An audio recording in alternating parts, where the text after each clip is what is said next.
Chapter 9. Holidays. On the tall stalk of the amaryllis, a single bud appeared, a living calendar to remind us that Thanksgiving and Christmas were drawing nigh. It was our only plant alive now, and it was by far our most cherished possession. We carried it down from the attic to spend warm nights with us in the bedroom. Up first every morning, Corey rushed to see the bud, wanting to know if it had survived the night.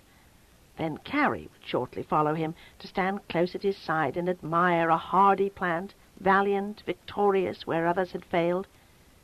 They checked the wall calendar to see if a day was encircled with green, indicating the plant needed to be fertilized.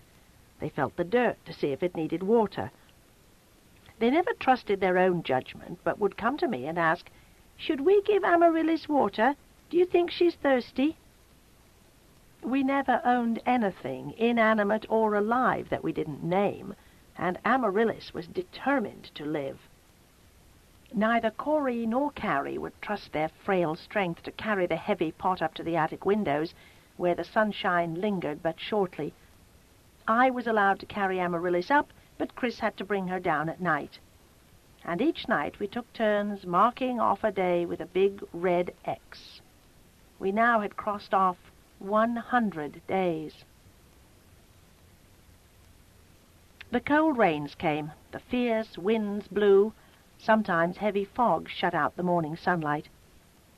The dry branches of the trees scraped the house at night and woke me up, making me suck in my breath, waiting for some horror to come in and eat me up. On a day when it was pouring rain that might later turn into snow, Mama came breathless into our bedroom, bringing with her a box of pretty party decorations to put on our Thanksgiving Day table and make it festive. She had included a bright yellow tablecloth and orange linen napkins with fringe. "We are having guests tomorrow for a midday dinner," she explained, dumping her box on the bed nearest the door and already turning to leave. "And 2 turkeys are being roasted, one for us, one for the servants. But they won't be ready early enough for your grandmother to put in the picnic basket. Now, don't worry. I'm not allowing my children to live through a Thanksgiving Day without a feast to fit the occasion. Somehow I'll find a way to slip up some hot food, a little bit of everything we have. I think I'll make a big to-do about wanting to serve my father myself, and while I'm preparing his tray, I can put food on another tray to bring up to you. Expect to see me about 1 tomorrow." Like the wind through the door, she blew in, blew out, leaving us with happy anticipations of a huge, hot Thanksgiving Day meal. Carrie asked, "What's Thanksgiving?" Corey answered, "Same as saying grace before meals." In a way, he was right, I think. And since he'd said something voluntarily, darned if I was going to squelch him by any criticism.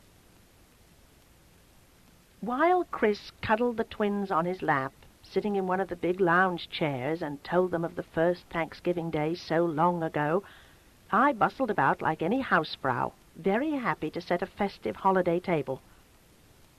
Our place cards were 4 small turkeys with tails that fanned out to make orange and yellow honeycombed paper plumage. We had 2 big pumpkin candles to burn, 2 pilgrim men, 2 pilgrim women, and 2 Indian candles. But darned if I could light such pretty candles and see them melt down into puddles.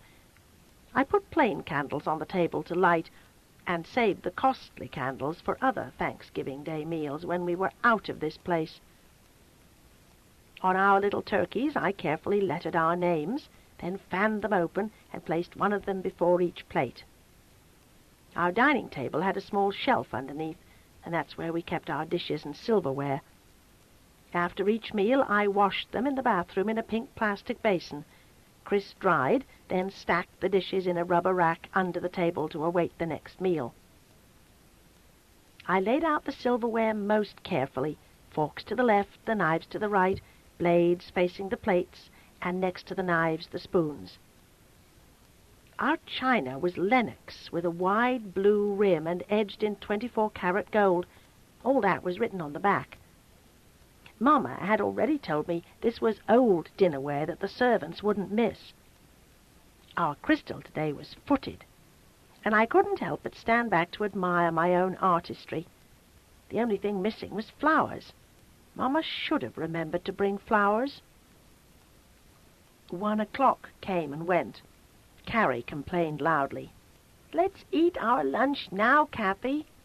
"Be patient. Mamma is bringing us special hot food, turkey and all the fixings, and this will be dinner, not lunch." My housewifely chores done for a while, I curled up happily on the bed to read more of Lorna Doone. "Kathy, my stomach don't have patience," said Corey now, bringing me back from the mid-17th century. Chris was deep into some Sherlock Holmes mystery that would be solved fast on the last page. Wouldn't it be wonderful if the twins could calm their stomachs, capacity about 2 ounces, by reading, as Chris and I did? "Eat a couple of raisins, Corey." "Don't have no more." The correct way to say that is, "I don't have any more," or "there aren't any more." "Don't have no more, honest." "Eat a peanut." "Peanuts are all gone." Did I say that right? "Yes," I sighed. "Eat a cracker." "Carrie ate the last cracker." "Carrie, why didn't you share those crackers with your brother?" "He didn't want none then." 2 o'clock. Now all of us were starving. We had trained our stomachs to eat at 12 o'clock sharp. Whatever was keeping Mamma? Was she going to eat first herself and then bring us our food? She hadn't told it that way. A little after 3 o'clock, Mamma rushed in bearing a huge silver tray laden with covered dishes. She wore a dress of periwinkle blue wool jersey, and her hair was waved back from her face and caught low at the nape of her neck with a silver barrette. Boy, did she look pretty. "I know you're starving," she immediately began to apologize, "but my father changed his mind and decided at the last minute to use his wheelchair and eat with the rest of us." She threw us a harried smile. "Your table setting is lovely, Kathy. You did everything just right. I'm sorry I forgot the flowers. I shouldn't have forgotten. We have 9 guests, all busy talking to me and asking 1,000 questions about where I was for so long. And you just don't know the trouble I had slipping into the butler's pantry when John wasn't looking. That man has eyes in back of his head. And you never saw anyone hop up and down as much as I did. The guests must have thought I was very impolite or just plain foolish. But I did manage to fill your dishes and hide them away. Then back to the dining table I'd dash and smile and eat a bite before I had to get up again to blow my nose in another room. I answered 3 telephone calls that I made to myself from the private line in my bedroom. I had to disguise my voice so no one would guess. And I really did want to bring you slices of pumpkin pie, but John had it sliced and already put on the dessert plate, so what could I do? He'd have noticed 4 missing pieces. She blew us a kiss, bestowed a dazzling but hurried smile, and disappeared out the door. Good golly day, we sure did complicate her life, all right. We rushed to the table to eat. Chris bowed his head to say a hasty grace that couldn't have impressed God very much on this day of all days, when his ears must ring with more eloquent phrasing. "Thank you, Lord, for this belated Thanksgiving Day meal. Amen." Inwardly I smiled, for it was so like Chris to get directly to the point, and that was to play host and dish up the food onto the plates we handed him one by one. He gave finicky and picky 1 slice of white turkey meat apiece, and tiny portions of the vegetables, and to each a salad that had been shaped in a pretty mold. The medium-sized portions were mine, and, of course, he served himself last. Huge amounts for the one who needed it most, the brain. Chris appeared ravenous. He forked into his mouth huge gobs of mashed potatoes that were almost cold. Everything was on the verge of being cold. The gelatin salad was beginning to soften, and the lettuce beneath it was wilted. "We don't like cold food," Carrie wailed, as she stared down at her pretty plate with such dainty portions placed neatly in a circle. One thing you could say for Chris, he was precise. You would have thought Miss Picky was looking at snakes and worms from the way she scowled at that plate, and Mr. Finicky duplicated his twin's sour expression of distaste. Honestly, I felt kind of sorry for Mama, who had tried so hard to bring us up a really good hot meal, and messed up her own meal in the process, making herself look silly in front of the guests, too. And now those two weren't going to eat anything, after 3 hours of complaining and telling us how hungry they were. Kids. The egghead across the way closed his eyes to savor the delight of having something different, deliciously prepared food, and not the hasty picnic junk thrown together in a hurry before 6 o'clock in the morning. Although, to be fair to the grandmother, she didn't ever forget us. She must have had to get up in the dark to beat the chef and the maids into the kitchen. Chris then did something that really shocked me.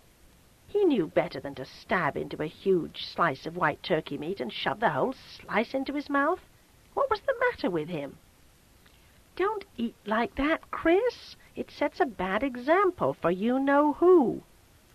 "They aren't watching me," he said with a mouthful, "and I'm starving. I've never been so hungry before in my whole life, and everything tastes so good." Daintily I cut my turkey into small bits and put some in my mouth to show the hog across the way how it was properly done. I swallowed first, then said, "I pity the wife you'll have. She'll divorce you within a year." He went on eating, deaf and dumb to everything but enjoyment. "Kathy," said Carrie, "don't be mean to Chris, 'cause we don't like cold food anyway, so we don't want to eat." "My wife will adore me so much she'll be charmed to pick up my dirty socks. And Carrie, you and Corey like cold cereal with raisins, so eat." "We don't like cold turkey, and that brown stuff on the potatoes looks funny." "That brown stuff is called gravy, and it tastes delicious. And Eskimos love cold food." "Kathy, do Eskimos like cold food?" "I don't know, Carrie. I suppose they'd better like it or starve to death." For the life of me, I couldn't understand what Eskimos had to do with Thanksgiving. "Chris, couldn't you have said something better? Why bring up Eskimos?" "Eskimos are Indians. Indians are part of the Thanksgiving Day tradition." "Oh." "You know, of course, the North American continent used to be connected with Asia," he said between mouthfuls. "Indians trekked over from Asia, and some liked ice and snow so much they just stayed on, while others had better sense and moved on down." "Kathy, what's this lumpy and bumpy stuff that looks like Jell-O?" "It's cranberry salad. The lumps are whole cranberries, the bumps are pecan nuts, and the white stuff is sour cream. And boy, was it good. It had bits of pineapple, too." "We don't like lumpy, bumpy stuff." "Carrie," said Chris, "I get tired of what you like and don't like. Eat." "Your brother is right, Carrie. Cranberries are delicious, and so are nuts. Birds love to eat berries, and you like birds, don't you?" "Birds don't eat berries. They eat dead spiders and other bugs. We saw them, we did. They picked them out of the gutters and ate them without chewing. We can't eat what birds eat." "Shut up and eat," said Chris with a mouthful. Here we were with the best food, even if it was almost cold, since we'd come upstairs to live in this hateful house, and all the twins could do was stare down at their plates, and so far hadn't eaten a single bite. And Chris, he was demolishing everything in sight like the prize-winning hog at the county fair. The twins tasted the mashed potatoes with the mushroom gravy. The potatoes were grainy, and the gravy was funny. They tasted the absolutely divine stuffing and declared that lumpy, grainy, and funny. "Eat the sweet potatoes, then," I almost yelled. "Look at how pretty they are. They're smooth because they've been whipped, and marshmallows have been added, and you love marshmallows, and it's flavored with orange and lemon juice. And pray to God they didn't notice the lumpy pecans." I guess between the two of them, sitting across from one another, fussily stirring the food into mishmash, they managed to put away 3 or 4 ounces of food. While Chris was longing for dessert, pumpkin pie or mincemeat pie, I began to clear away the table. Then, for some reason extraordinaire, Chris began to help. I couldn't believe it. He smiled at me disarmingly and even kissed my cheeks. And boy, if good food could do that for a man, I was all for learning gourmet cooking. He even picked up his socks before he came to help me wash and dry the dishes, glasses, and silverware. 10 minutes after Chris and I had everything neatly stored away under the table and covered over with the clean towel, the twins simultaneously announced, "We're hungry. Our stomachs hurt." Chris read on at his desk. I got up from the bed after laying aside Lorna Doone, and without saying one word, I gave to each of the twins a peanut butter and jelly sandwich from the picnic basket. As they ate, taking tiny bites, I threw myself down on the bed and watched them with real puzzlement. Why did they enjoy that junk? Being a parent wasn't as easy as I used to presume, nor was it such a delight. "Don't sit on the floor, Corey. It's colder down there than in a chair." "Don't like chairs," said Corey. Then he sneezed. The very next day, Corey came down with a severe cold. His small face was red and hot. He complained that he ached all over and his bones hurt. "Kathy, where is my mama, my real mama?" Oh, how he wanted his mother. Finally, she did show up. Immediately, she became anxious as she viewed Corey's flushed face, and she rushed away to fetch a thermometer. Unhappily, she returned, trailed by the detested grandmother. With the slim stem of glass in his mouth, Corey stared up at his mother as if at a golden angel come to save him in his time of distress, and I, his pretend mother, was forgotten. "Sweetheart, darling baby," she crooned, and she picked him up from the bed and carried him to the rocker where she sat down to put kisses on his brow. "I'm here, darling. I love you. I'll take care of you and make the pains go away. Just eat your meals and drink your orange juice like a good little boy, and soon you'll be well." She put him to bed again and hovered over him before she popped an aspirin into his mouth and gave him water to swallow it down. Her blue eyes were misted over with troubled tears, and her slim white hands worked nervously. I narrowed my eyes as I watched her eyes close and her lips move as if in silent prayer. 2 days later, Carrie was in the bed beside Corey, sneezing and coughing too, and her temperature raged upward with terrifying swiftness, enough to panic me. Chris looked scared too. Listless and pale, the two of them lay side by side in the big bed, with little fingers clutching the covers high under their rounded chins. They seemed made of porcelain, they were so waxy white, and their blue eyes grew larger and larger as they sank deeper and deeper into their skulls. Dark shadows came under their eyes to make them seem haunted children. When our mother wasn't there, those two sets of eyes pleaded mutely with Chris and me to do something, anything, to make the misery go away. Mama took a week off from the secretarial school so she could be with her twins as much as possible. I hated it that the grandmother felt it so necessary to trail after her every time she showed up, always putting her nose in where it didn't belong, and her advice when we didn't want her advice. Already she told us we didn't exist and had no right to be alive on God's earth, save for those saintly and pure like herself. Did she come merely to distress us more and take from us the comfort of having our mother to ourselves? The whisper of her menacing grey dresses, the sound of her voice, the tread of her heavy feet, the sight of her huge pale hands, soft and puffy, flashing with diamond rings and spotted brown with dyeing pigment. Oh, yes, just to see her was to loathe her. Then there was our mother, rushing to us often, doing what she could to help the twins back to health. Shadows were under her eyes, too, as she gave the twins aspirins and water, and later on orange juice and hot chicken soup. One morning, Mama rushed in carrying a big thermos of orange juice she had just squeezed. "It's better than the frozen or canned kind," she explained, "full of vitamin C and A, and that's good for colds."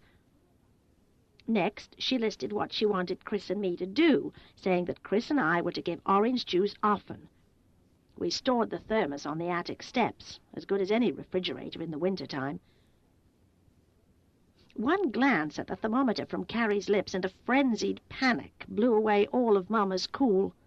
"Oh, God!" she cried out in distress. 103.6. I have to take them to a doctor, a hospital. I was before the heavy dresser, holding to it lightly with one hand and exercising my legs, as I did each day now that the attic was too cold to limber up in. I threw my grandmother a quick glance, trying to read her reactions to this. The grandmother had no patience for those who lost control and made waves. "Don't be ridiculous, Corinne. All children run high fevers when they are sick. Doesn't mean a thing. You should know that by now. A cold is just a cold." Chris jerked his head up from the book he was pursuing. He believed the twins had the flu, though how they had caught the virus he couldn't guess. The grandmother continued, "Doctors, what do they know about curing a cold? We know just as much. There are only 3 things to do. Stay in bed, drink lots of liquids, and take aspirins. What else? And aren't we doing all of those things?" She flashed me a mean look. "Stop swinging your legs, girl. You make me nervous." Again she directed her eyes and her words at our mother. "Now, my mother had a saying, colds take 3 days coming, 3 days staying, and 3 days leaving." "What if they have the flu?" asked Chris. The grandmother turned her back and ignored his question. She didn't like his face. He resembled our father too much. "I hate it when people who should know better question those who are older and far wiser. Everyone knows the rule for colds. 6 days to start and stay and 3 days to leave. That's the way it is. They'll recover." As the grandmother predicted, the twins recovered. Not in 9 days, in 19 days. Only bed rest, aspirins, and fluids did the trick. No prescriptions from a doctor to help them back to health more quickly. By day, the twins stayed in the same bed. By night, Carrie slept with me and Corey with his brother. I don't know why Chris and I didn't come down with the same thing. All night long we jumped up and down to run for water, for orange juice kept cold on the attic stairs. They cried for cookies, for Mama, for something to unstop their nostrils. They tossed and fretted, weak and uneasy, worried by bothersome things they couldn't express except by large, fearful eyes that tore at my heart. They asked questions while they were sick that they didn't ask while they were well, and wasn't that odd? Why do we stay upstairs all the time? Has downstairs gone away? Did it go where the sun hides? Don't Mama like us no more? Any more, I corrected. Why are the walls fuzzy? Are they fuzzy? I asked in return. Chris, he looks fuzzy too. Chris is tired. Are you tired, Chris? Kinda. I'd like for you both to go to sleep and stop asking so many questions. And Kathy is tired, too. We'd both like to go to sleep and know the 2 of you are sleeping soundly, too. We don't sound when we sleep. Chris sighed, picked up Corey, and carried him over to the rocker, and soon Carrie and I were seated on his lap. There we rocked back and forth, telling stories at 3 o'clock in the morning. We read stories on other nights till 4 in the morning. If they cried and wanted Mama, as they incessantly did, Chris and I acted as mother and father and did what we could to soothe them with soft lullabies. We rocked so much the floorboards started to creak, and surely below someone could have heard. And all the while we heard the wind blowing through the hills. It scraped the skeleton tree branches and squeaked the house and whispered of death and dying, and in the cracks and crevices it howled, moaned, sobbed, and sought in all ways to make us aware we weren't safe. We read so much aloud, sang so much, both Chris and I grew hoarse and half sick ourselves from fatigue. We prayed every night down on our knees, asking God to make our twins well again. Please, God, give them back to us the way they were. A day came when the coughing eased and sleepless eyelids drooped, and eventually closed in peaceful sleep. The cold, bony hands of death had reached for our little ones, and was reluctant to let go, for so tortuously, slowly, the twins drifted back to health. When they were well, they were not the same robust, lively pair. Corey, who had said little before, now said even less. Carrie, who had adored the sound of her own constant chatter, now became almost as truculent as Corey. And now that I had the quiet I so often longed for, I wanted back the bird-like chit-chat that rattled on incessantly to dolls, trucks, trains, boats, pillows, plants, shoes, dresses, underpants, toys, puzzles, and games. I checked her tongue, and it seemed pale and white. Fearfully I straightened to gaze down on two small faces side by side on one pillow. Why had I wanted them to grow up and act their proper ages? This long illness had brought about instant age. It put dark circles under their large blue eyes and stole their healthy color. The high temperatures and the coughing had left them with a wise look, a sometimes sly look of the old, the tired, the ones who just lay and didn't care if the sun came up or if it went down and stayed down. They scared me. Their haunted faces took me into dreams of death. And all the while the wind kept blowing. Eventually they left their beds and walked about slowly. Legs once so plump and rosy and able to hop, jump, and skip were now as weak as thin straws. Now they were inclined to only creep instead of fly, and smile instead of laugh. Wearily I fell face down on my bed and thought and thought and thought, what could Chris and I do to restore their babyish charm? There was nothing either he or I could do, though we would have given our health to restore theirs. "Vitamins," proclaimed Mamma when Chris and I took pains to point out the unhealthy differences in our twins. "Vitamins are exactly what they need, and what you two need as well. From now on, each one of you must take a daily vitamin capsule." Even as she said this, her slim and elegant hand rose to fluff the glory of her beautifully coiffed, shining hair. "Does fresh air and sunshine come in capsules?" I asked, perching on a nearby bed and glaring hard at a mother who refused to see what was wrong. "When each of us has swallowed a vitamin capsule a day, will that give to us the radiant good health we had when we lived normal lives and spent most of our days outside?" Mamma was wearing pink. She did look lovely in pink. It put roses in her cheeks, and her hair glowed with rosy warmth. "Kathy," she said, tossing me a patronizing glance while she moved to hide her hands, "why do you incessantly persist in making everything so hard for me? I do the best I can, really I do. And yes, if you want the truth, in vitamins you can swallow the good health the outdoors bestows. That is exactly the reason so many vitamins are made." Her indifference put more pain in my heart. My eyes flashed over to Chris, who had bowed his head low, taking all this in, but saying nothing. "How long is our imprisonment going to last, Mamma?" "A short while, Kathy, only a short while longer, believe that." "Another month?" "Possibly." "Could you manage somehow to sneak up here and take the twins outside, say for a ride in your car? You could plan it so the servants wouldn't see. I think it would make an immense amount of difference. Chris and I don't have to go." She spun around and glanced at my older brother to see if he were in this plot with me, but surprise was a dead giveaway on his face. "No, of course not. I can't take a risk like that. 8 servants work in this house, and though their quarters are quite cut off from the main house, there is always someone looking out a window, and they would hear me start up the car. Being curious, they'd look to see which direction I took." My voice turned cold. "Then would you please see if you could manage to bring up fresh fruit, especially bananas? You know how the twins love bananas, and they haven't had one since we came."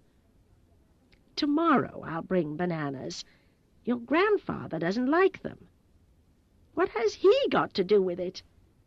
"It's the reason bananas are not purchased."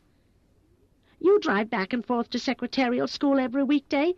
Stop yourself and buy the bananas, and more peanuts and raisins. And why can't they have a box of popcorn once in a while? Certainly that won't rot their teeth. Pleasantly she nodded and verbally agreed. "And what would you like for yourself?" she asked. "Freedom. I want to be let out. I'm tired of being in a locked room. I want the twins out. I want Chris out. I want you to rent a house, buy a house, steal a house, but get us out of this house." "Kathy," she began to plead, "I'm doing the best I can. Don't I bring you gifts every time I come through the door? What is it you lack besides bananas? Name it. You promised we'd stay up here but a short while, and it's been months." She spread her hands in a supplicating gesture. "Do you expect me to kill my father?" Numbly I shook my head. "You leave her alone," Chris exploded the moment the door closed behind his goddess. "She does try to do the best she can by us. Stop picking on her. It's a wonder she comes to see us at all, what with you riding her back with your everlasting questions like you don't trust her. How do you know how much she suffers? Do you believe she's happy, knowing her 4 children are locked in one room and left to play in an attic?" It was hard to tell about someone like our mother just what she was thinking and what she was feeling.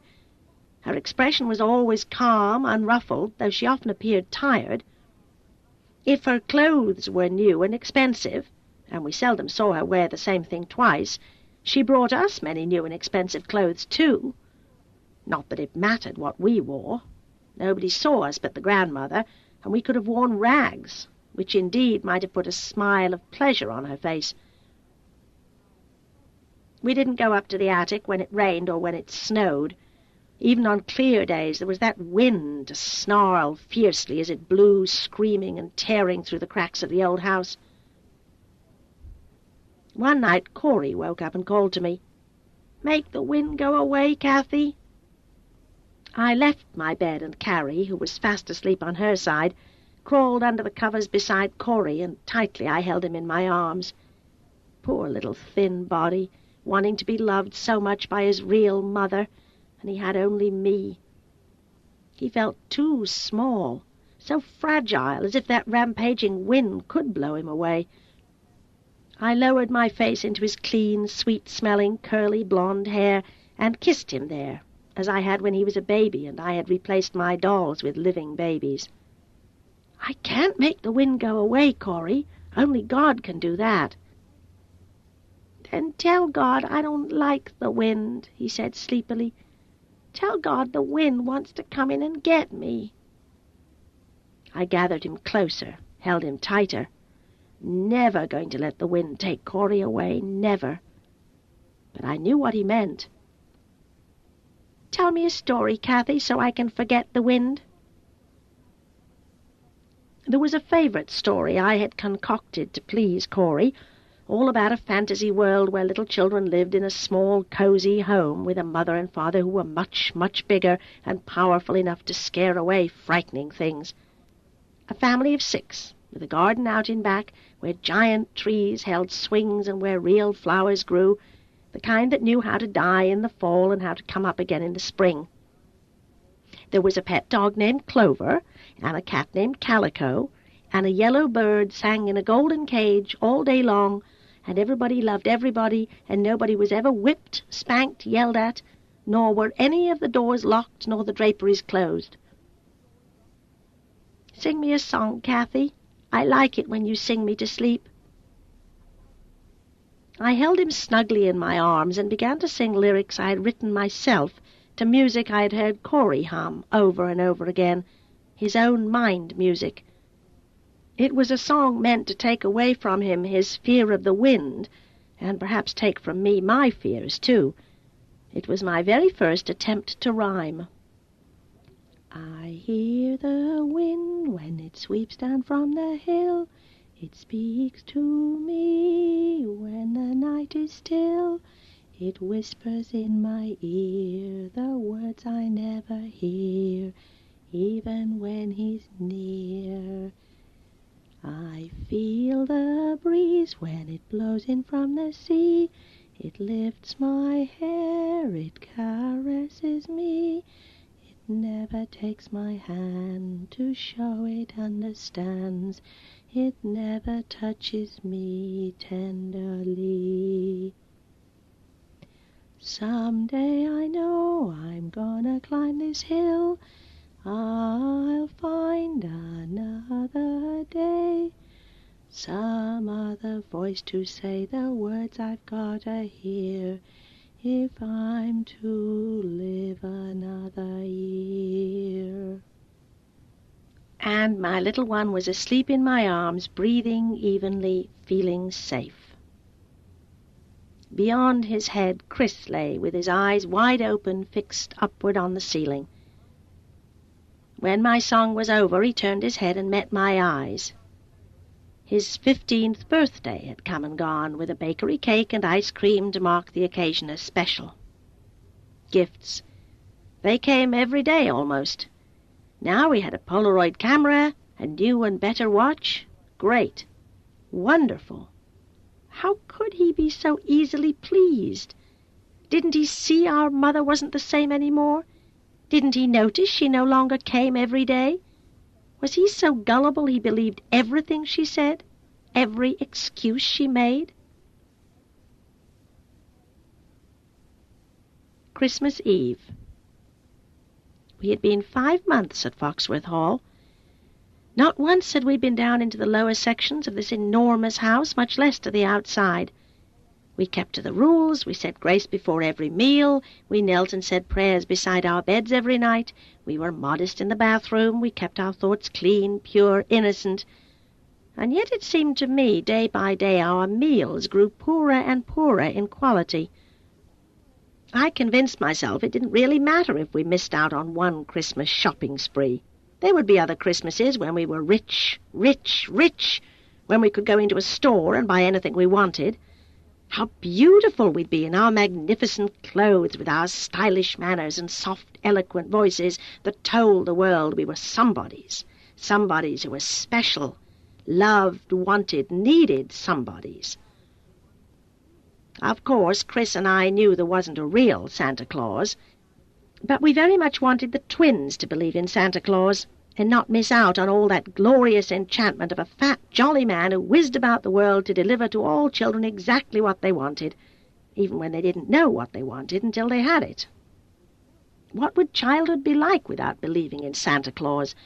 Not the kind of childhood I wanted for our twins. Even for those locked away, Christmas was a busy time, even for one beginning to despair and doubt and distrust. Secretly, Chris and I had been making gifts for Mama, who really didn't need anything, and gifts for the twins, plushy stuffed animals that we tediously backstitched by hand and then filled with cotton. I did all the embroidery work on the faces when they were still flat. I was, in private, in the bathroom, knitting Chris a cap of scarlet wool. It grew and it grew and it grew. I think Mama must have forgotten to tell me something about gauge. Then Chris came up with an absolutely idiotic and horrific suggestion. Let's make the grandmother a gift, too.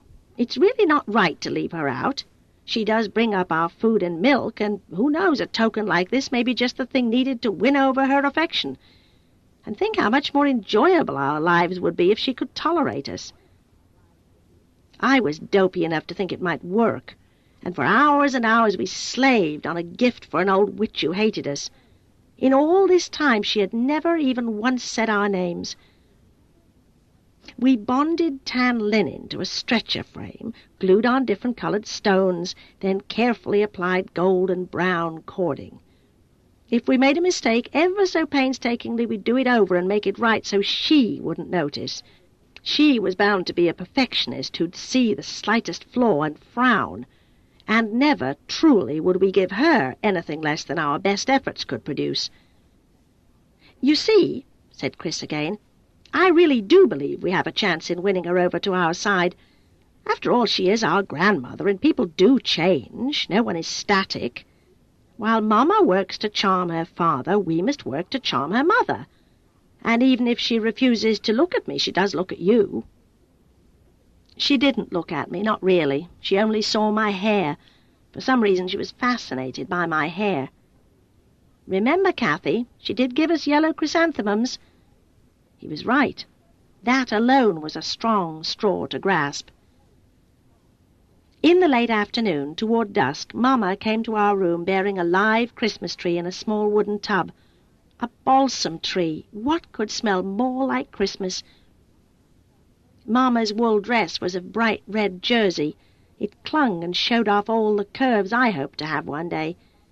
She was laughing and gay, making us happy, too, as she stayed to help us trim the tree with the miniature ornaments and lights she'd brought along. She gave us 4 stockings to drape on the bedposts for Santa to find and fill.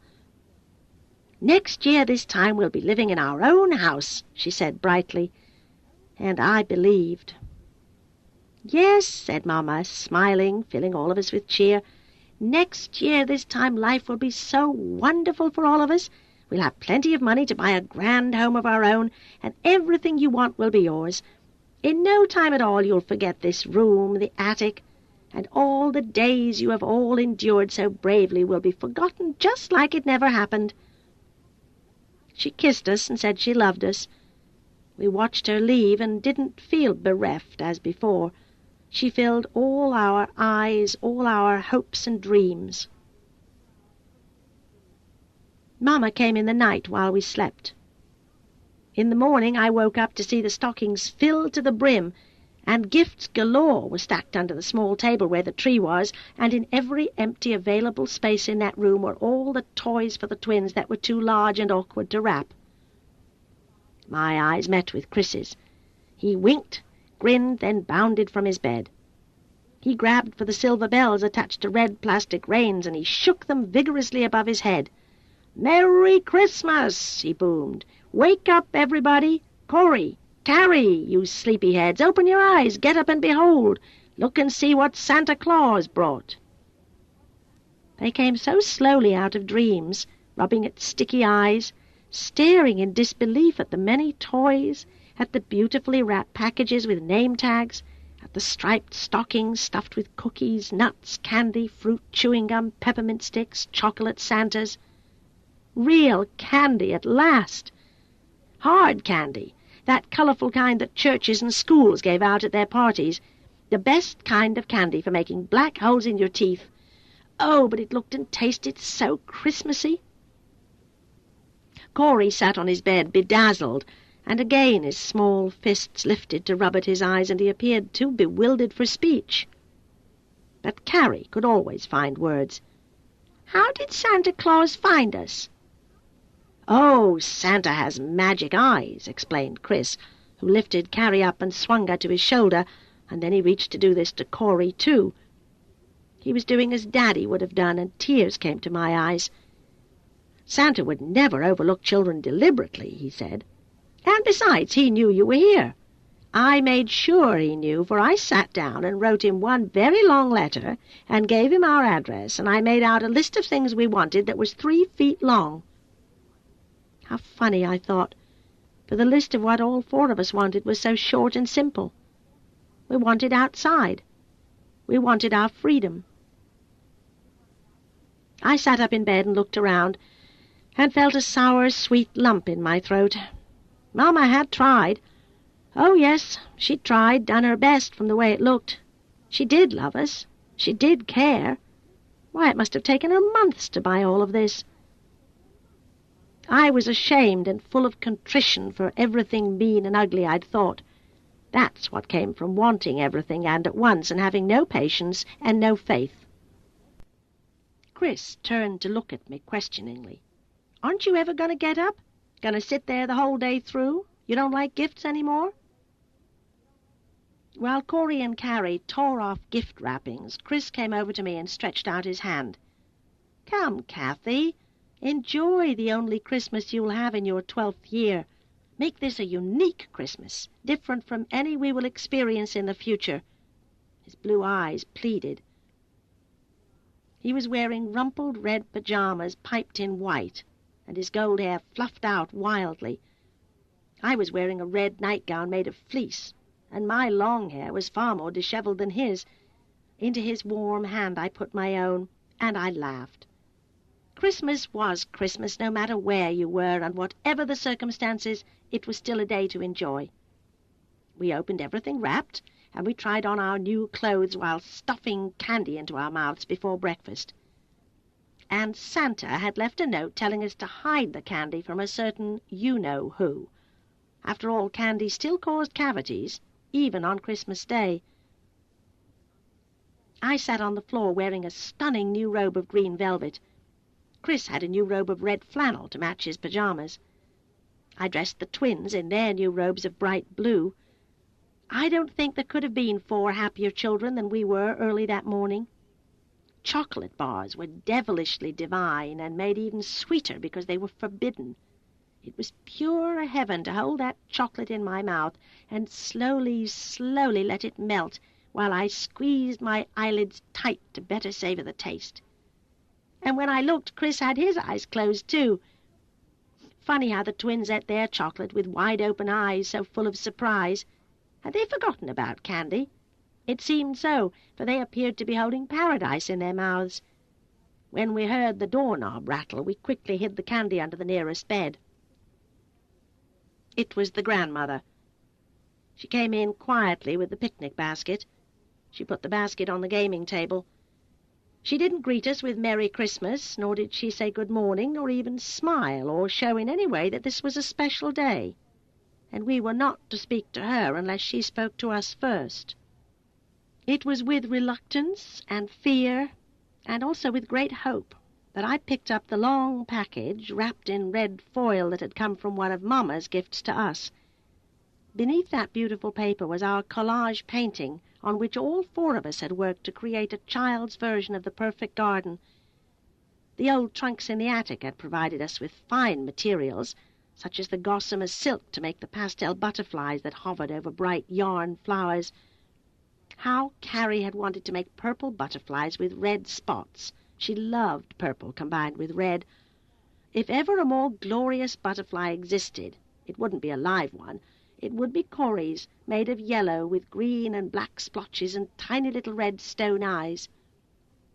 Our trees were made of brown cording combined with tiny tan pebbles to look like bark, and the branches gracefully entwined so brightly colored birds could perch or fly between the leaves. Chris and I had taken chicken feathers from old pillows and dipped them in watercolors and dried them, and used an old toothbrush to comb the matted hairs and make them lovely again. It may be conceited to say that our picture showed signs of true artistry and a great deal of creative ingenuity. Our composition was balanced, yet it had rhythm, style, and a charm that had brought tears to our mother's eyes when we showed it to her. She had to turn her back so we too wouldn't cry.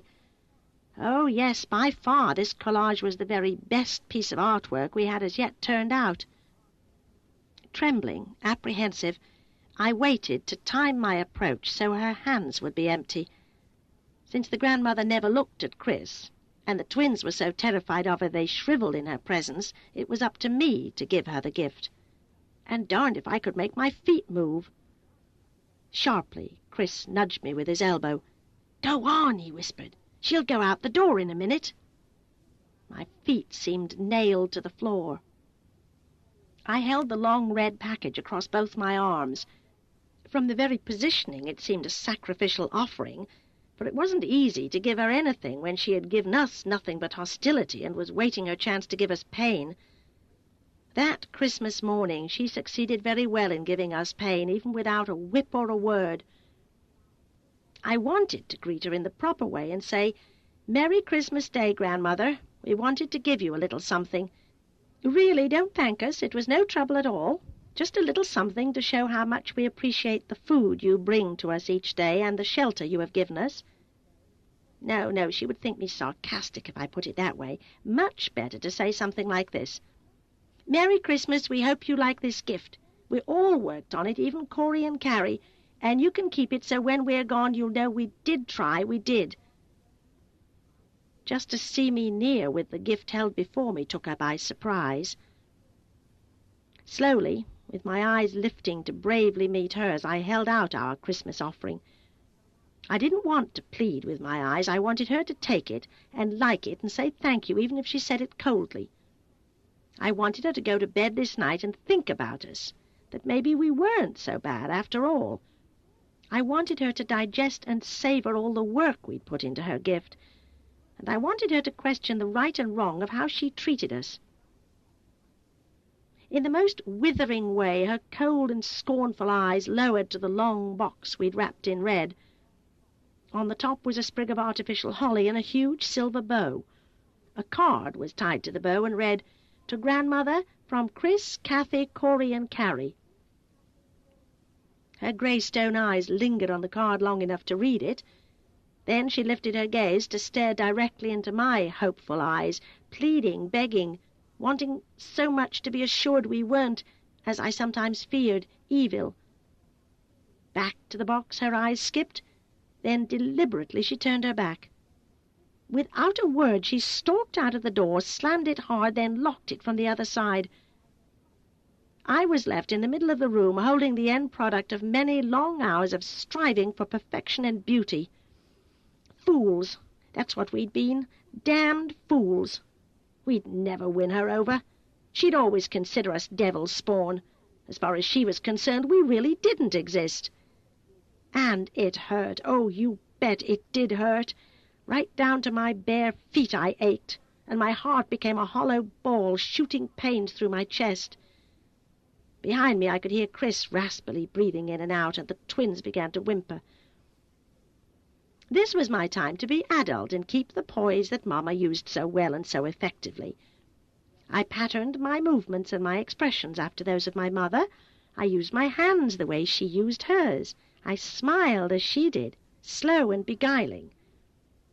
And what did I do to demonstrate my maturity? I hurled the package to the floor. I swore, using words I'd never said aloud before. I raised my foot and stomped down on it and heard the cardboard box crunch. I screamed.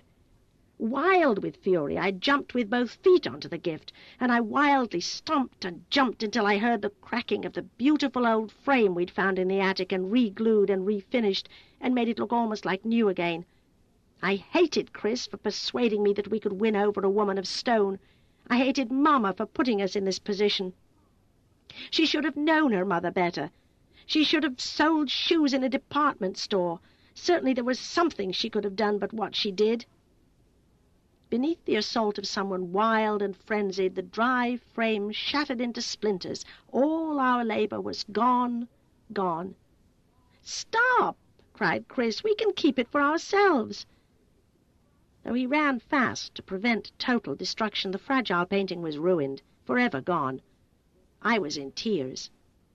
Then I was bending down, crying, and picking up the silk butterflies Corey and Carrie had made so painstakingly, with so much effort wasted to color the wings gloriously. Pastel butterflies I was to keep all my life long. Chris held me fast in his arms while I sobbed as he tried to comfort me with fatherly words. "It's all right. It doesn't matter what she does. We were right and she was wrong. We tried. She never tries." We sat on the floor, silent now amidst our gifts. The twins were quiet, their big eyes full of doubts, wanting to play with their toys and undecided because they were our mirrors and they would reflect our emotions, whatever they were. Oh, the pity of seeing them so made me ache again. I was 12. I should learn at some time in my life how to act my age and hold on to my poise, and not be a stick of dynamite always ready to explode. Into our room Mamma came, smiling and calling out her Christmas greetings. She came bearing more gifts, including a huge dollhouse that once had been hers, and her hateful mother's. "This gift is not from Santa Claus," she said, putting down the house on the floor with great care, and now I swear there wasn't 1 inch of uncluttered space left. "This is my present to Corey and Carrie." She hugged them both and kissed their cheeks, and told them now they could pretend house and pretend parents and pretend host and hostess, just as she used to do when she was a child of 5. If she noticed none of us was really excited by that grand dollhouse, she didn't comment. With laughter and gay charm she knelt on the floor and sat back on her heels and told us of how very much she used to love this dollhouse. "It is very valuable, too," she gushed. "On the right market, a dollhouse like this would bring a fabulous fortune.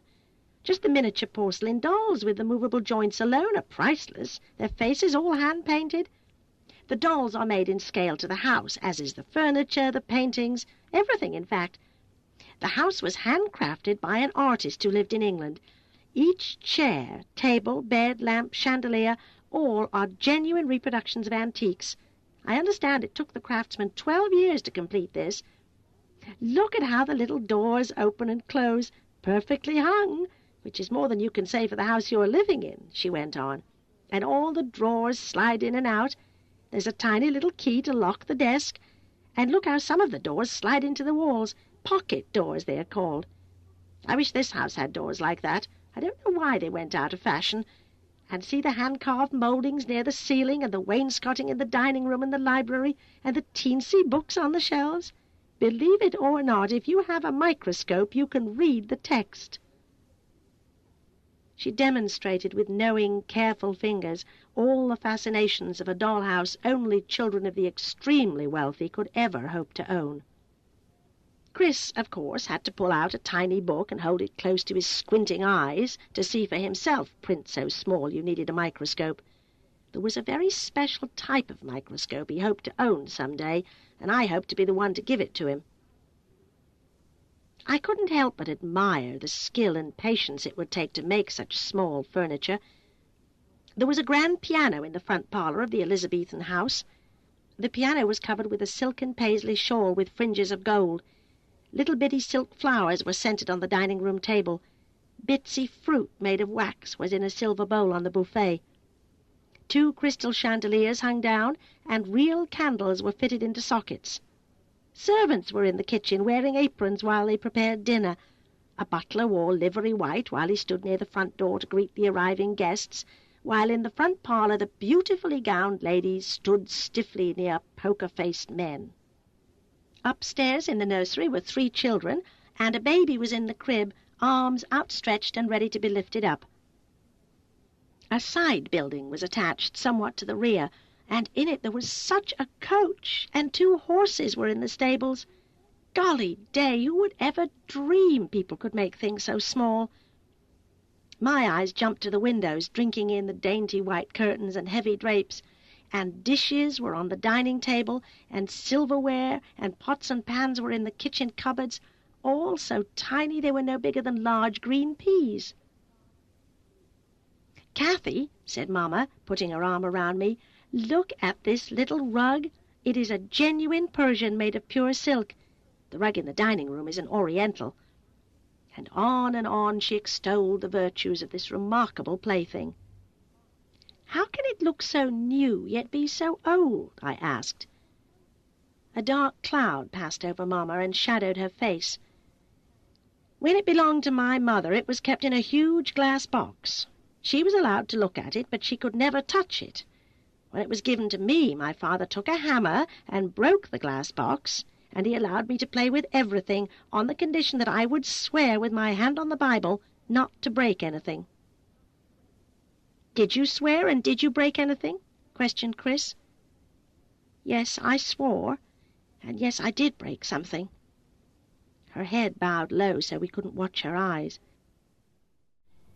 There was another doll, a very handsome young man, and his arm came off when I tried to take off his coat. I was whipped not only for breaking the doll, but for wanting to see what was underneath the clothes.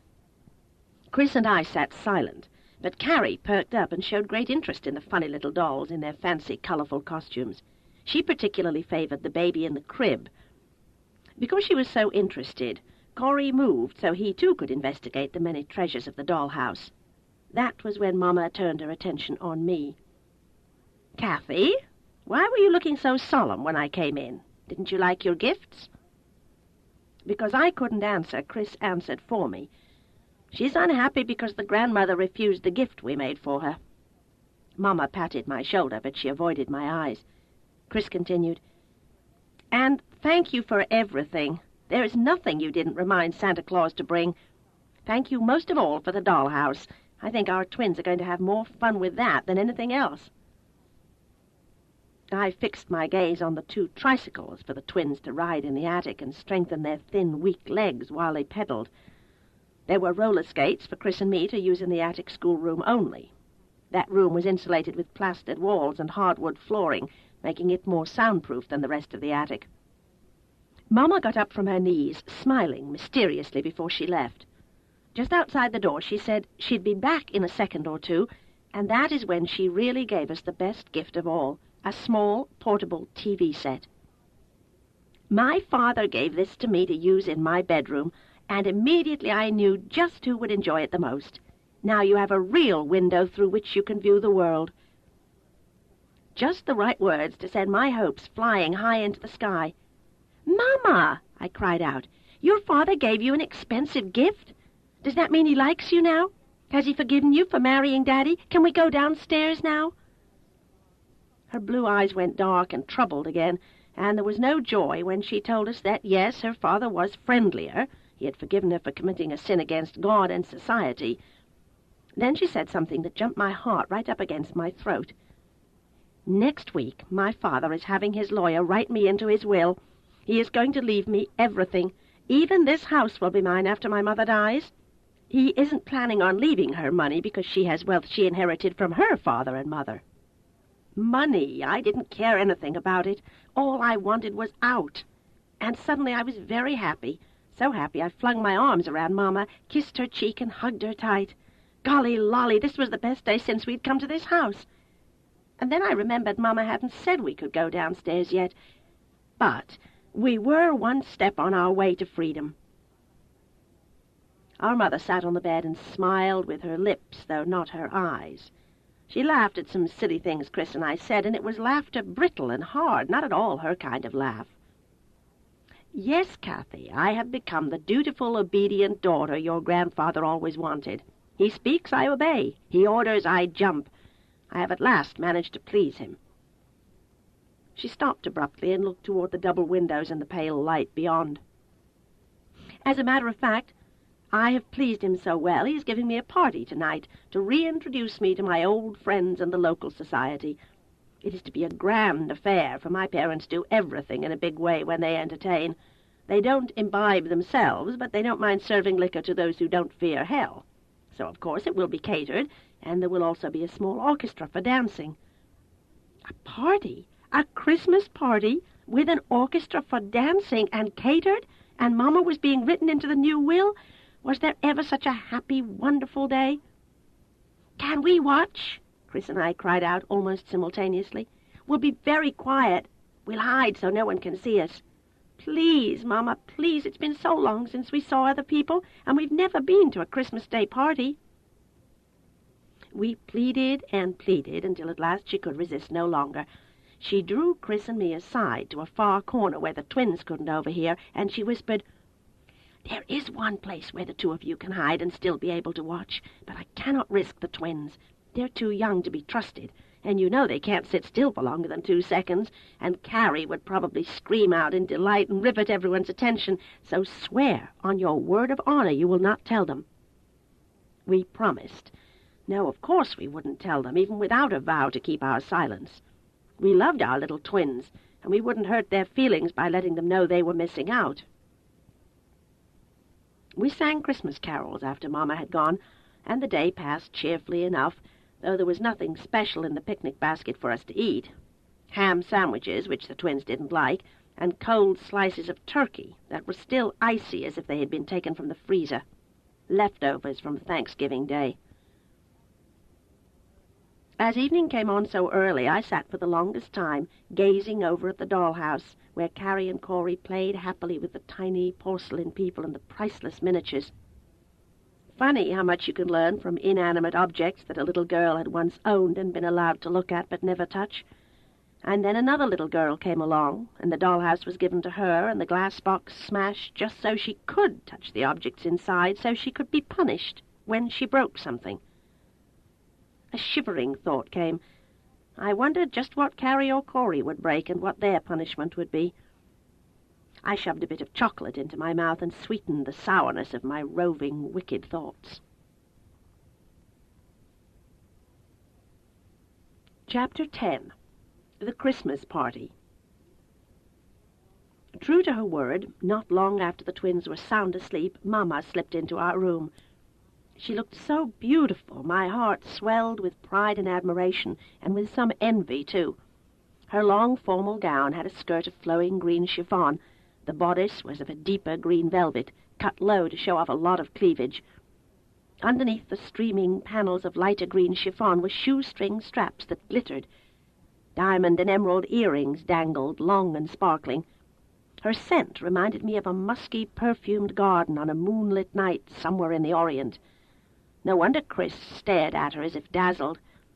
Wistfully I sighed, "Oh, God, please let me look like that one day. Let me have all those swelling curves that men so admire." And when she moved, the panels of chiffon floated as wings, leading us out of our sequestered dim place for the first time. Down all the dark and wide halls of the northern wing we followed close at Mamma's silver heels. She whispered, "There's a place where I used to hide when I was a child to watch the adult parties without my parents knowing.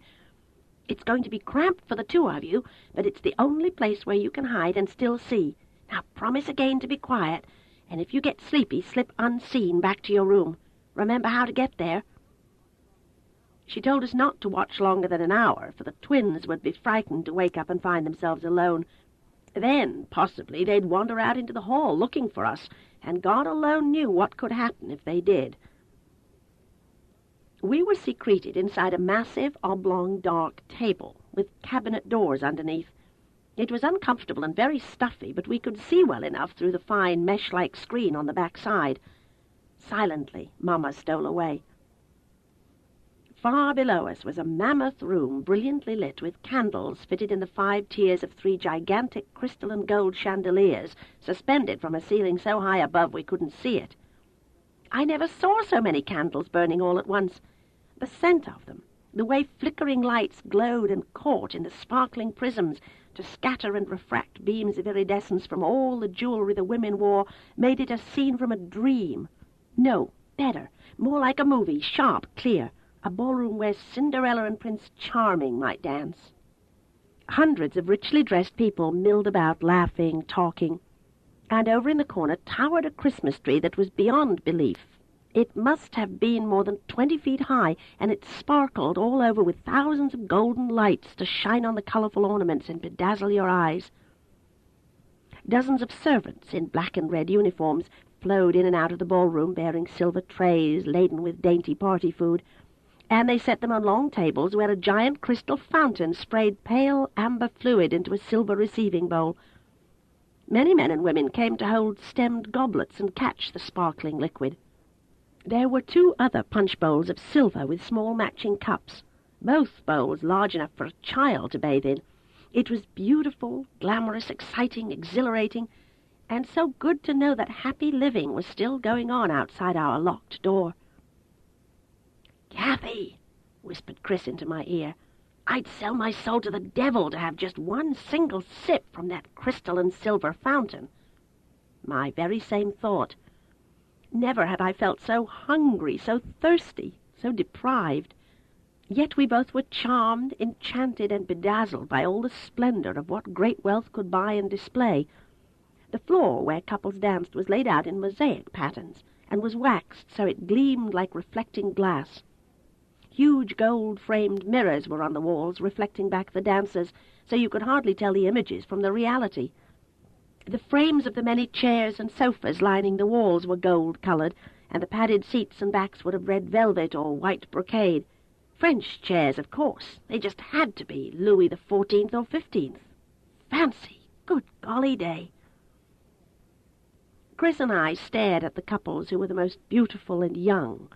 We commented on their clothing, their hairstyles, and speculated on what relationships they had going for them. But most of all we watched our mother, who was the center of attention. Most often she danced with a tall, handsome man with dark hair and a big mustache. He was the one who brought her stemmed goblets and a plate of food, and they sat on a velvet couch to eat canapes and hors d'oeuvres. I thought they sat too close. Quickly I took my eyes from them to take a look at the 3 chefs behind the long tables, still cooking what looked like pancakes to me, and little sausages to be stuffed with fillings. The aroma of all that drifted up to us, making our salivary glands overwork. Our meals were monotonous, boring things. Sandwiches, soups, and that everlasting fried chicken and eternal potato salad. Down there was a gourmet feast of everything delicious. Food was hot down there. Ours was seldom even warm. We kept our milk on the attic stairs so it wouldn't sour, and sometimes we found ice on the top. If we kept our picnic basket of food on the attic stairs, the mice stole down to nibble on everything. From time to time, Mama disappeared with that man. Where did they go, and what did they do? Did they kiss? Was she falling in love? Even from my high and remote place in the cabinet, I could tell that man was fascinated by Mama. He couldn't take his eyes from her face or keep his hands from touching her. And when they danced to music that was slow, he held her so his cheek pressed to hers. When they stopped dancing, he kept his arm around her shoulders or her waist, and once he dared to even touch her breast. I thought that now she would slap his good-looking face, for I would, but she only turned and laughed and pushed him away, saying something that must have been a warning not to do that in public. And he smiled and took her hand and raised it to his lips while their eyes locked long and meaningfully, or so I thought. "Chris, do you see Mama with that man?" "Sure I see them. He's just as tall as Daddy was." "Did you see what he just did?" "They're eating and drinking and laughing and talking and dancing just like everybody else." "Kathy, just think. When Mama inherits all that money, we can have parties like this on Christmas and on our birthdays. Why, in the future we might even have some of the very same guests we see now. Let's send invitations to our friends back in Gladstone. Boy, won't they be surprised to see what we inherit." Just then Mama and that man got up from the couch and left. So we fastened our charmed eyes on the second most attractive woman in the group below and watched her and pitied her, for how could she compete with our mother? Then into the ballroom strode our grandmother, looking neither left nor right nor smiling at anyone. Her dress wasn't grey, and that alone was enough to astonish us. Her long formal gown was of ruby red velvet, tight in the front and flowing in the back, and her hair was piled high on her head and curled elaborately, and ruby and diamond jewelry sparkled on her neck, ears, arms, and fingers. Who would ever think that impressive, regal-looking woman down there was the menacing grandmother who visited us each day? Reluctantly, we had to admit in whispers back and forth, "She does look magnificent." "Yes, very impressive, like an Amazon, too big." "A mean Amazon." "Yeah, a warrior Amazon, ready to do battle with the glare of her eyes alone. She doesn't really need any other weapon." That's when we saw him, our unknown grandfather. It stole my breath away to look down and see a man so very much like our father if he had lived long enough to become old and feeble. He sat in a shiny wheelchair, dressed in a tuxedo, and his formal shirt was white with black trim. His thinning blonde hair was almost white, and it shone silver under the lights. His skin was unlined, at least viewed from our far and high and hidden place. Appalled as well as fascinated, neither Chris nor I could move our eyes anywhere else once we spied him. He was fragile-looking, but still unnaturally handsome for a man of his great age of 67 and a man who was near dead. Suddenly, frighteningly, he raised his head and he gazed upward, directly at our hiding place. For one awful, terrifying moment it seemed he knew we were there, hidden behind the wire screen. A small smile played on his lips. Oh, dear God, what did that smile mean? Still, he didn't look nearly as heartless as the grandmother. Could he truly be the cruel and arbitrary tyrant we presumed him to be? From the gentle, kindly smiles he bestowed on all those who came up to greet him and shake his hand and pat his shoulder, he seemed benign enough. Just an old man in a wheelchair who really didn't look very sick. Yet he was the one who had ordered our mother to be stripped and whipped from her neck down to her heels, and he had watched. So how could we ever forgive him for that? "I didn't know he would look like Daddy," I whispered to Chris. "Why not? Daddy was his much younger half-brother. Grandfather was a grown man before our father was born, and married, too, with 2 sons of his own before he had a half-brother. That was Malcolm Neil Foxworth down there, the one who had kicked out his younger stepmother and her little son. Poor Mama. How could we blame her for falling in love with a half-uncle when he was as young and as handsome and charming as our father had been? With such parents as she'd described, she did have to have someone to love, and she did need to be loved in return. She did. He did. Love. It came unbidden. You couldn't help whom you fell in love with. Cupid's arrows were ill-aimed. Such ran the whispered comments between Chris and me. Then we were suddenly hushed by the footfalls and voices of 2 people approaching our hiding place. "Corinne hasn't changed at all," said a man unseen by us, only to grow more beautiful and even more mysterious. "She's a very intriguing woman." "Ha! That's because you always did have a yen for her, Al," responded his female companion. "Too bad she didn't have eyes for you instead of Christopher Foxworth. Now there was a man who was really something else." But I marvel that those 2 narrow-minded bigots down there would allow themselves to forgive Corinne for marrying her half-uncle. They have to forgive her. When you have only 1 child left out of 3, you are forced to take that one back into the fold. "Isn't it peculiar how things work out?" asked the woman, her voice thick and guttural from too much liquor. 3 children, and only the despised, regretted one is left to inherit all of this. The half-drunken man chortled. "Corinne wasn't always so despised. Remember how the old man adored her? She could do no wrong in his eyes until she eloped with Christopher, but that harridan mother of hers never had any patience with her daughter. Jealous, maybe, but what a luscious, rich plum to fall into the hands of Bartholomew Winslow. Wish it were mine," said the unseen Al wistfully. "I'll bet you do," sarcastically scoffed the woman, who set something down on our table that sounded like a glass with ice inside. "A beautiful, young and rich woman is indeed a plum for any man. Much too heady for a slob like you, Albert Dunn. Corinne Foxworth would never look at you, not now, not even when you were young. Besides, you're stuck with me." The bickering pair drifted out of earshot. Other voices came and went as the long hours passed. My brother and I were tired now of watching, and we were both very much needing the bathroom. Plus, we were worried about the twins left alone in the bedroom. What if one of the guests wandered into the forbidden room and saw the sleeping twins?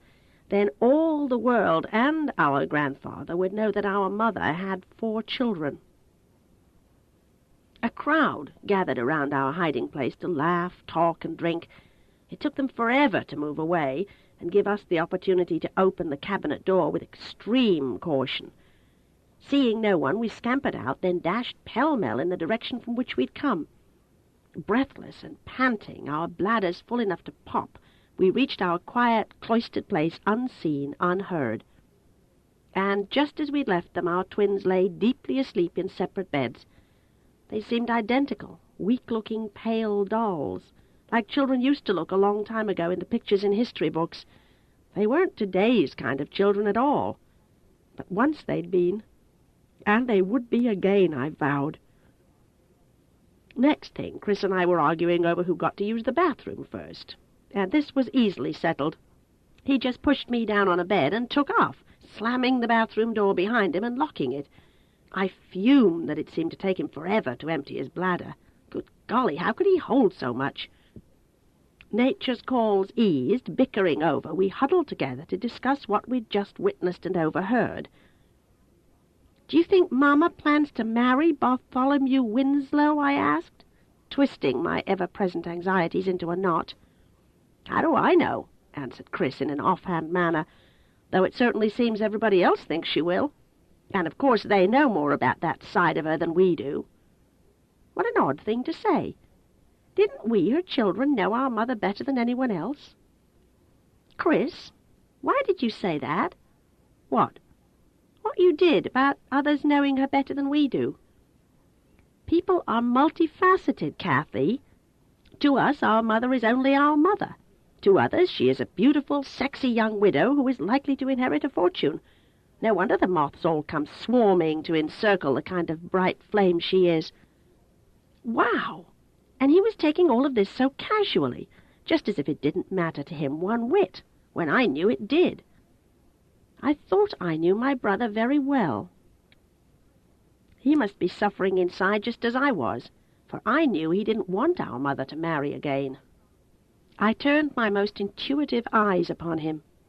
Ah, he wasn't nearly as detached as he seemed, and that pleased me. I sighed, though, for I would so much like to be the eternal optimist like him.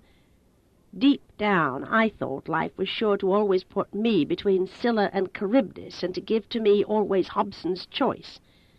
I had to make myself over, make myself better, and become like Chris, eternally cheerful. When I suffered, I had to learn to hide it as he did. I had to learn to smile and never frown and not be the genuine clairvoyant I was. Already we had discussed between us the possibility that our mother might marry again, and neither one of us wanted that to happen. We thought of her as still belonging to our father. We wanted her to be faithful to his memory, ever a constant to his first love. And if she remarried, just where would the four of us fit in? Would that Winslow man with his handsome face and big moustache want 4 children who weren't his? Kathy, mused Chris aloud, do you realize this is the perfect time to explore this house? Our door is unlocked, the grandparents are downstairs, Mama is occupied. The perfect chance to find out all we can about this house. No, I cried, frightened. Suppose the grandmother found out, she'd whip the skin off all of us. Then you stay with the twins, he said with surprising firmness. If I'm caught, which I won't be, I'll suffer the whipping and take all the blame. Think of it this way. Someday we may need to know how to escape this house. An amused smile curved his lips before he went on. I'm going to disguise myself anyway, just in case I'm seen. Disguise? How? But I'd forgotten the treasure trove of old clothes in the attic. He was up there only a few minutes before he came down wearing an old-fashioned dark suit that wasn't much too large. Chris was big for his age.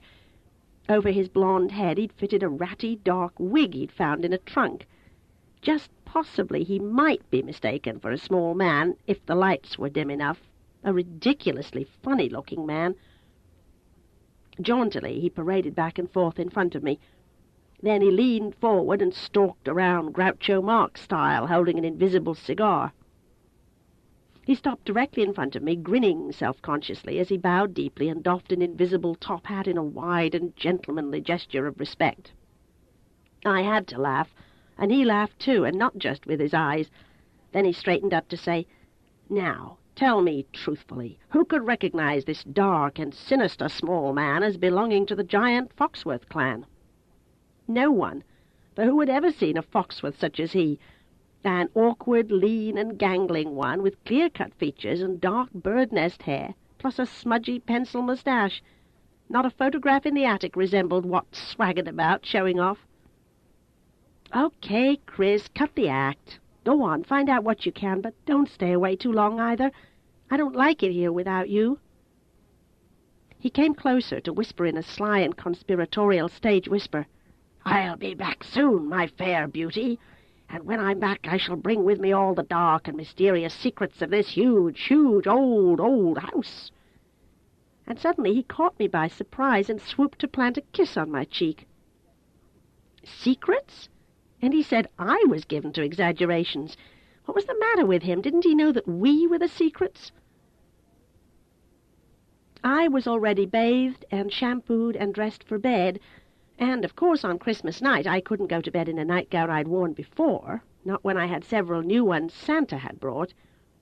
It was a lovely gown I wore, white, with full long sleeves that ruffled at the wrists, and was beaded through with blue satin ribbon, and everything was lace-edged with smocking across the front and back of the bodice, and dainty pink roses with a tracery of delicately embroidered green leaves.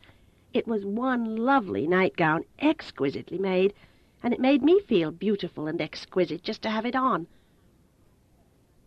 Chris swept his eyes from my hair down to my bare toes that just barely peeked from beneath my long gown, and his eyes told me something they'd never said quite as eloquently before.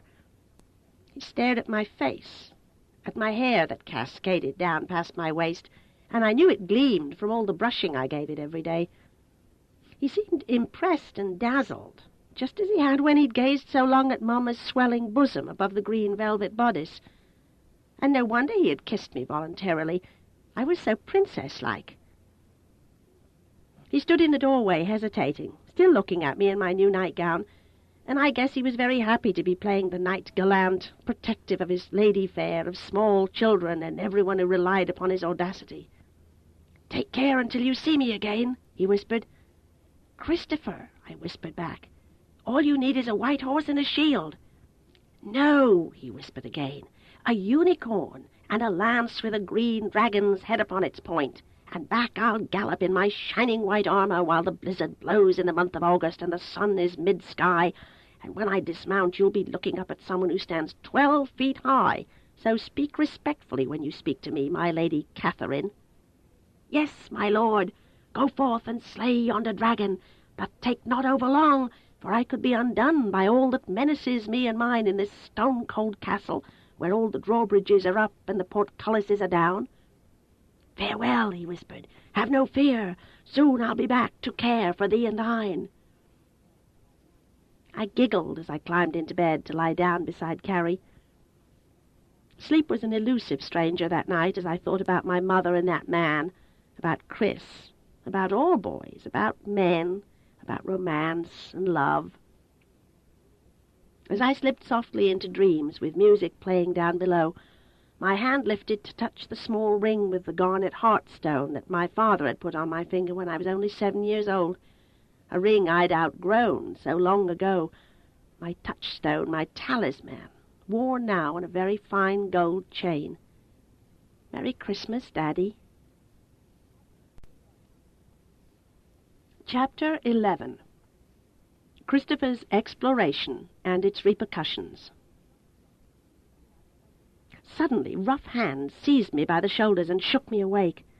Jolted, startled, I stared with frightened eyes at a woman I hardly recognized as my mother.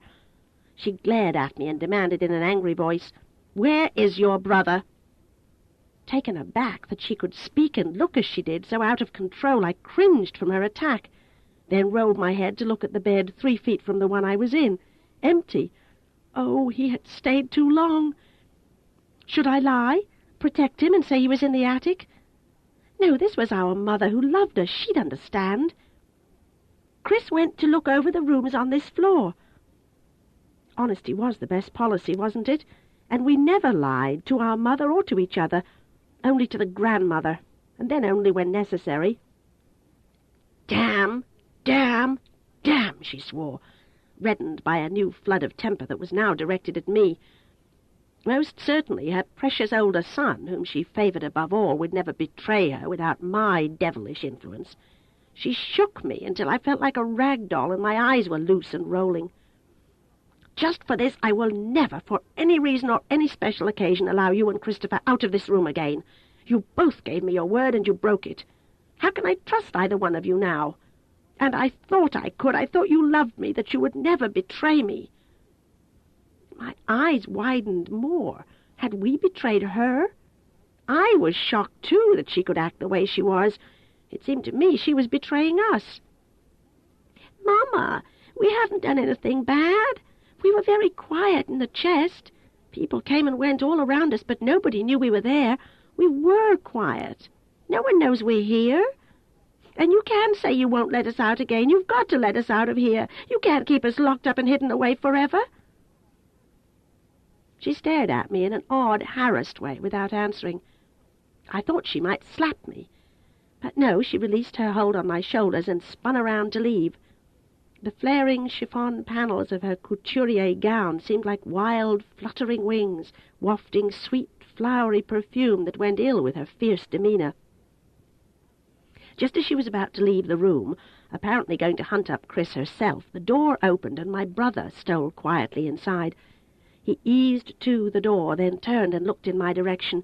His lips parted to speak, That's when he saw our mother, and the strangest expression came over his face. For some reason his eyes didn't light up as they customarily did when he saw our mother. Moving swiftly and with strong purpose, Mamma reached his side. Her hand lifted, and she delivered a hard, stinging slap against his cheek. Then, before he could recover from the shock of that, her left hand lifted, and the opposite cheek felt the strength of her anger. Now Chris's pale and stunned face wore 2 large red splotches. "If you ever do anything like this again, Christopher Foxworth, I will myself whip not only you, but Cathy as well." What colour Chris had left in his unnaturally pale face drained away, leaving those red slap marks on his wan cheeks like smeary handprints of blood. I felt my own blood drain down into my feet. A stinging sensation began behind my ears as my strength grew small, and I stared at that woman who seemed a stranger now, like some woman we didn't know, and one I didn't care to know. Was that our mother, who usually spoke to us only with kindness and love? Was that the mother who was so understanding of our misery from such a long, long confinement? Was the house already doing things to her, making her different? It came then in a rush. Yes, all the little things totaled up. She was changing. She didn't come as often as she used to, not every day, most certainly not twice a day as she had in the beginning. And oh, I was scared, like everything trusted and dependable was torn from beneath our feet, and only toys, games, and other gifts were left. She must have seen something in Chris's stunned expression, something that made her hot anger disappear. She drew him into her open arms and covered his wan, splotched, moustached face with quick little kisses that sought to take away the harm she'd done. Kiss, kiss, kiss, finger his hair, stroke his cheek, draw his head against her soft, swelling breasts, and let him drown in the sensuality of being cuddled close to that creamy flesh that must excite even a youth of his tender years. "I'm sorry, darling," she whispered, tears in her eyes and in her voice. "Forgive me, please, forgive me. Don't look so frightened. How can you be afraid of me? I didn't mean it about the whippings. I love you. You know that. I would never whip you or Cathy. Have I ever? I'm not myself because I have everything going my way now, our way. You just can't do anything to spoil it for all of us, and that's the only reason I slapped you." She cupped his face between her palms and kissed him, full on lips that were puckered from the tight squeeze of her hands. And those diamonds, those emeralds, kept flashing, flashing, signal lights, meaning something. And I sat and watched and wondered and felt, oh, I didn't know how I felt except confused and bewildered and very, very young. And the world all about us was wise and old, so old. Of course he forgave her, just as I did. And of course we had to know what was going her way and our way. "Please, Mamma, tell us what it is, please." "Another time," she said, in a terrible hurry to get back to the party before she was missed. More kisses for the both of us. And it came to me then. I had never felt my cheek against the softness of her breast. "Another time. Perhaps tomorrow, and I'll tell you everything," she said, hurriedly giving us more kisses and saying more soothing words to take away our anxieties. She leaned over me to kiss Carrie, and then went over to Corey to kiss his cheek too. "You have forgiven me, Christopher?" "Yes, Mamma. I understand, Mamma. We should have stayed in this room. I should never have gone exploring." She smiled and said, "Merry Christmas, and I'll be seeing you soon." And then out the door she went, closing and locking it behind her. Our first Christmas day upstairs was over. The clock down the hall had struck 1. We had a room full of gifts, a TV set, the chess game we'd asked for, 1 red and 1 blue tricycle, new clothes that were heavy and warm, plus many sweet things to eat, and Chris and I had been to a magnificent party, in a way. Yet something new had come into our lives, a facet of our mother's character we had never experienced before. For just a brief moment or two, Mamma seemed exactly like our grandmother. In the dark, On one bed, with Carrie on one side of me and Chris on the other, he and I lay holding each other. He smelled different than I did. My head was on his boyish chest, and he was losing weight. I could hear his heart throbbing along with the faint music still drifting to our ears. He had his hand in my hair, curling a tendril over and over around his fingers. Chris, being grown up is awfully complicated, isn't it? Guess so. I always thought when you were an adult you knew how to handle any situation. You were never in doubt as to what is wrong and what is right. I never guessed adults floundered around too, just like us. If you're thinking of Mama, she didn't mean what she said and did.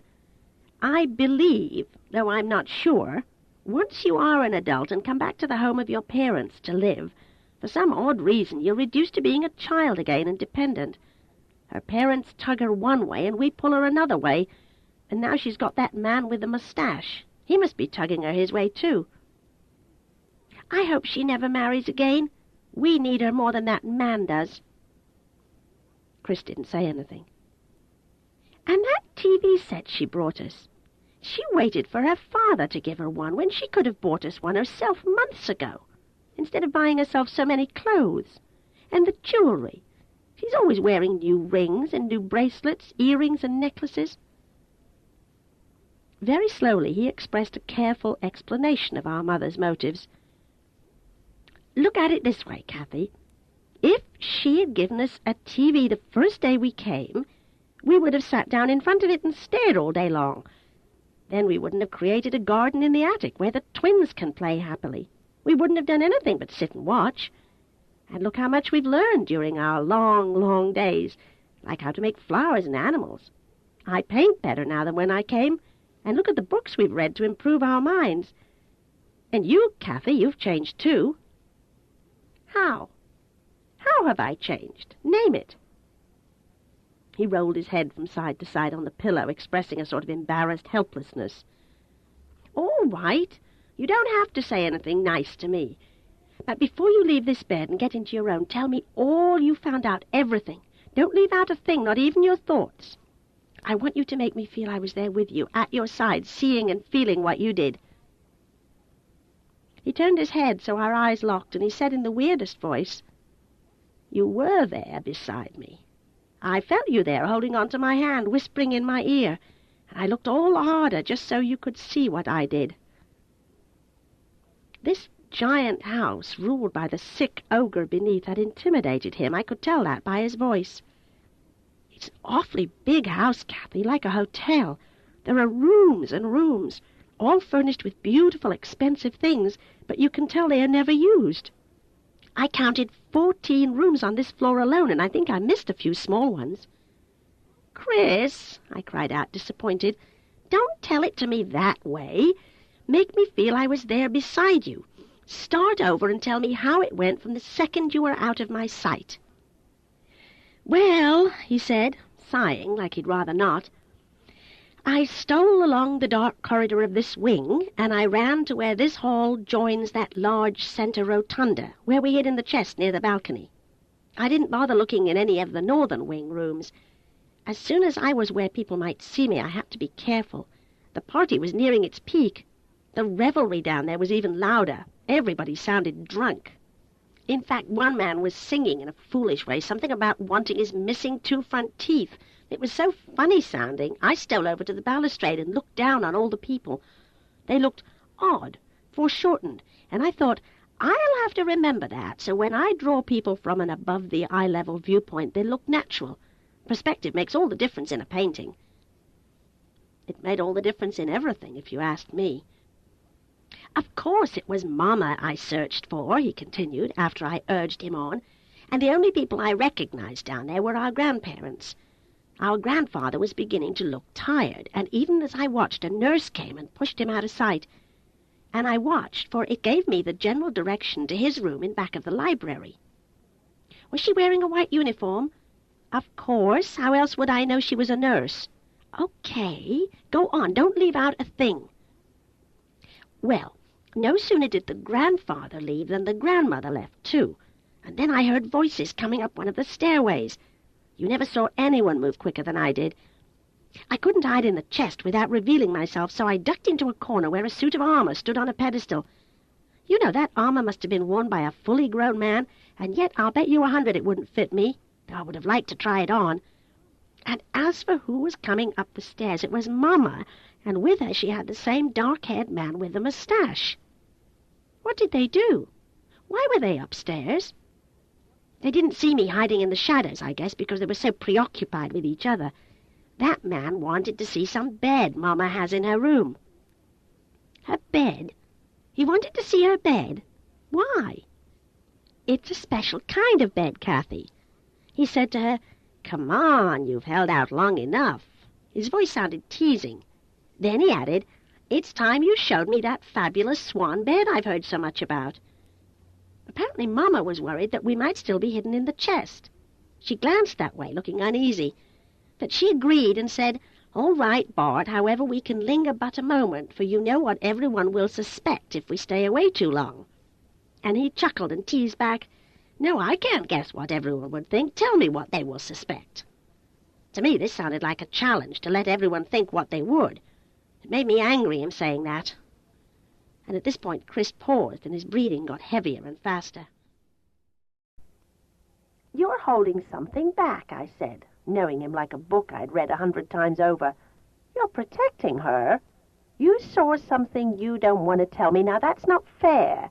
You know we agreed the first day we came here to always be honest and fully truthful with each other. Now, you tell me what you saw." "Good gosh," he said, squirming and turning his head and refusing to look me straight in the eyes. "What difference does a few kisses make?" "A few kisses?" I stormed. "You saw him kiss Mama more than once? What kind of kisses? Hand kisses or real mouth-to-mouth kisses?" A blush heated up his chest on which my cheek was resting. It burned right through his pajamas. "They were passionate kisses, weren't they?" I threw out, convinced even without his say-so. "He kissed her, and she let him, and maybe even touched her breasts and stroked her buttocks, like I once saw Daddy do when he didn't know I was in the room and watching. Is that what you saw, Christopher?" "What difference does it make?" he answered, a choke in his voice. "Whatever he did, she didn't seem to mind, though it made me feel sick." It made me feel sick, too. Mama was only a widow of 8 months then. But sometimes 8 months can feel more like 8 years. And after all, of what value was the past when the present was so thrilling and pleasing? For you bet I could guess a lot went on that Chris wasn't ever going to tell me. "Now, Kathy, I don't know what you're thinking, but Mama did command him to stop, and if he didn't, she wouldn't show him her bedroom. Oh, boy, I bet he was doing something gross." "Kisses," said Chris, staring over at the Christmas tree. "Only kisses and a few caresses. But they did make her eyes glow. And then that Bart, he was asking her if the swan bed had once belonged to a French courtesan."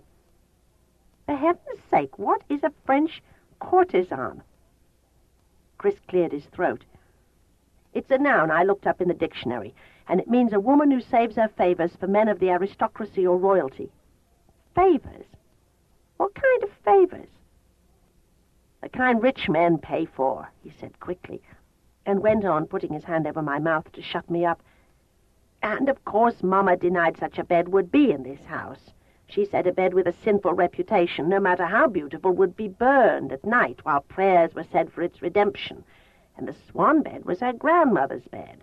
And when she was a girl, she wanted her grandmother's bedroom suite more than she wanted anything else. But her parents wouldn't let her have those rooms, fearful she'd be contaminated by the ghost of her grandmother, who wasn't exactly a saint, and yet not exactly a courtesan either. And then Mama laughed kind of hard and bitterly and told Bart her parents believed she was now so corrupted that nothing could or would make her worse than she already was. And you know, that made me feel so bad. Mama isn't corrupted. Daddy loved her. They were married, and what married people do in private is no one else's business. My breath caught and held. Chris always knew everything, absolutely everything. "Well," Mama said, "one quick look, Bart, and then back to the party." They disappeared down a wing softly lit and inviting, and of course that gave me the general directions of her room. I cautiously peered in all directions first before I came from out of hiding and dashed away from the suit of armor and into the first closed door that I saw. I rushed in, thinking that since it was dark and the door was closed, it would be unoccupied. I closed the door behind me very softly and then stood perfectly still just to absorb the scent and feel of the place, the way you say you do. I had my flashlight and I could have beamed that around right away, but I wanted to learn how you can be so intuitive and so wary and suspicious when everything seems perfectly normal to me.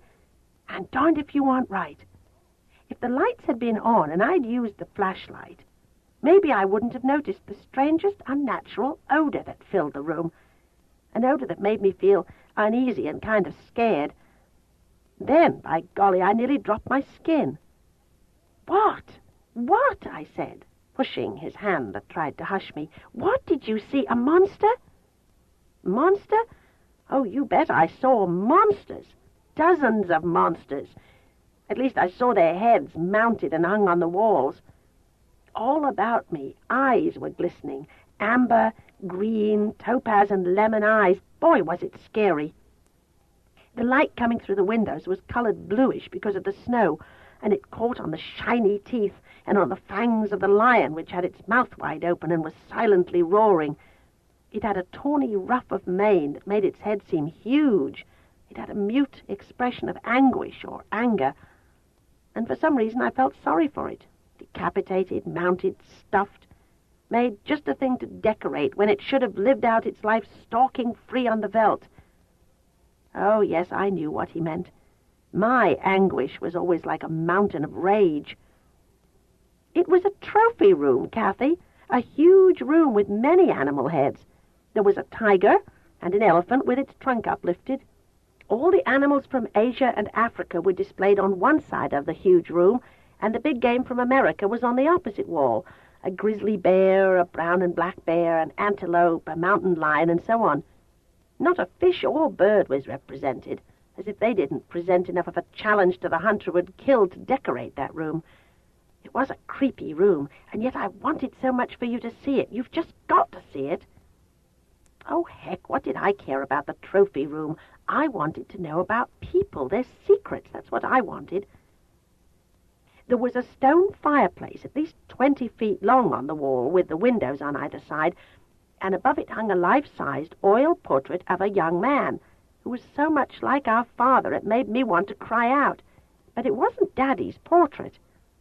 As I neared, I saw a man much like our father, except in the eyes. He wore a khaki hunting outfit with a blue shirt. The hunter rested on his rifle, and he had one leg up on a log that lay on the ground. I know a little about art, enough to know that painting is a masterpiece. The artist really captured the soul of the hunter. You never saw such hard, cold, cruel, and pitiless blue eyes. That alone told me it couldn't be our father, even before I read the small metal plate fastened to the bottom of the gold leaf frame. It was a painting of Malcolm Neil Foxworth, our grandfather. The date showed Daddy had been 5 years old when that portrait was painted. And as you know, when Daddy was 3, he and his mother Alicia had been driven away from Foxworth Hall, and he and his mother were living in Richmond then. Go on. Well, I was very fortunate nobody saw me stealing around, for I really did poke into every room. And finally I found Mama's suite of rooms. It has double doors over 2 steps up. And boy, when I took a look inside, I thought I was looking into a palace. The other rooms made me anticipate something splendid, but her rooms are just beyond belief. And they had to be our mother's rooms, for Daddy's photograph was on her nightstand, and the rooms smelled of her perfume. In the center of the room, on a dais, was the fabulous swan bed.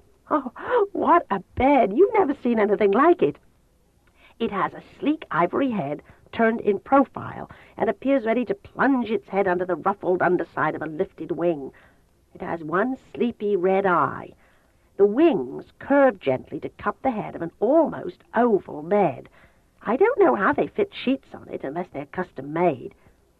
The designers arranged for the wingtip feathers to act as fingers, and they hold back the delicate, transparent draperies that are in all shades of pink and rose and violet and purple. It is really some bed, and those bed curtains. Why, she must be like a princess sleeping there. The pale mauve carpet is so thick you sink up to your ankles, and there's a large rug of white fur near the bed. There are lamps 4 feet high of cut crystal decorated with gold and silver, and 2 of them have black shades. There's an ivory chaise lounge upholstered in rose-colored velvet, something like you'd see in a Roman orgy. And at the foot of that big swan bed, and hold your breath, for you're not going to believe this, there was an infant swan bed. Imagine that, placed at the foot and crossways. I just had to stand and wonder why anyone would need a big, wide bed and then a little narrow bed across the bottom. There must be a good reason, beside that of taking a nap and not mussing the larger bed. Kathy, you've just got to see that bed to believe it. I knew he'd seen a whole lot more that he didn't mention, more that I was to see later for myself. So much I did see that I knew why he came back and made so much of the bed without telling me everything. "Is this house prettier than our house in Gladstone?" I asked. For to me, our ranch house, 8 rooms and 2.5 baths, had been the best possible. He hesitated. It took him some time to find the right words to say, for he was not one to speak hastily. He weighed his words carefully that night, and that alone told much. "This is not a pretty house.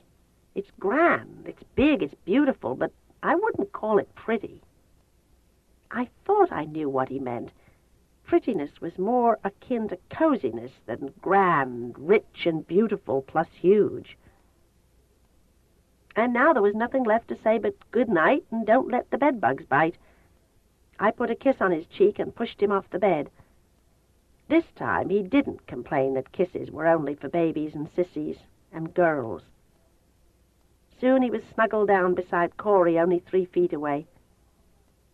In the dark, the little live Christmas tree, 2 feet tall, sparkled with tiny colored lights, like the tears I saw glistening in my brother's eyes. Chapter 12. The Long Winter and Spring and Summer. Never had our mother spoken truer words when she said now we had a real window to look into the lives of others. That winter, the TV set took over our lives.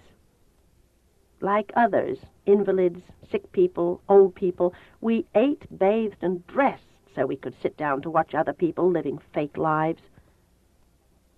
During January, February, and most of March, the attic was much too cold to enter. A frigid vapor hung in the air up there, eerily misting everything over, and it was scary, you bet, and miserable. Even Chris had to admit that. All of this made us very content to stay in the warmer bedroom, cuddled close together as we stared and stared and stared. The twins adored the TV, so they never wanted to turn it off. Even at night while we slept, they wanted it on, knowing it would then wake them up in the morning. Even the scramble of dots after the late shows was better to them than nothing at all. Corey, in particular, liked to wake up and see the little people behind the desks giving the news, talking about the weather. For certainly their voices welcomed him more cheerfully into another day than did the covered, dim windows. The TV shaped us, molded us, taught us how to spell and pronounce difficult words. We learned how important it was to be clean, odorless, and never let wax accumulate on your kitchen floor. Never let the wind muss your hair. And God forbid if you had dandruff, then the entire world would hold you in scorn. In April, I'd be 13, approaching the age of acne. Each day I examined my skin to see what horrors might pop up any moment. Really, we took commercials literally, believing in their value as a book of rules to see us safely through the dangers life held. Each day that passed brought about changes in Chris and in me. Peculiar things were happening to our bodies. We grew hair where we hadn't had hair before, funny-looking, crispy, amber-colored hair, darker than what was on our heads. I didn't like them, and I took the tweezers and plucked them out whenever they appeared. But they were like weeds. The more you plucked, the more came back. Chris found me one day with my arm upraised, seeking diligently to grasp one single crinkly amber hair and ruthlessly yank it out. "What the heck are you doing?" he shot out. "I don't want to have to shave under my arms, and I don't want to use that depilatory cream that Mama uses. It stinks." "You mean you've been pulling hairs from your body wherever they appear?" "Sure I do. I like my body nice and neat, even if you don't." "You're fighting a losing battle," he said with a wicked grin. "That hair is supposed to grow where it does, so leave it alone, and stop thinking about looking childishly neat and begin to think of that hair as sexy." Sexy? Big bosoms were sexy, not crinkly, wiry hair. But I didn't say this, for little hard apples were beginning to poke out my chest, and I just hoped Chris hadn't noticed. I was very pleased I was beginning to swell out in front when I was alone in a private place, but I didn't want anyone else to notice. I had to abandon that forlorn hope, for I saw Chris glance quite often at my chest, and no matter how loosely my sweaters or blouses fitted, I believe those little hills betrayed my modesty. I was coming alive, feeling things I hadn't felt before, strange achings, longings, wanting something and not knowing what it was that woke me up at night, pulsating, throbbing, excited, and knowing a man was there with me, doing something I wanted him to complete, and he never did. He never did. Always I woke up too soon before I reached those climactic heights I knew he would take me to. If only I wouldn't wake up and spoil it all. Then there was another puzzling thing. It was me who made up the beds every morning, as soon as we were up and dressed and before the witch came in with a picnic basket.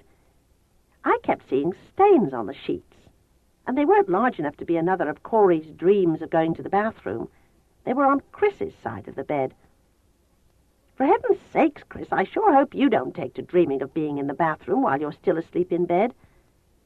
I just couldn't believe his fantastic tale of something he called nocturnal emissions.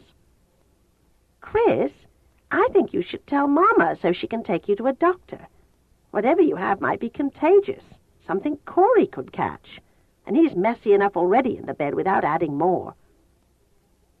He threw me a look of contempt while red color heated his face. "I don't need to see a doctor," he said in the stiffest way. "I've heard older boys talk in the school restrooms, and what is happening to me is perfectly normal." "It cannot be normal. It is much too messy to be normal." "Ha!" he scoffed, flashing his eyes with hidden laughter sparkling them. "Your time to mess up your sheets is coming." "What do you mean?"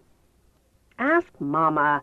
It's about time she told you. I've already noticed you're beginning to develop, and that's a sure sign." I hated that he always knew more about everything than I did. Where did he learn so much?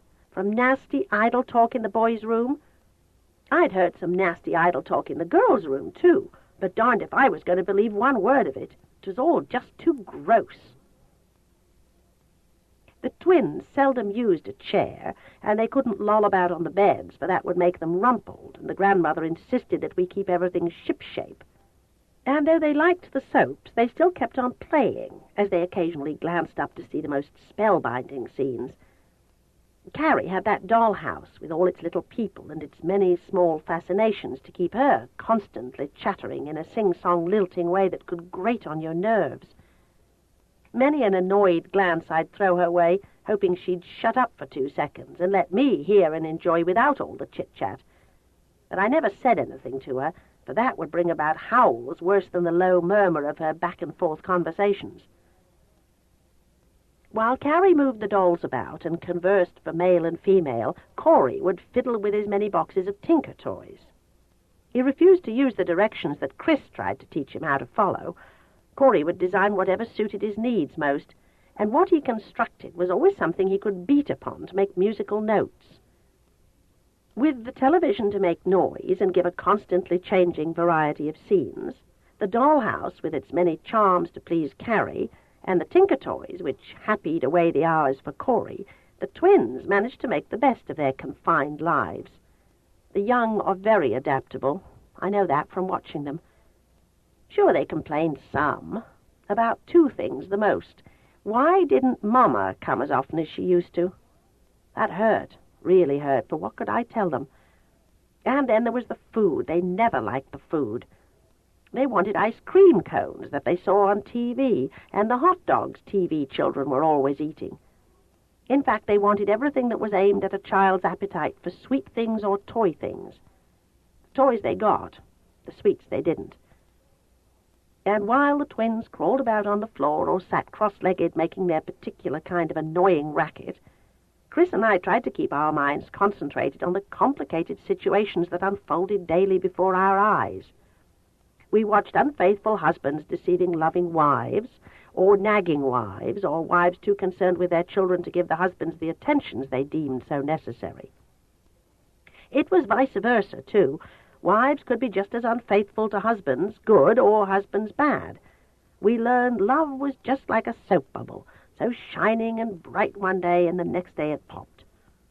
Then came the tears, the woebegone expressions, the anguish over endless cups of coffee, while seated at the kitchen table with a best friend who had her own troubles, or his own troubles. But no sooner was one love over and done with, than along came another love to start that shining soap bubble soaring again. Oh, how very hard those beautiful people sought to find the perfect love and lock it away, keep it safe, and they never could. One afternoon in late March, Mama came into the room with a large box tucked under her arm. We were accustomed to seeing her enter our room with many gifts, not just one, and the strangest thing was she nodded at Chris, who seemed to understand, for he got up from where he sat to study, caught hold of the small hands of our twins, and he took them up into the attic. I didn't understand in the least. It was still cold up there. Was this some secret? Was she bringing a gift just for me? We sat side by side on the bed Carrie and I shared, and before I could have a look at the gift meant especially for me, Mama said we had to have a woman-to-woman talk. Now, I'd heard about man-to-man talks from watching old Andy Hardy movies, and I knew these particular kinds of discussion had something to do with growing up and sex. So I grew thoughtful and tried not to show too much interest, which would be unladylike, though I was dying to know at last. And did she tell me what I had waited to hear for many a year? No. While I sat solemnly and awaited the disclosing of all the evil, unholy things boys knew from the moment they were born, according to one particular witch grandmother, I sat stunned and disbelieving while she did the explaining of how likely any day I would start to bleed. Not from a wound, an injury, but from God's plan of how a woman's body should function. And to add to my amazement, not only was I going to bleed once every month from now on until I was an old woman of 50, this bloody thing was going to last 5 days. Until I'm 50? I asked in a voice weak and small, afraid, oh, so afraid she wasn't joking. She gave me a sweet and tender smile. Sometimes it stops before you're 50, and sometimes it goes on for a few years more. There's no set rule. But somewhere around that age bracket you can expect to go into the change of life, and that is called menopause. Is it going to hurt? Was the most important thing I needed to know at that moment. Your monthly periods? There may be a little crampy pain, but it's not so bad. And I can tell you this from my own experience, and that from other women I know, the more you dread it, the more it pains. I knew it. Never did I see blood that I didn't feel pain, unless it was the blood of someone else. And all this mess, this pain, these cramps, just so my uterus could ready itself to receive a fertilized egg that would grow into a baby. Then she gave me the box, which contained everything I would need for that time of month. "Hold up, Mama," I cried, having found a way to avoid all of this. "You've forgotten I plan to be a ballerina, and dancers are never supposed to have babies. Miss Danielle was always telling us it was better never to have a child, and I don't want any, not ever. So you can take all this stuff back to the store and get back your money, for I'm calling off this monthly period mess." She chuckled and hugged me closer and put on my cheek a kiss. "I guess I must have overlooked telling you something, for there isn't anything you can do to prevent menstruation. You have to accept all of nature's ways of changing your body from that of a child into that of a woman. Certainly you don't want to remain a child all your life, do you? I floundered, wanting very much to be a grown woman with all the curves she had, and yet I wasn't prepared for the shock of such messiness, and once each month. And, Kathy, please don't be ashamed or embarrassed or dread a little discomfort and the trouble. Having babies is very rewarding. Someday you'll fall in love and marry, and you'll want to give your husband children, if you love him enough. Mama, there's something you're not telling me. If girls go through this sort of thing to become a woman, what must Chris endure to become a man? She giggled girlishly and pressed her cheek to mine. They have changes, too, though none that make them bleed. Chris will soon have to be shaving, and every day, too. And there are certain other things he will have to learn to accomplish and control that you don't have to worry about. What? Asked I, eager to have the male gender share some of the miseries of maturing. When she didn't answer, I asked, Chris, he sent you to me with instructions to tell me, didn't he? She nodded and said yes, though she had meant to tell me long ago, but downstairs there was a hassle every day to keep her from doing what she should. Chris, what does he have to endure that's painful? She laughed, seemingly amused. Another day, Kathy. Now put your things away and use them when you have the need. Don't panic if it starts in the night or while you're dancing. I was 12 the day mine started and out riding a bicycle. And you know I rode home at least 6 times and changed my panties before my mother finally noticed and took the time to explain to me what it was all about. I was furious because she hadn't warned me in advance. She never told me anything. Believe it or not, you'll soon get used to it, and it won't make one bit of difference in your lifestyle. Despite the boxes of hateful things I wished I would never need, for I wasn't going to have a baby, that was a very good, warm talk that my mother and I shared. And yet, when she called Chris and the twins down from the attic, and she kissed Chris and ruffled his blonde curls and played with him in teasing ways and almost ignored the twins, the closeness shared but a moment ago began to fade. Carrie and Corey seemed ill at ease in her presence now. They came running to me and climbed up on my lap, and with my arms hugging them close, they watched as Chris was fondled, kissed, and fawned over. It bothered me so much the way she treated the twins, as if she didn't like to look at them. As Chris and I moved on into puberty and toward adulthood, the twins stagnated, went nowhere. The long, cold winter passed into spring. Gradually, the attic grew warmer. We went, all 4, up there to take down the paper snowflakes, and we made it bloom again with our brilliant spring flowers. My birthday came in April, and Mama didn't fail to come with presents and the treats of ice cream and bakery cake. She sat down to spend the Sunday afternoon and taught me how to do crewel embroidery and a few needlepoint stitches. Thus, with the kits she gave me, I had another way to fill my time. My birthday was followed by the twins' day, their 6th birthday. Again, Mama bought the cake, the ice cream, and the many gifts, including musical instruments that made Corey's blue eyes light up. He took one long, charmed look at that toy accordion, gave it a squeeze or two while punching the keys, cocking his head to listen attentively to the sounds he made, and darned if he wasn't soon playing a tune on that thing. None of us could believe it. Then again we were dumbfounded, for he turned to Carrie's toy piano and did the same thing. Happy birthday to you, happy birthday, dear Carrie, happy birthday to you and me. Corey has an ear for music, said Mama, looking sad and yearning as she at last turned her gaze upon her youngest son. Both my brothers were musicians. The pity of it was my father had no patience for the arts, or the type of men who were artists, not only those who were musicians, but painters, poets, and so forth. He thought them weak and effeminate. He forced this older brother to work in a bank he owned, not caring if his son detested the job that didn't suit him at all. He was named after my father, but we called him Mal. He was a very good-looking young man, and on weekends Mal would escape the life he hated by riding up into the mountains on his motorcycle. In his own private retreat, a log cabin he had built himself, he composed music. One day he took a curve too fast in the rain. He careened off the road and crashed down hundreds of feet into a chasm. He was 22 years old and dead. My younger brother was named Joel, and he ran away the day of his brother's funeral. He and Mal had been very close, and I guess he just couldn't bear the thought that now he would have to take Mal's place and be the heir to his father's business dynasty. We received one single postcard from Paris in which Joel told us he had a job with an orchestra touring Europe.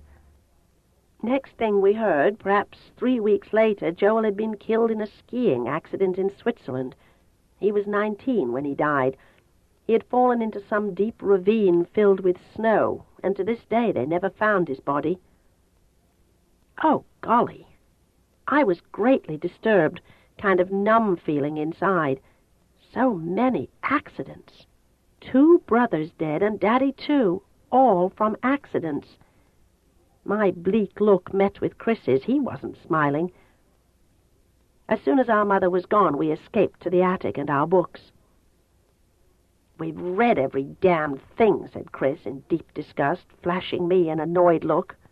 It wasn't my fault he could read a book in a few hours. "We could read through those Shakespeare books again," I suggested. "I don't like to read plays." Gosh golly, I loved reading Shakespeare and Eugene O'Neill and anything that was dramatic, fanciful, and fraught with tempestuous emotions. "Let's teach the twins to read and write," I suggested. I was that frantic to do something different. And in this way we could give them another way to entertain themselves. "And, Chris, we'll save their brains from turning into mush from looking at that tube so much, and keep them from going blind, too."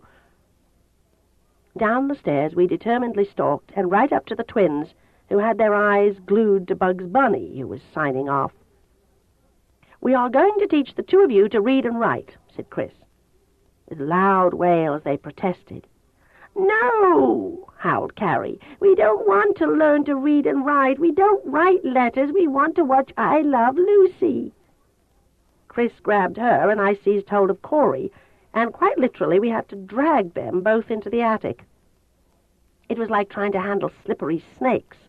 One of them could bellow like a mad bull charging. Corey didn't speak, nor did he scream, nor did he beat at me with small fists to inflict some damage. He just clung fiercely to whatever came within reach of his hands, and he used his legs to wrap around things, too. Never did 2 amateur teachers have a more unwilling student body. But finally, through tricks and threats and fairy tales, we began to interest them. Maybe it was pity for us that soon had them carefully toiling over books and tediously memorizing and reciting letters. We gave them a McGuffey's first-grade primer to copy words from. Not acquainted with other children the same age as our twins, Chris and I thought our 6-year-olds did remarkably well. And though Mama didn't come every day now, as she had in the beginning, or every other day, she did show up once or twice a week.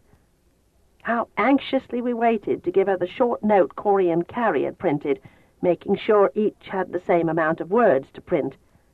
They printed in letters at least 2 inches high and very crooked, "Dear Mama, we love you and Candy too. Goodbye, Carrie and Corey." Such sweating diligence they used to concoct their own message, not coached by either Chris or me. A message which they hoped our mother would get, which she didn't. Tooth cavities, of course. Then summer was upon us, and again it was hot and sweltering, so horribly stuffy, though strangely not as unbearable as it had been the previous summer. Chris reasoned our blood was thinner now, so we could tolerate the heat better. Our summer was filled with books. Apparently, Mama just reached in and took books from the shelves downstairs without bothering to read the titles or wondering if they would be of interest to us, or suitable reading for young minds so easily impressed. It didn't really matter. Chris and I would read anything. One of our favorite books that summer was a historical novel that made history better than that taught in school. We were surprised to read that in the old days women didn't go to the hospitals to have babies. They had them at home on a small, narrow cot, so the doctor could reach them more easily than on a large, wide bed, and sometimes only midwives were in attendance. "A baby swan bed to give birth to an infant child," mused Chris aloud, lifting his head to stare off into space. I rolled over on my back and smiled at him wickedly. We were in the attic, both lying on the old stained mattress near the open windows that let in soft, warm breezes. And kings and queens who held court in their bedroom, or bedchambers as they call them, and having the nerve to sit up in bed entirely naked. Do you think everything that's written in books can be entirely true? Of course not, but much of it is. After all, people didn't used to wear nightgowns or pajamas to bed. They only wore nightcaps to keep their skulls warm, and the heck with the rest.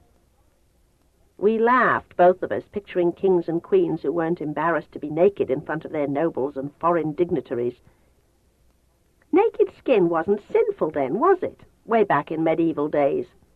Guess not, he answered. It's what you do when you're naked that's sinful, isn't it? Guess so. For the second time now, I was coping with that curse nature sent to make me a woman, and it did hurt so much the first time that I stayed in bed all day and made a big to-do about feeling crampy. You don't think it's disgusting what is happening to me, do you? I asked Chris. His face lowered into my hair. Kathy, I don't think anything about the human body and the way it functions is disgusting or revolting. I guess this is the doctor in me coming out. I think like this about your particular situation. If it takes a few days a month to make you into a woman like our mother, then I'm all for it. And if it pains and you don't like it, then think about dancing, for that hurts too, you've told me so, and yet you think the price you pay is worth the rewards. My arms closed tighter about him when he paused. And I pay a price too in becoming a man. I don't have a man to talk to as you have, Mama.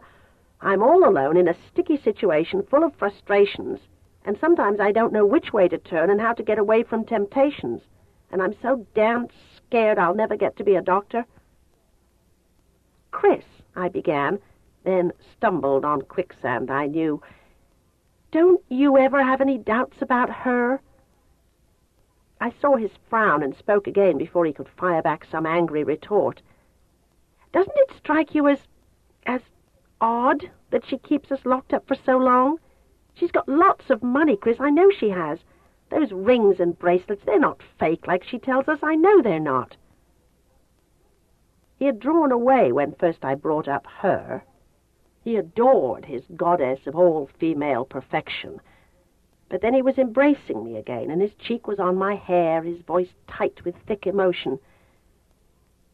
Sometimes I am not the eternal cock-eyed optimist you call me. Sometimes I am just as doubting of what she does as you are.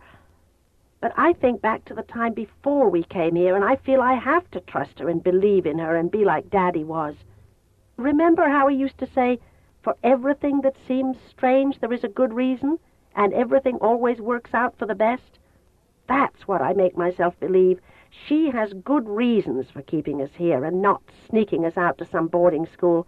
She knows what she's doing, and Kathy, I love her so much, I just can't help it. No matter what she does, I feel I will go right on loving her. He loved her more than me, I thought bitterly. Our mother now came and went with no regularity. Once a whole week passed with no visit. When she finally arrived, she told us her father was very ill. I was overjoyed to hear the news. Is he getting worse? I asked, feeling a little pang of guilt. I knew it was wrong to wish him dead, but his death meant our salvation. Yes, she said solemnly, much worse. Any day now, Kathy, any day. You wouldn't believe his pallor, his pain. Soon as he goes, you'll be free. Oh, good golly, to think I was so evil as to want that old man to die this very second. God forgive me. But it wasn't right for us to be shut up all the time. We needed to be outside in the warm sunlight, and we did get so lonesome seeing no new people. It could be any hour, said Mama, and got up to leave. Swing low, sweet chariot, comin' for to carry me home, was the tune I hummed as I made the beds and waited for the news to come that our grandfather was on his way to heaven if his gold counted, and to hell if the devil couldn't be bribed. If you get there before I do. And Mama was at the door, tired-looking as she poked only her face in. He's past the crisis. He's going to recover, this time. The door closed, and we were alone with dashed hopes. I tucked the twins into bed that night, for seldom did Mama show up to do this. I was the one who kissed their cheeks and heard their prayers. And Chris did his share, too. They loved us. It was easy to read in their big, shadowed blue eyes. After they fell asleep, we went to the calendar to make an X through another day. August had come again. We had now lived in this prison a full year.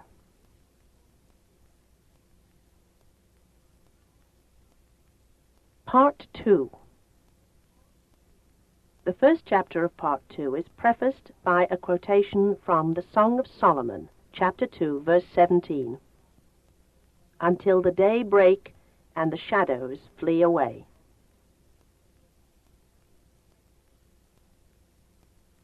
Chapter 13. Growing Up, Growing Wiser. Another year passed, much as the first did. Mother came less and less frequently, but always with the promises that kept us hoping, kept us believing our deliverance was only a few weeks away. The last thing we did each night was to mark off that day with a big red X. We now had 3 calendars with big red X's. The first one was only half bloodied with red, the second one X'd all the way through, and now a third, over half, filled with X's. And the dying grandfather, now 68, always about to breathe his last breath, lived on and on and on while we waited in limbo. It seemed he'd live to be 69. On Thursdays, the servants of Foxworth Hall went into town, and that was when Chris and I stole out onto the black roof to lie on a steep slope, soaking up the sunlight and airing under the moon and stars. Though it was high and dangerous, it was the real outdoors, where we could feel fresh air on our thirsting skins. In a place where 2 wings met and formed a corner, we could brace our feet against a sturdy chimney and feel quite safe. Our positioning on the roof hid us from anyone who might be on the ground. Because the grandmother's wrath had not yet materialized, Chris and I had grown careless. We were not always modest in the bedroom, nor were we always fully dressed. It was difficult to live day in, day out, and always keep the intimate places of our bodies secret from the other sex. And, to be perfectly honest, none of us cared very much who saw what. We should have cared. We should have been careful. We should have kept the memory of Mama's bloody, welted back sharply before us, and never, never have forgotten. But the day she'd been whipped seemed so long, long ago. An eternity ago. Here I was, a teenager, and I'd never seen myself naked all over, for the mirror on the medicine cabinet door was placed too high for good viewing.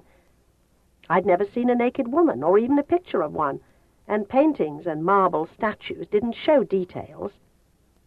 So I awaited a time when I had the bedroom to myself, and before the dresser mirror I stripped off everything, and then I stared, preened, and admired. Incredible, the changes hormones brought about. Certainly I was much prettier than when I came here. Even my face, my hair, my legs, much less that curvy body. From side to side I twisted, keeping my eyes glued to my reflection as I performed ballet positions. A rippling sensation on the back of my neck gave me the awareness that someone was near and watching. I whirled about suddenly to catch Chris, standing in the deep shadows of the closet. Silently he'd come from the attic. How long had he been there? Had he seen all the silly, immodest things I'd done? Oh, God, I hope not. He stood as one frozen. A queer look glazed his blue eyes, as if he'd never seen me before without my clothes on, and he had many a time. Perhaps when the twins were there, sunbathing with us, he kept his thoughts brotherly and pure and didn't really stare. His eyes lowered from my flushed face down to my breasts, then lower and down to my feet, before they travelled upward ever so slowly. I stood trembling, uncertain, wondering what to do that wouldn't make me seem a foolish prude in the judgment of a brother who knew well how to mock me when he chose. He seemed a stranger, older, like someone I had never met before.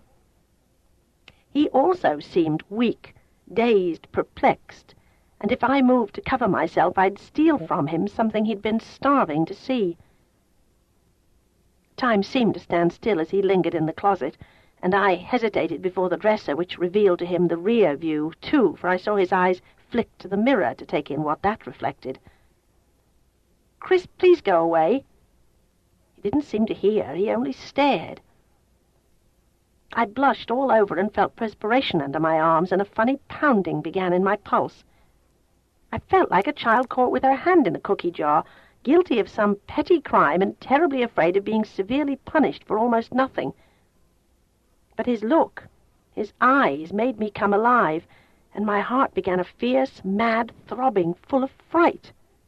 Why should I be afraid? It was only Chris. For the first time I felt embarrassed, ashamed of what I had now, and quickly I reached to pick up the dress I'd just taken off. Behind that I would shield myself, and I'd tell him to go away. "Don't," he said, when I had the dress in my hands.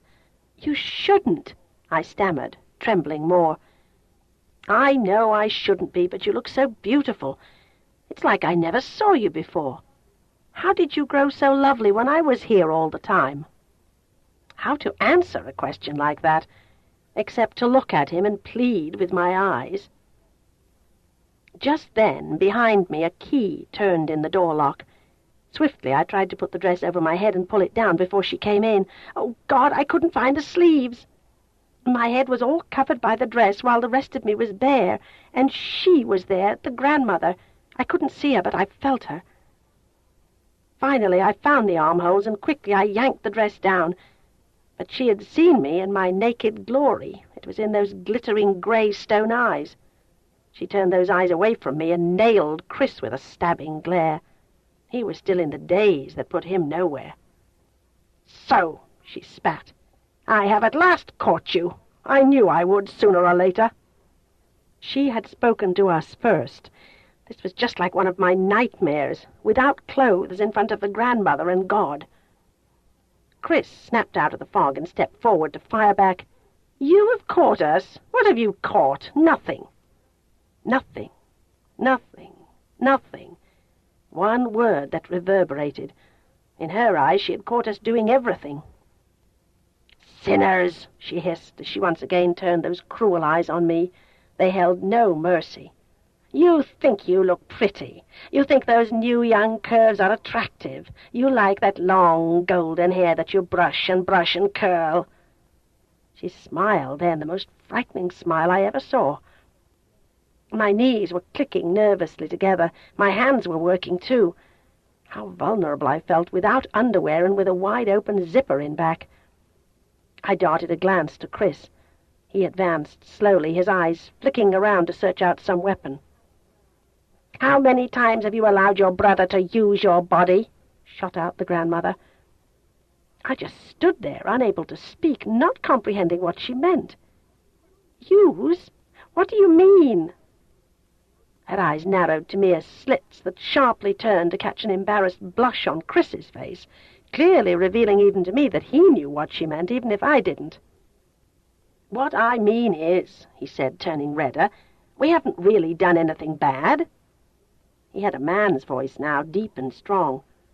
"Go on, look at me with your hateful, suspicious eyes. Believe what you will, but Kathy and I have never done one single wicked, sinful, or unholy thing. Your sister was naked. She has allowed you to look on her body, so you have done wrong." She whipped her eyes to me and flared them with hate before she pivoted around and stalked from the room. She left me quivering. Chris was furious with me. "Kathy, why the hell did you have to undress in this room?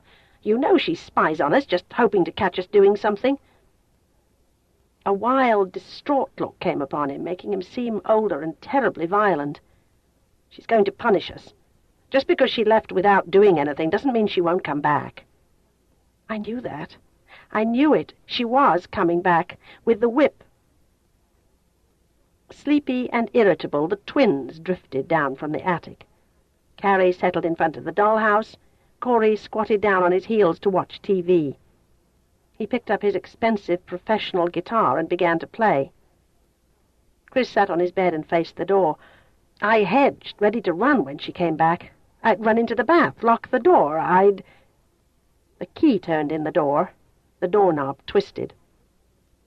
I jumped to my feet, as did Chris. He said, "Get in the bathroom, Kathy, and stay there." Our grandmother walked into the room, towering like a tree, and she bore not a whip, but a huge pair of scissors, the kind women use when cutting fabric to make clothes. They were chrome-colored, shiny, long, and looked very sharp.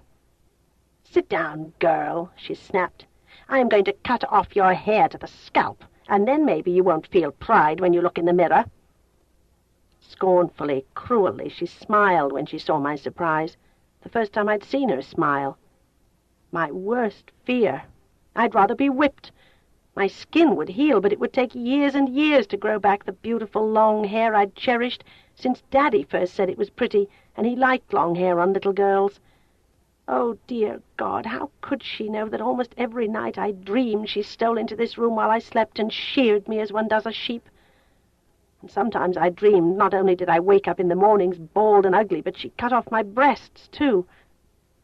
Whenever she looked at me, it was at some particular place. She didn't see me as a whole person, but in sections that seemed to arouse her anger, and she would destroy whatever made her angry.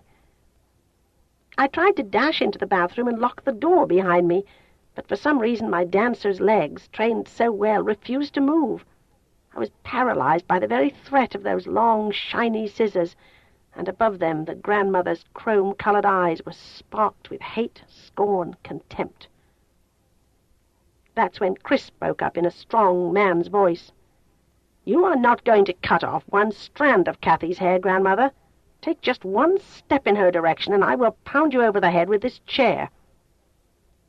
He held one of the chairs we used for dining, ready to carry out his threat. His blue eyes snapped fire as hers shot hate. She flicked him a scathing glance, as if what he threatened were of no consequence, as if his puny strength could never overcome the mountain of steel she appeared. "All right, have it your way. I will give you your choice, girl, the loss of your hair or no food or milk for an entire week." "The twins have done nothing wrong," I implored. "Chris has done nothing. He didn't know I was unclothed when he came down from the attic. It was all my fault. I can go without food and milk for a week. I won't starve. And besides, Mama won't let you do this to me. She'll bring us food." I didn't say that with any confidence, though. Mama had been gone so long. She didn't come very often. I'd grow very hungry. "Your hair, or no food for a week," she repeated, untouched and unflinching. "You are wrong to do this, old woman," said Chris, coming closer with his lifted chair. "I caught Kathy by surprise. We did nothing sinful. We never have. You judge us by circumstantial evidence." "Your hair, or none of you will eat for a week," she said to me, ignoring Chris as she always did. "And if you lock yourself in the bathroom or hide yourself in the attic, then not one of you will eat for 2 weeks. Or when you come down with a bald head." Next, she riveted her cold and calculating eyes on Chris for a long, excruciating moment. "I think you will be the one to shear off your sister's long, cherished hair," she said with a secret smile. On the dresser top she laid the shiny scissors. "When I come back and see your sister without hair, then the 4 of you will eat." She left us, locked us in, left us in a quandary, with Chris staring at me and me staring back at him. Chris smiled. "Come now, Kathy, she's all bluff.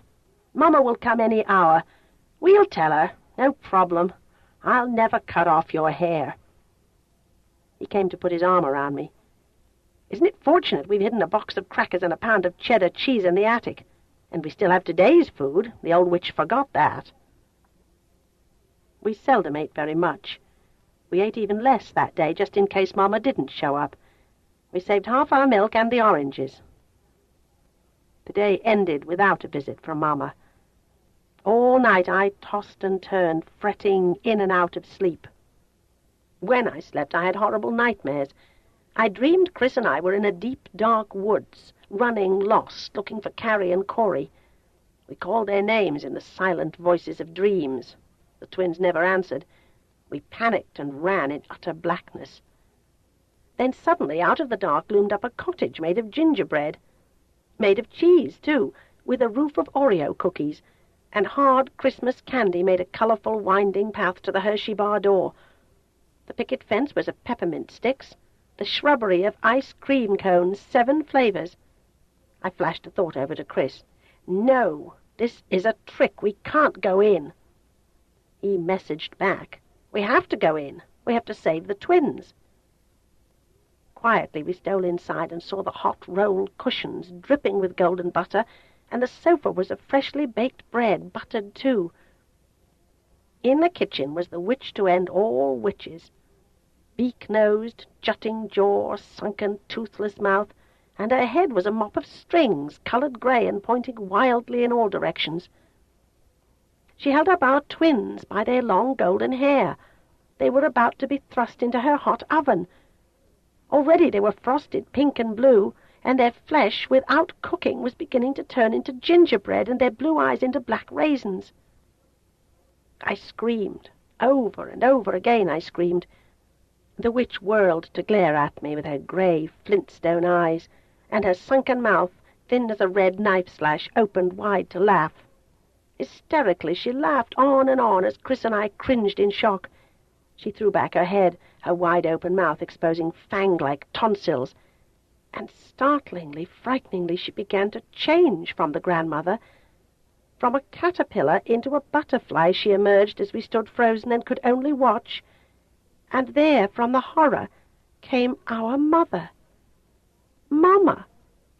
Her blonde hair flowed as silken, streaming ribbons, writhing forward on the floor to snare us both like snakes. Slithering coils of her hair twined up and around our legs to creep nearer our throats, trying to strangle us into silence. No threat to her inheritance then. "I love you, I love you, I love you," she whispered without words. I woke up, but Chris slept on and on, just as the twins did. I grew desperate as sleep wanted to come and take me again.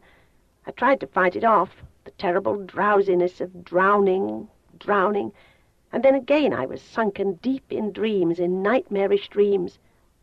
I ran wild into the dark, and into a pool of blood I fell, blood sticky as tar, smelling of tar, and diamond-spangled fish with swan heads and red eyes came and nibbled on my arms and legs, so they went numb and unfeeling, and the fish with the swan heads laughed, glad to see me done in and made bloody all over. "See, see," they shouted in whiny voices that echoed and re-echoed. "You can't get away." The morning came, pale behind the heavy drawn draperies that shut out the yellow light of hope. Carrie turned over in her sleep and cuddled up closer to me. "Mama," she murmured, "I don't like this house." Her silky hair on my arm felt like goose down, as slowly, feeling began to return to my hands and arms, feet and legs. I lay still on the bed as Carrie squirmed restlessly, wanting my arms about her, and I felt so drugged I couldn't move my arms. What was wrong with me? My head so heavy as if it was stuffed full of rocks, so my skull was pressured from the inside, and the pain was so great my skull was likely to split wide open. My toes and fingers still tingled. My body was leaden. The walls advanced, then retreated, and nothing had straight, vertical lines. I tried to see my reflection in the shimmering mirror across the way, yet when I tried to turn my swollen head, it refused to budge.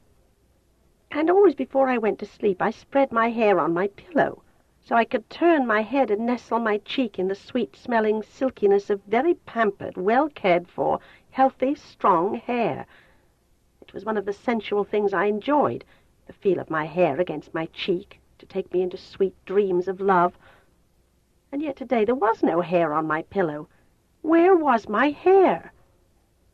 The scissors, they still lay on the dresser top. I could vaguely see them. Swallowing repeatedly to clear the way, I forced out a small cry, uttering Chris's name, not Mamma's. I prayed to God to make him let my brother hear. "Chris," I finally managed to whisper in the strangest gritty voice, "something is the matter with me." My whispered, weak words roused Chris, though I don't know how he heard. He sat up and sleepily rubbed his eyes. "What you want, Kathy?" he asked. I mumbled something that took him from his bed, and in his rumpled blue pajamas, his hair a golden mop, he ambled over to my bed. He jerked up short. He drew in his breath and made small, gasping sounds of horror and shock. "Kathy! Oh, my God!" His cry sent shivers of fear down my spine. "Kathy! Oh, Kathy!" he moaned. As he stared, and as I wondered what he was seeing that made his eyes bulge, I tried to lift my leaden arms and feel my swollen, heavy head. Somehow I managed to get my hands up there, and that's when I found a loud voice to scream, really scream. Over and over again I howled like someone demented until Chris ran to gather me in his arms. "Stop! Please stop," he sobbed. "Remember the twins. Don't scare them more. Please don't scream again, Kathy. They've been through so much, and I know you don't want to scar them permanently, and you will if you don't calm down. It's all right. I'll get rid of it. I swear on my life that today, somehow, I'll get the tar from your hair." He found a small red prick on my arm where the grandmother had plunged in a hypodermic needle to keep me asleep with some drug. And while I slept, she had poured hot tar on my hair. She must have gathered it all into a neat bunch before she used the tar, for not a strand was left free of the gook. Chris tried to keep me from looking into the mirror, but I shoved him away and had to stare with my mouth agape at the horrible black blob that was my head now, like a huge wad of black bubble gum, chewed and left in an unsightly mess. It even ran down my face and streaked my cheeks with black tears. I looked, and I knew that he'd never get the tar out. Never. Corey woke up first, ready to run to the windows and draw aside the closed draperies and peek outside to see the sun that kept hiding from him. He was out of bed and ready to dash to the windows when he saw me. His eyes widened, his lips parted. His small fluttering hands reached upward to rub at his eyes with fists, and then he was staring at me again with so much disbelief. "Kathy," he managed finally, "is that you?" "I guess it is. Why is your hair black?" Before I could reply to that question, Carrie was awake. "Ooh," she howled. "Kathy, your head looks funny."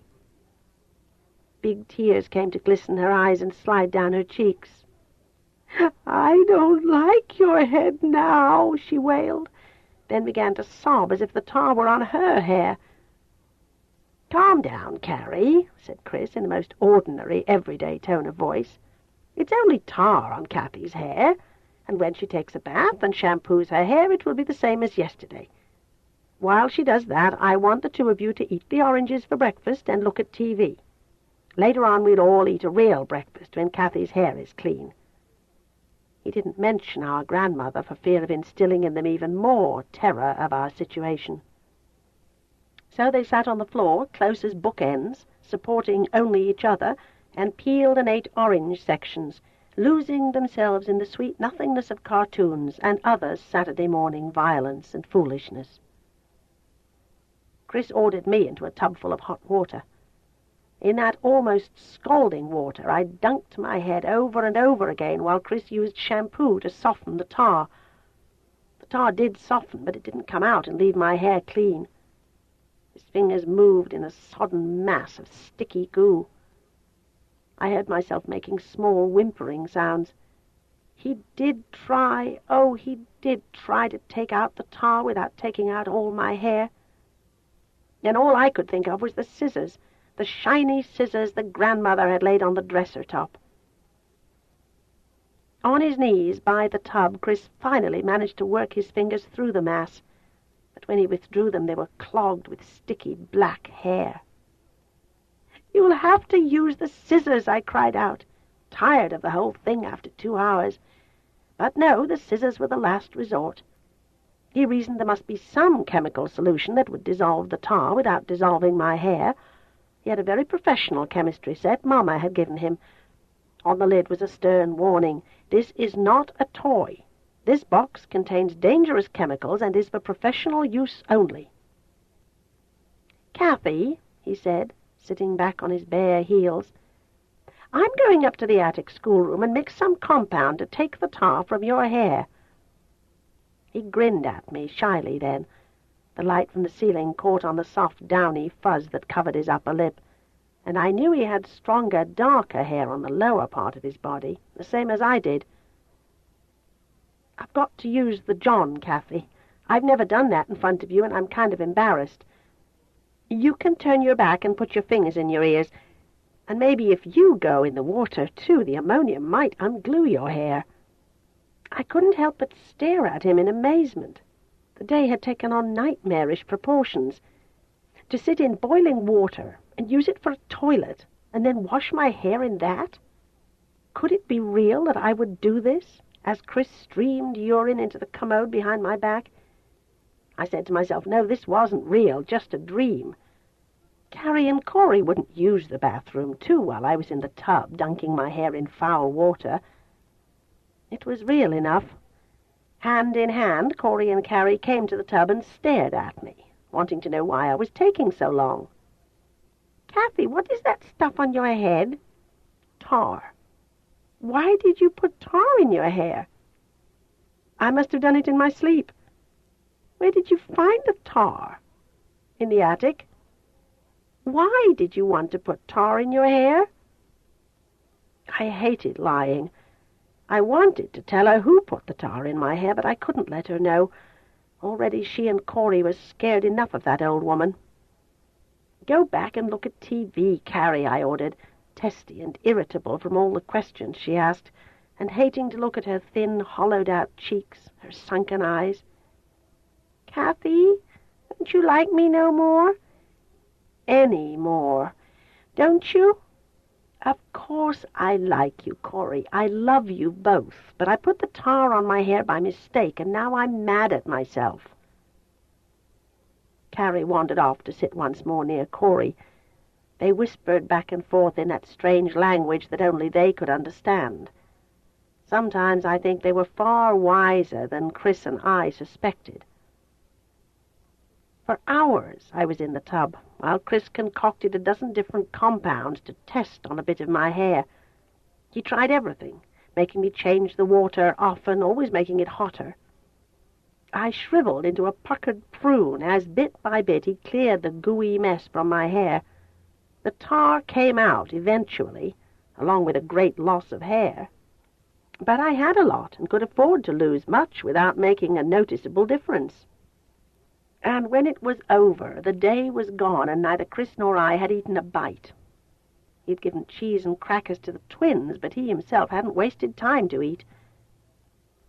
Wrapped in a towel, I sat on the bed and dried my much-thinned hair. What was left was fragile. It broke easily, and the color was almost platinum. "You might as well have saved yourself the effort," I said to Chris, who was hungrily eating 2 crackers with cheese. "She hasn't brought up any food, and she won't bring any up until you cut it all off." He came to me bearing a plate with cheese and crackers and holding a glass of water. "Eat and drink. We will outsmart her. If by tomorrow she doesn't bring up some food, or if Mama doesn't show up, I'll cut off just your front hair over your forehead. Then you can wrap your head with a scarf like you're ashamed to be seen bald-headed, and soon enough that hair will grow back in. Sparingly I ate the cheese and crackers, not answering. I washed down my one meal of the day with water from the bathroom tap. Then Chris brushed that pale, weak hair that had endured so much. Peculiar how fate works things out. My hair had never gleamed more or felt so much like gossamer silk, and I was grateful to have any left at all. I lay back on the bed, worn out, enervated by emotion torn asunder, and watched Chris sitting on the bed just looking at me. When I fell asleep, he was still there, watching me, and in his hand he held a long coil of my spiderweb silken hair. That night I fretted in and out of sleep, restless, tormented. I felt helpless, angry, frustrated. And then I saw Chris. He was still in the clothes he'd worn all day. He'd moved the heaviest chair in the room so that it was against the door, and in that chair he sat and dozed, while in his hand he held a pair of long and sharp scissors.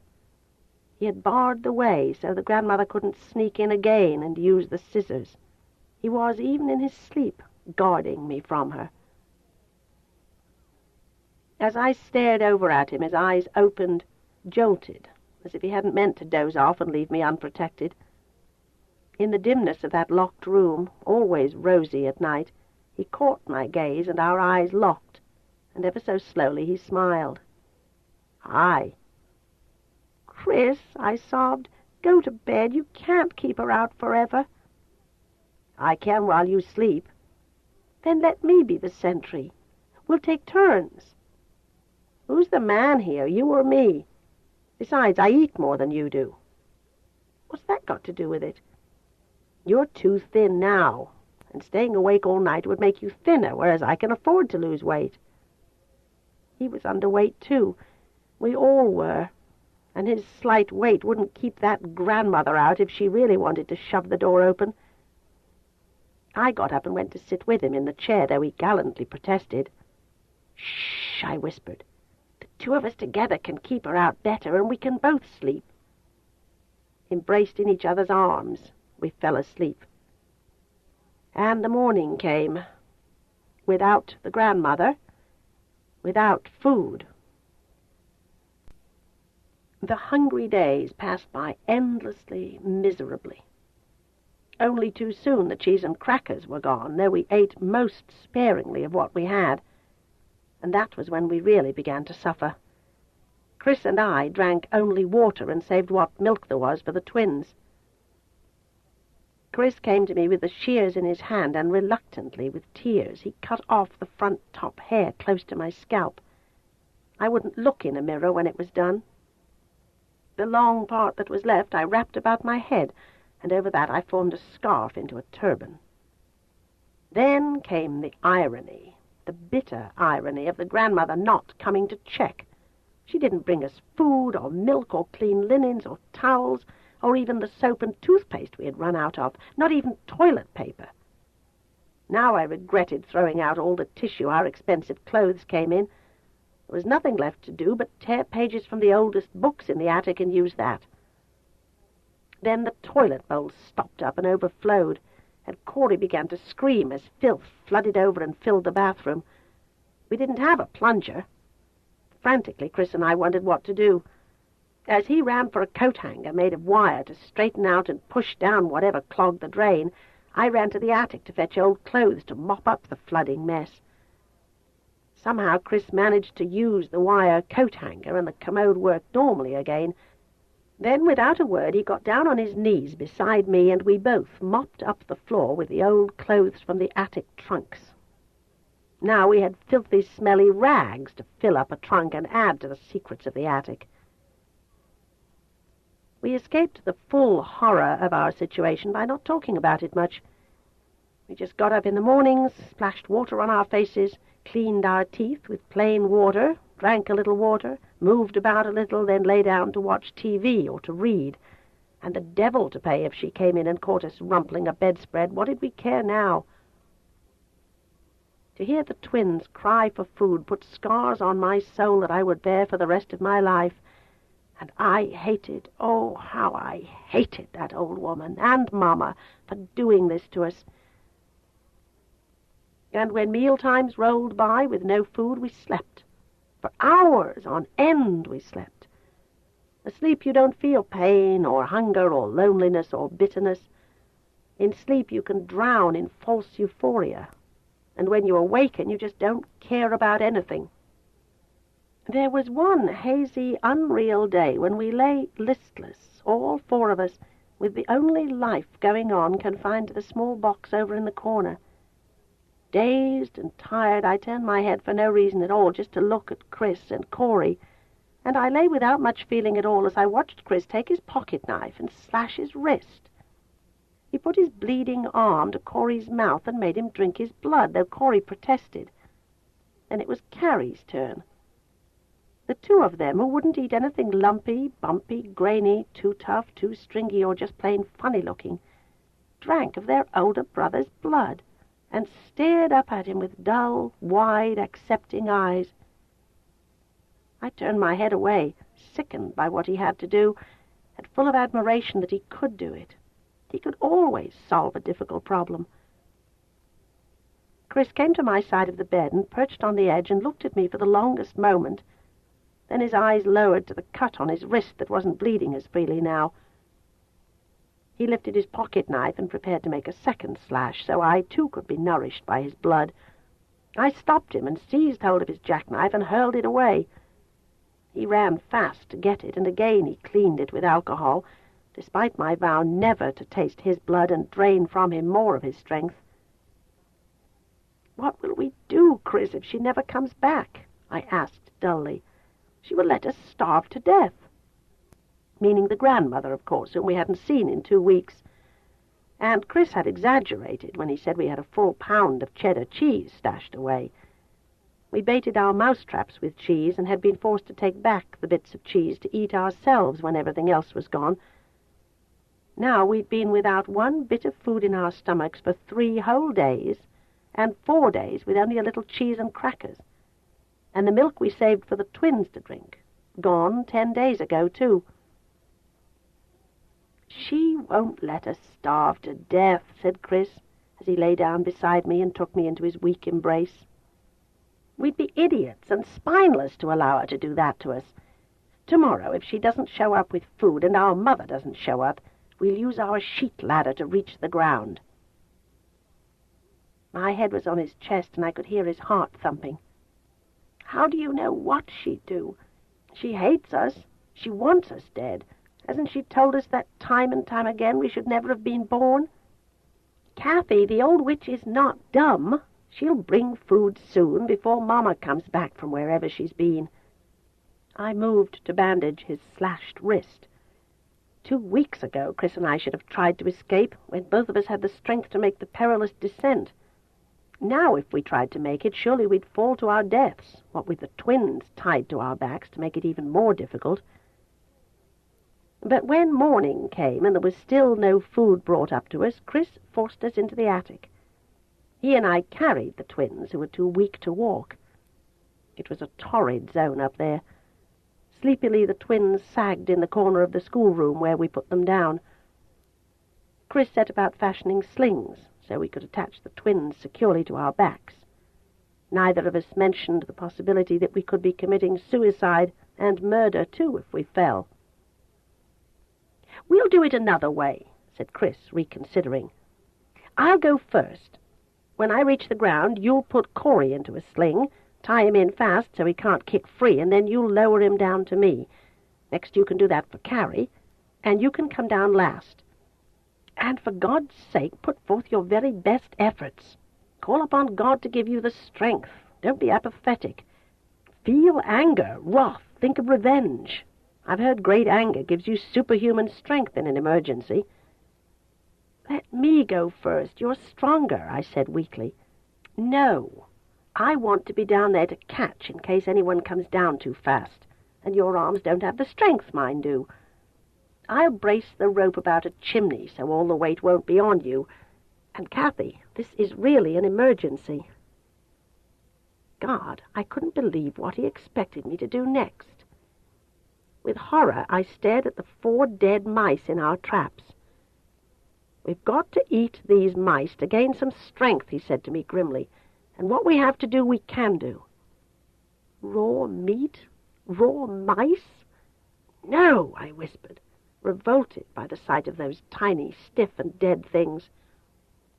He grew forceful, angry, telling me I could do anything that was necessary to keep the twins alive and myself alive. "Look, Kathy, I'll eat my 2 first after I've run downstairs for salt and pepper. And I need that coat hanger to tighten up the knots, leverage, you know. My hands, they're not working too good now." Of course they weren't. We were all so weak we could barely move. He shot me a quick, appraising glance. "Really, with salt and pepper, I think the mice might be tasty." Tasty? He sliced off the heads, then skinned and gutted them next. I watched him slice open the small bellies and withdraw long, slimy intestines, little bitty hearts, and other miniature innards. I could have vomited if there had been anything in my stomach.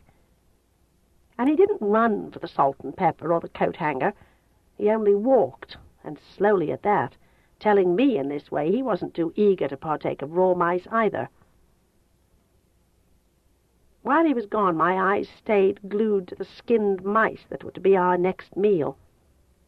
I closed my eyes and tried to will myself into taking the first bite. I was hungry, but not hungry enough to enjoy the prospects. I thought then of the twins, who sagged in the corner with their eyes closed, holding each other, their foreheads pressed together.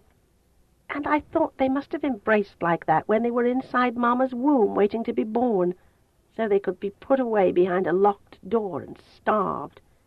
Our poor little buttercups who once had known a father and mother who loved them well. Yet there was the hope the mice would give Chris and me enough strength and we could take them safely to the ground, and some kind neighbor who was at home would give them food, give all of us food, if we lived through the next hour. I heard the slow returning steps of Chris. He hesitated in the door frame, half smiling, his blue eyes meeting with mine and shining. In both of his hands he carried the huge picnic basket we knew so well. It was so filled with food the wooden lids that folded backwards couldn't lie flat. He lifted out 2 thermos jugs, one with vegetable soup, the other with cold milk, and I felt so numb, confused, hopeful. Had Mamma come back and sent this up to us? Then why hadn't she called for us to come down? Or why didn't she come looking for us? Chris took Carrie and I took Corey on our laps, and we spooned soup into their mouths. They accepted the soup as they had accepted his blood, as just another event in their extraordinary lives. We fed them bits of sandwich. We ate most sparingly, as Chris cautioned, lest we throw it all up. I wanted to stuff the food into Corey's mouth so I could get around to ramming food into my own ravenous stomach. He ate so darn slow. 1,000 questions ran through my brain. Why today? Why bring food today, and not yesterday or the day before? What was her reasoning? When finally I could eat, I was too apathetic to be overjoyed, and too suspicious to be relieved. Chris, after slowly eating some soup and half a sandwich, unwrapped a foil package. 4 powdered sugar donuts were disclosed. We, who were never given sweets, were given a dessert from the grandmother for the first time. Was this her way of asking our forgiveness? We took it that way, whatever her purpose. During our week of near starvation, something peculiar had happened between Chris and me. Perhaps it became enhanced that day when I sat in the hot tub of concealing bubble bath, and he toiled so valiantly to rid my hair of the tar. Before that horrible day, we'd been only brother and sister play-acting the roles of parents to the twins. Now our relationship had changed. We weren't play-acting anymore. We were the genuine parents of Carrie and Corey. They were our responsibility, our obligation, and we committed ourselves to them totally and to each other. It was obviously drawn now. Our mother didn't care anymore what happened to us. Chris didn't need to speak and say how he felt to recognize her indifference. His bleak eyes told me. His listless movements said more. He'd kept her picture near his bed, and now he put that away. He'd always believed in her more than I, so naturally he was hurt the most. And if he ached more than I was aching, then he was in agony. Tenderly, he took my hand, indicating that now we could go back to the bedroom. Down the stairs we drifted as pale, sleepy ghosts in subnormal states of shock, all of us feeling sick and weak, especially the twins. I doubted they weighed 30 pounds each. I could see how they looked and how Chris looked, but I couldn't see myself. I glanced toward the tall, wide mirror over the dresser, expecting to see a circus freak, short-cropped hair on top, long, lank, pale hair in back. And lo, when I looked, there was no mirror there. Quickly I ran to the bathroom to find the medicine cabinet mirror smashed. Back I raced to the bedroom to lift the lid of the dressing table that Chris often used as a desk, and that mirror, too, was broken. We could gaze in shattered glass and see distorted reflections of ourselves. Yes, we could view our faces in faceted, broken pieces as a fly would, one side of the nose riding up higher than the other. It wasn't pleasant viewing. Turning away from the dressing table, I put the basket of food down on the floor where it was coldest, then went to lie down. I didn't question the reason for the broken mirrors and the one taken away. I knew why she'd done what she did. Pride was sinful, and in her eyes, Chris and I were sinners of the worst kind. To punish us, the twins would suffer as well. But why she brought us food again, I couldn't guess. Other mornings came, with baskets of food carried up to us. The grandmother refused to look our way. She kept her eyes averted and swiftly retreated out the door. I wore a turban made of a pink towel around my head, which revealed the front portion over my brow, but if she noticed, she didn't comment. We watched her come and go, not asking where Mama was or when she was coming back. Those so easily punished learn their lesson well and don't speak unless spoken to first. Both Chris and I stared at her, filling our eyes with hostility, with anger and hate, hoping she'd turn and see how we felt. But she didn't meet a pair of our eyes. And then I would cry out and make her see, and make her look at the twins and see for herself how thin they were, how shadowed their large eyes were, but she wouldn't see. Lying on the bed beside Carrie, I looked deep into myself and realized how I was making all of this worse than it ought to be. Now Chris, once the cheerful optimist, was turning into a gloomy imitation of me. I wanted him back the way he used to be, smiling and bright, making the best out of the worst. He sat at the dressing table with the lid down, with open medical books before him, his shoulders sagging. He wasn't reading or making notes, just sitting there. "Chris," I said, sitting up to brush my hair, "in your opinion, what percentage of teen-aged girls in the world have gone to bed with clean, shining hair and awakened a tar baby?" Swiveling around, he shot me a glance full of surprise that I would mention that horrible day. "Well," he drawled, "in my opinion, I suspect you might well be the one and only. Unique." "Oh, I don't know about that. Remember when they were putting down asphalt on our street? Mary Lou Baker and I turned over a huge tub of that stuff, and we made little tar babies and put black beds in black houses, and the man in charge of the street repair gang came along and bawled us out. 'Yeah,' he said, 'I remember you came home looking filthy dirty, and you had a wad of tar in your mouth, chewing to make your teeth whiter. Gosh, Kathy, all you did was pull out a filling. One good thing about this room, we don't have to visit dentists twice a year.' He gave me a funny look. 'And another nice thing is to have so much time. We'll complete our Monopoly tournament. The champion player has to wash everyone's underwear in the bathtub.' Boy, he was all for that. He hated bending over the tub, kneeling on the hard tile, doing his wash and Corey's. We set up the game and counted out the money, and looked around for the twins. Both had disappeared. Where was there to go but up in the attic? They'd never go there without us, and the bathroom was empty. Then we heard some small twittering noises behind the TV set.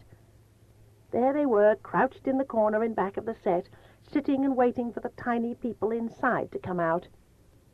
"We thought maybe Mama was in there," explained Carrie. "I think I'll go up in the attic and dance," I said, getting up from the bed and moving toward the closet. "Kathy, what about our tournament Monopoly game?" Pausing, I half-turned. "Oh, you'd only win. Forget the tournament." "Coward," he taunted now, the same as he used to. "Come on, let's play." He looked long and hard at the twins, who always acted as our bankers. "And no cheating this time," he warned sternly. "If I catch one of you slipping Kathy money when you think I'm not looking, then I'll eat every one of those 4 doughnuts myself." I'll be darned if he would. The doughnuts were the best part of our meals and saved for nighttime dessert. I threw myself down on the floor, crossed my legs, and busied my brain with clever ways in which I could get to buy the best property first, and the railroads, and the utilities, and I'd get my red houses up first, then the hotels. He'd see who was good at doing something better than him. For hours and hours we played, stopping only to eat meals or go to the bathroom. When the twins grew tired of playing bankers, we counted out the money ourselves, closely watching each other to see if any cheating was going on. And Chris kept landing up in jail and had to miss out on passing go and collecting $200, and the community chest made him give, and he had to pay inheritance tax. And still he won. Late in August, Chris came to me one night and whispered in my ear, "The twins are sound asleep, and it's so hot in here. Wouldn't it be just great if we could go for a swim?" "Go away, leave me alone. You know we can't go swimming." I was, of course, still sulky from always losing at Monopoly. Swimming, what an idiotic idea. Even if we could, I didn't want to do anything in which he excelled, like swimming. "And just where are we going to swim? In the bathtub?" "In the lake Mama told us about. It's not far from here," he whispered. "We ought to practice reaching the ground with that rope we made anyway, just in case there's a fire. We're stronger now. We can reach the ground easily, and we won't be gone long." On and on he pleaded, as if his very existence depended on escaping this house just once, just to prove that we could. The twins might wake up and find us gone. We'll leave a note on the bathroom door telling them we're up in the attic. And besides, they never wake up until morning, not even to go to the bathroom. He argued and pleaded until I was won over. Up into the attic we went and out onto the roof, where he fastened the sheet ladders securely to the chimney closest to the back side of the house. There were 8 chimneys on the roof. Testing the knots one by one, Chris gave me instructions. "Use the large knots as a ladder rung. Keep your hands just above the higher knot. Go down slowly, feeling with your feet for the next knot, and be sure to keep the rope twisted between your legs so you can't slip and fall." Smiling with confidence, he held to the rope and inched his way to the very edge of the roof. We were going down to the ground for the first time in more than 2 years.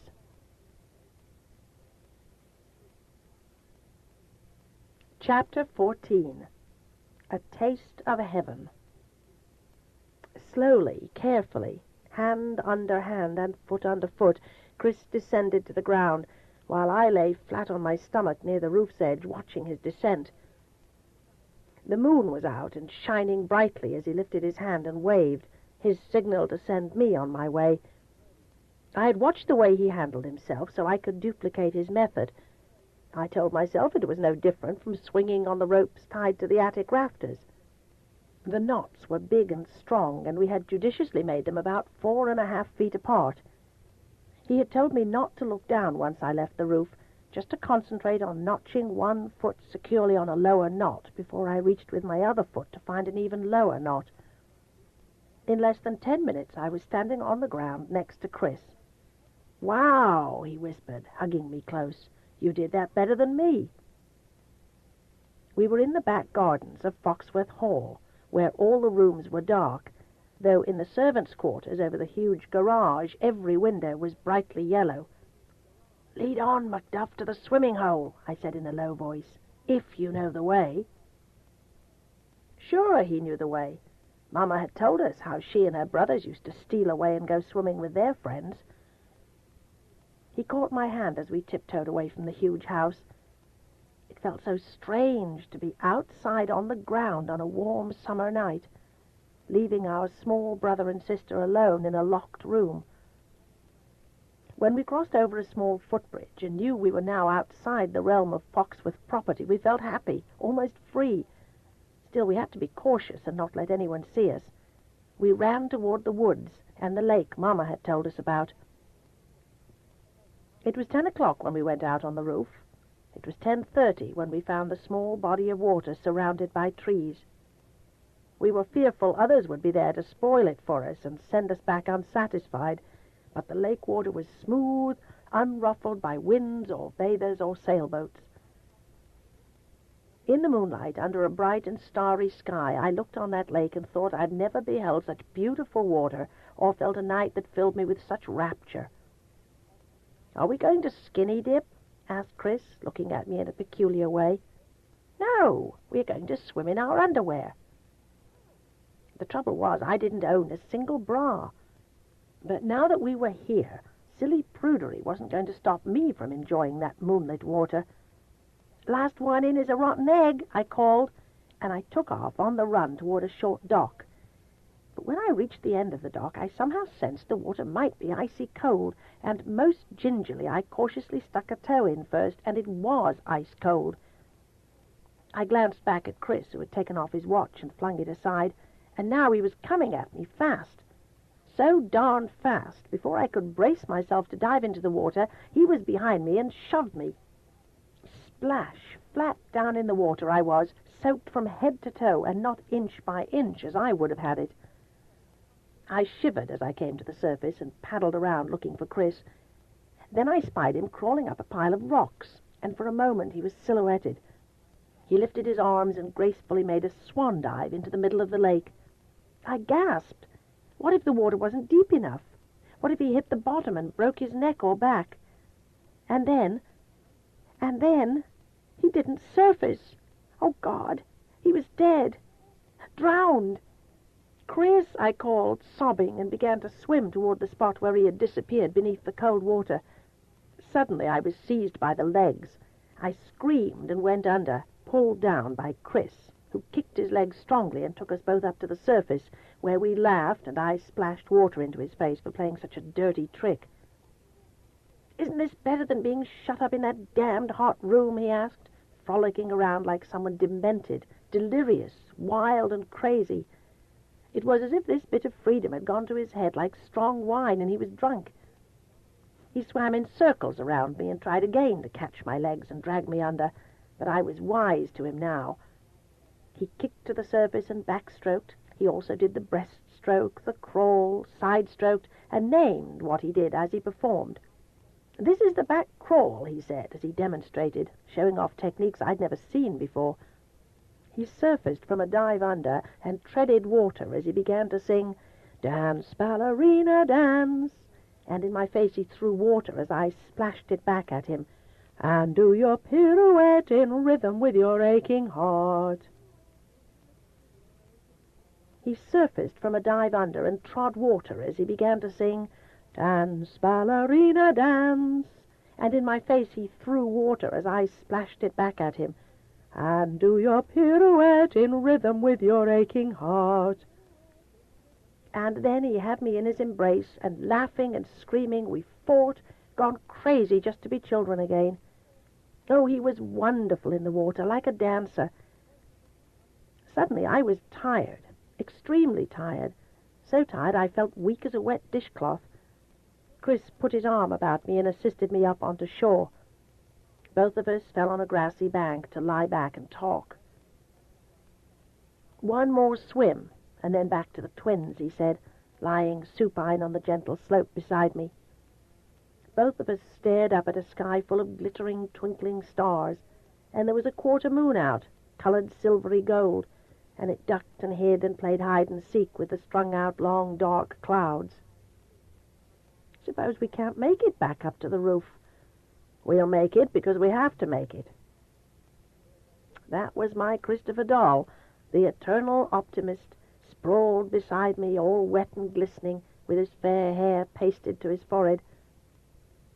His nose was the same as Daddy's as it aimed at the heavens, his full lips so beautifully shaped he didn't need to pout to make them sensual, his chin square, strong, clefted, and his chest was beginning to broaden.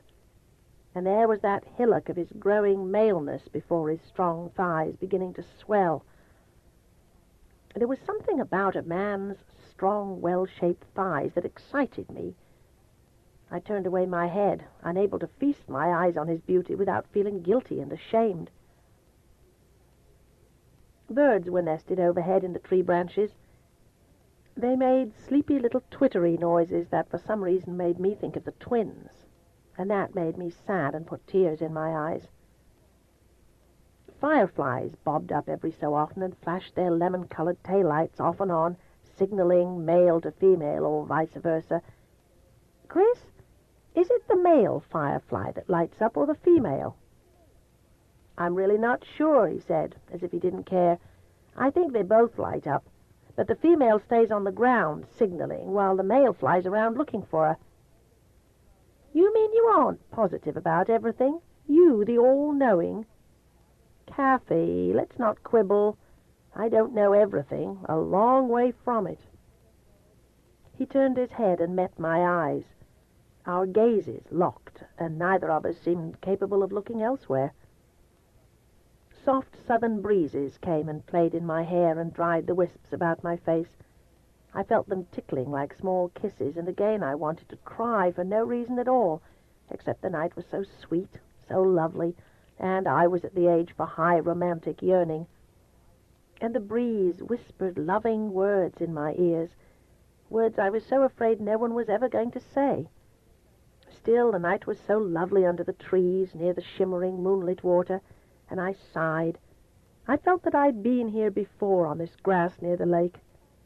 Oh, the strange thoughts I had as the night flyers hummed and whirred and the mosquitoes buzzed, and somewhere far off an owl hooted, taking me quickly back to the night when first we came to live as fugitives, hidden from a world that didn't want us. "Chris, you're almost 17, the same age Daddy was when he first met Mama." "And you're 14, the same age she was," he said in a hoarse voice. "Do you believe in love at first sight?" He hesitated, mulling that over, his way, not mine. "I'm not an authority on that subject. I know when I was in school I'd see a pretty girl and right away feel in love with her. Then when we'd talk and she was kind of stupid, then I didn't feel anything at all about her. But if her beauty had been matched by other assets, I think I could fall in love at first sight, though I've read that kind of love is only physical attraction." "Do you think I'm stupid?" He grinned and reached out to touch my hair. "Gosh, no. And I hope you don't think you are, because you're not. Your trouble is, Kathy, you have too many talents. You want to be everything, and that's not possible." "How do you know I'd like to be a singer and an actress, too?" He laughed, soft and low. "Silly girl. You're acting 90% of the time, and singing to yourself when you feel contented. Unfortunately, that's not very often." "Are you contented often?" "No." So we lay silent, from time to time staring at something that drew our attention, like the fireflies that met on the grass and mated, and the whispering leaves and the floating clouds and the play of the moonlight on the water. The night seemed enchanted, and set me to thinking again of nature and all its strange ways. Though I didn't understand fully many of its ways, why I dreamed as I did at night now, why I woke up throbbing and yearning for some fulfillment that I could never reach. I was glad Chris had persuaded me into coming. It was wonderful to be lying on grass again, feeling cool and refreshed, and most of all, feeling fully alive again. "Chris," I began tentatively, afraid to spoil the soft beauty of this star-filled moonlit night, "where do you think our mother is?" He kept right on staring at Polaris, the North Star. "I have no idea where she is," he answered finally. "Don't you have any suspicions?" "Sure. Of course I do." "What are they?" "She could be sick." "She's not sick. Mama's never sick." "She could be away on a business trip for her father." "Then why didn't she come and tell us she was going and when to expect her back?" "I don't know," he said irritably, like I was spoiling the evening for him. And of course he couldn't know any more than I could. "Chris, do you love and trust her as much as you used to?" "Don't ask me questions like that. She's my mother. She's all we've got. And if you expect me to lie here and say mean things about her, I'm not going to do it. Wherever she is tonight, she's thinking of us, and she's coming back. She'll have a perfectly good reason for going away and staying so long. You can count on that." I couldn't say to him what I was really thinking, that she could have found time to come in and tell us of her plans, for he knew that as well as I did. There was a husky tone to his voice that came about only when he was feeling pain, and not the physical kind. I wanted to take away the hurt I'd inflicted with my questions. "Chris, on TV, girls my age and boys your age, they start to date. Would you know how to act on a date?" "Sure. I've watched a lot on TV." "But watching isn't the same as doing." "Still, it gives you the general idea of what to do and what to say. And besides, you're still too young to date guys." "Now let me tell you something, Mr. Big Brain. A girl of my age is actually 1 year older than a boy of your age." "You're crazy." "Crazy? I read that fact in a magazine article written by an authority on the subject, a doctor of psychology," I said, thinking he was sure to be impressed. "He said girls mature emotionally much quicker than boys do." The author of that article was judging all mankind by his own immaturity. "Chris, you think you know everything, and nobody knows everything." He turned his head and met my eyes and scowled like he used to do so often. "You're right," he agreed pleasantly. "I know only what I read, and what I'm feeling inside has me as mystified as any first grader.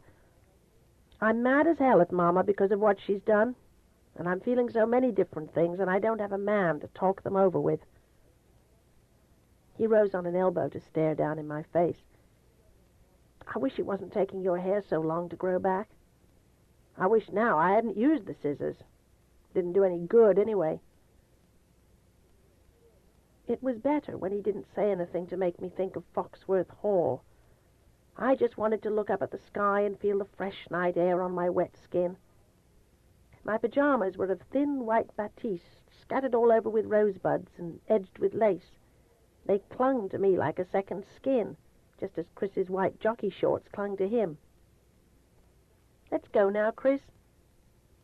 Reluctantly, he got up and stretched out a hand. "Another swim?" "No, let's go back." Silently, we headed away from the lake, walking slowly through the woods, drinking in the sensation of being outside on the ground. We headed back to our responsibilities.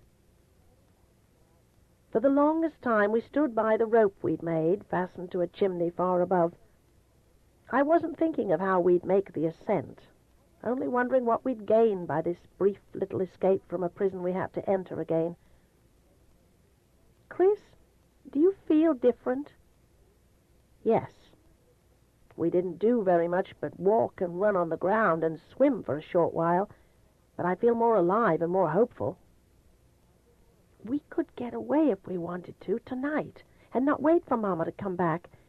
We could go up, make slings to carry the twins, and while they sleep we could carry them down. We could run away.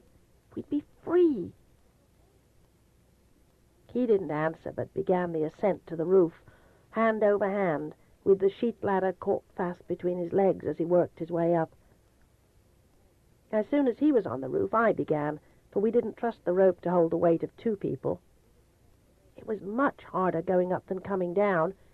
My legs seemed so much stronger than my arms. I reached above for the next knot and lifted my right leg. suddenly my left foot slipped from where I'd notched it, and I was swinging free, held only by weak hands. A short scream tore from my lips. I was more than 20 feet from the ground. "Hold on," called Chris from above. "The rope is directly between both your legs. All you have to do is squeeze them together, quick." I couldn't see what I was doing. All I could do was follow his directions. I grasped the rope between my thighs, quivering all over. Fear made me weaker. The longer I stayed in one place, the more fearful I became. I began to gasp, to tremble. And then came the tears, stupid, girlish tears. "You were almost within reach of my hands," called Chris. "Just a few more feet up and I can reach you. Kathy, don't panic. Think of how much the twins need you. Try hard." I had to talk myself into letting go with one hand to reach higher for another knot. I said over and over again to myself, "I can do it." My feet were slippery from the grass, but then Chris's feet had been slippery too, and he had managed. And if he could do it, then I could too. Bit by terrifying bit, I climbed up that rope to where Chris could reach down and grasp my wrists. Once his strong hands had me, a surge of relief tingled my blood down to my fingertips and to my toes. In a few seconds he hauled me up, and I was seized in a tight embrace, while we both laughed and then almost cried. Then we crawled up the steep slope, keeping fast hold of the rope until we reached the chimney. That's when we fell down in our accustomed place and shivered all over. Oh, the irony of it, that we would be glad to be back. Chris lay on his bed and stared over at me. "Kathy, for just a second or two, when we were lying on the bank of the lake, it seemed a bit like heaven. Then when you faltered on the rope, I thought I might die too if you did. We can't do that again. You don't have the strength in your arms that I do. I'm sorry I forgot about that." The night lamp was burning with a rosy glow over in the corner.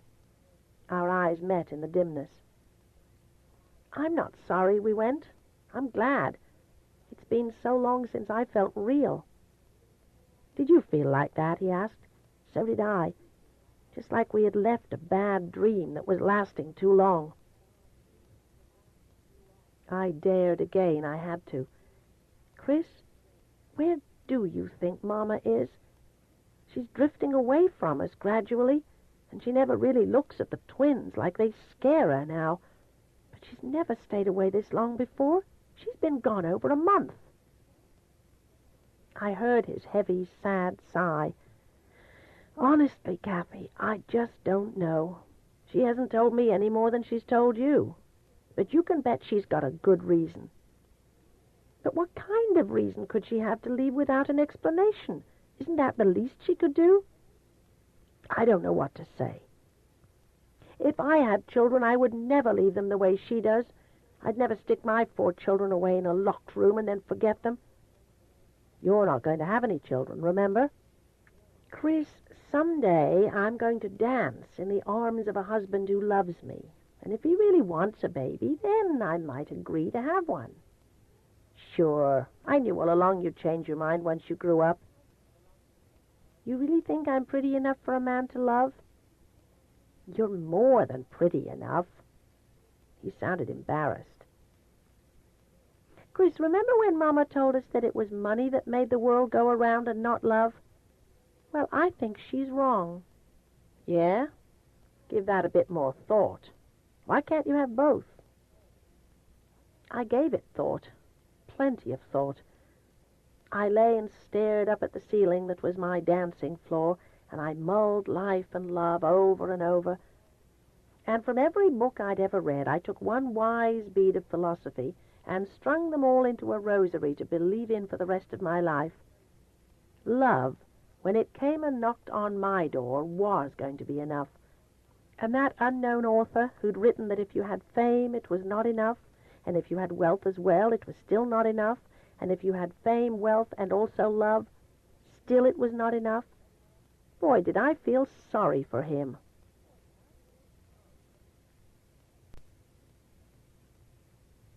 Chapter 15. One rainy afternoon.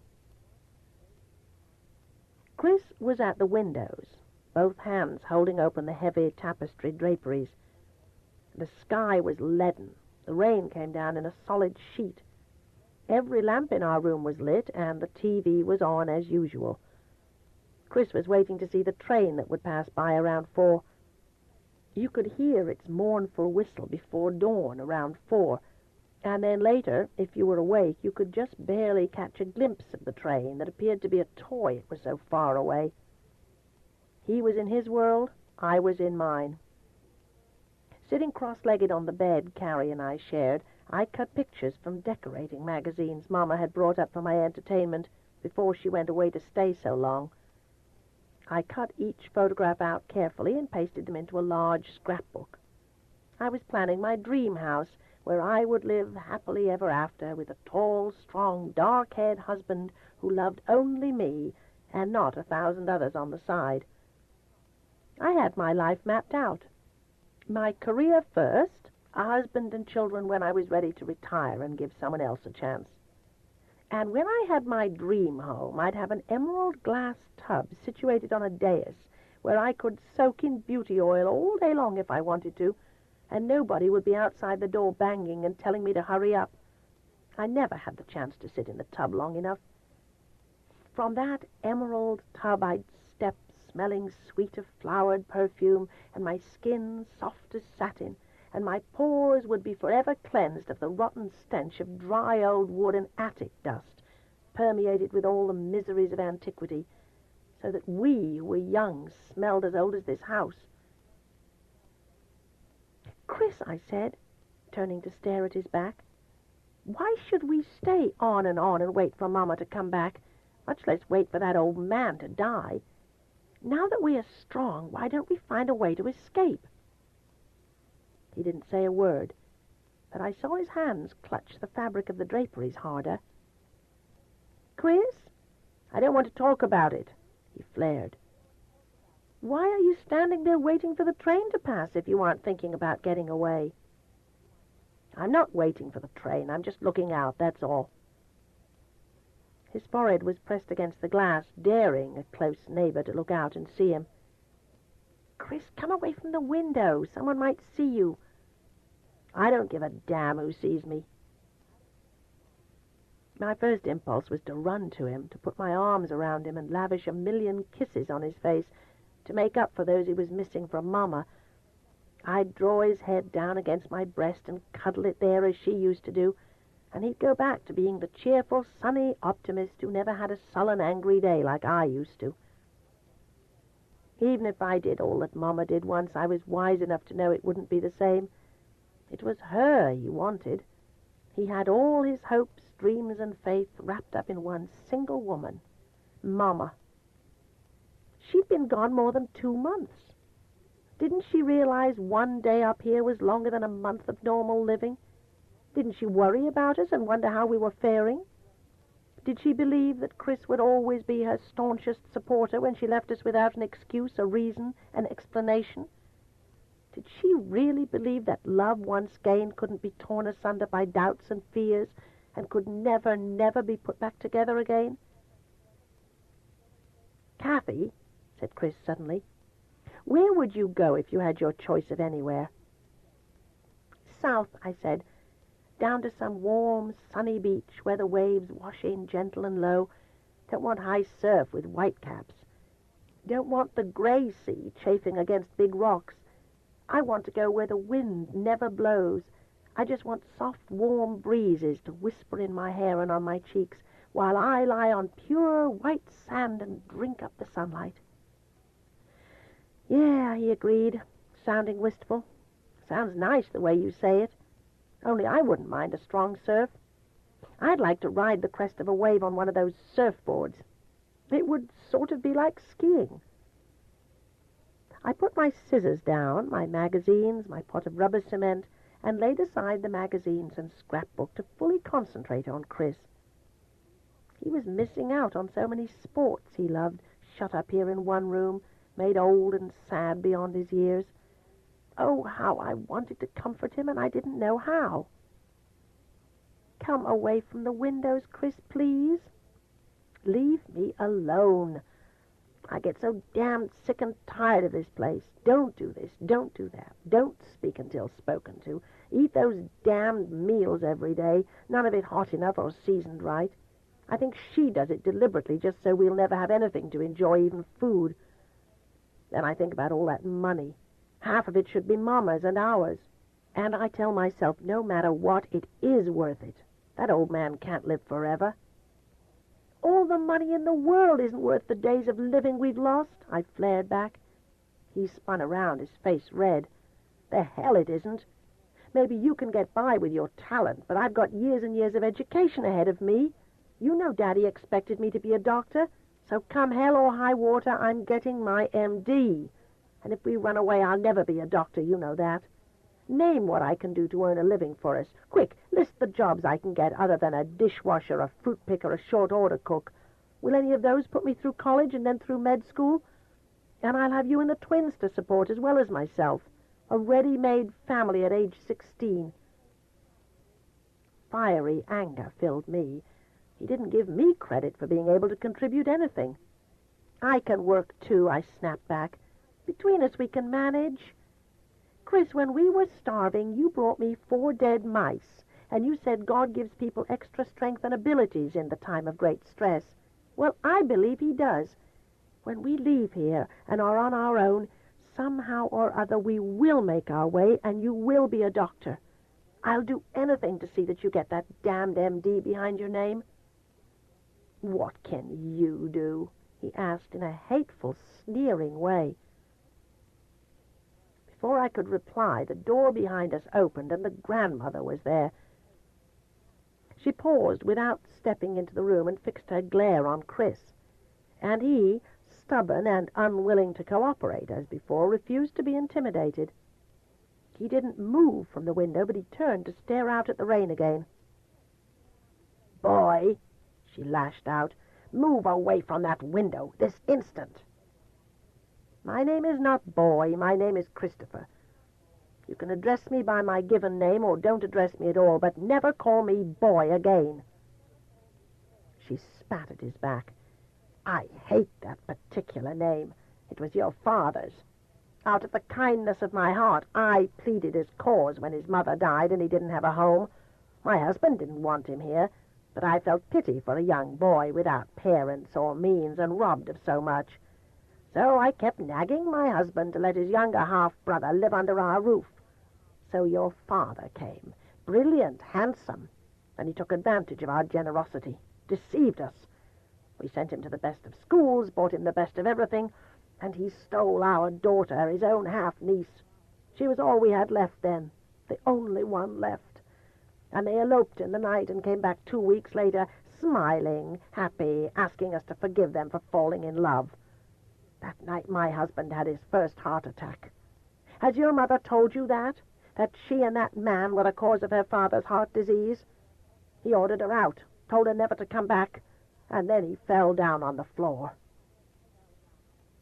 She stopped, gasping for breath, putting a large, strong hand flashing with diamonds to her throat. Chris turned away from the window and stared at her, as did I. This was more than she had said to us since we came up the stairs to live an eternity ago. "We are not to blame for what our parents did," Chris said flatly. "You are to blame for what you and your sister have done." "What have we done so sinful?" he asked.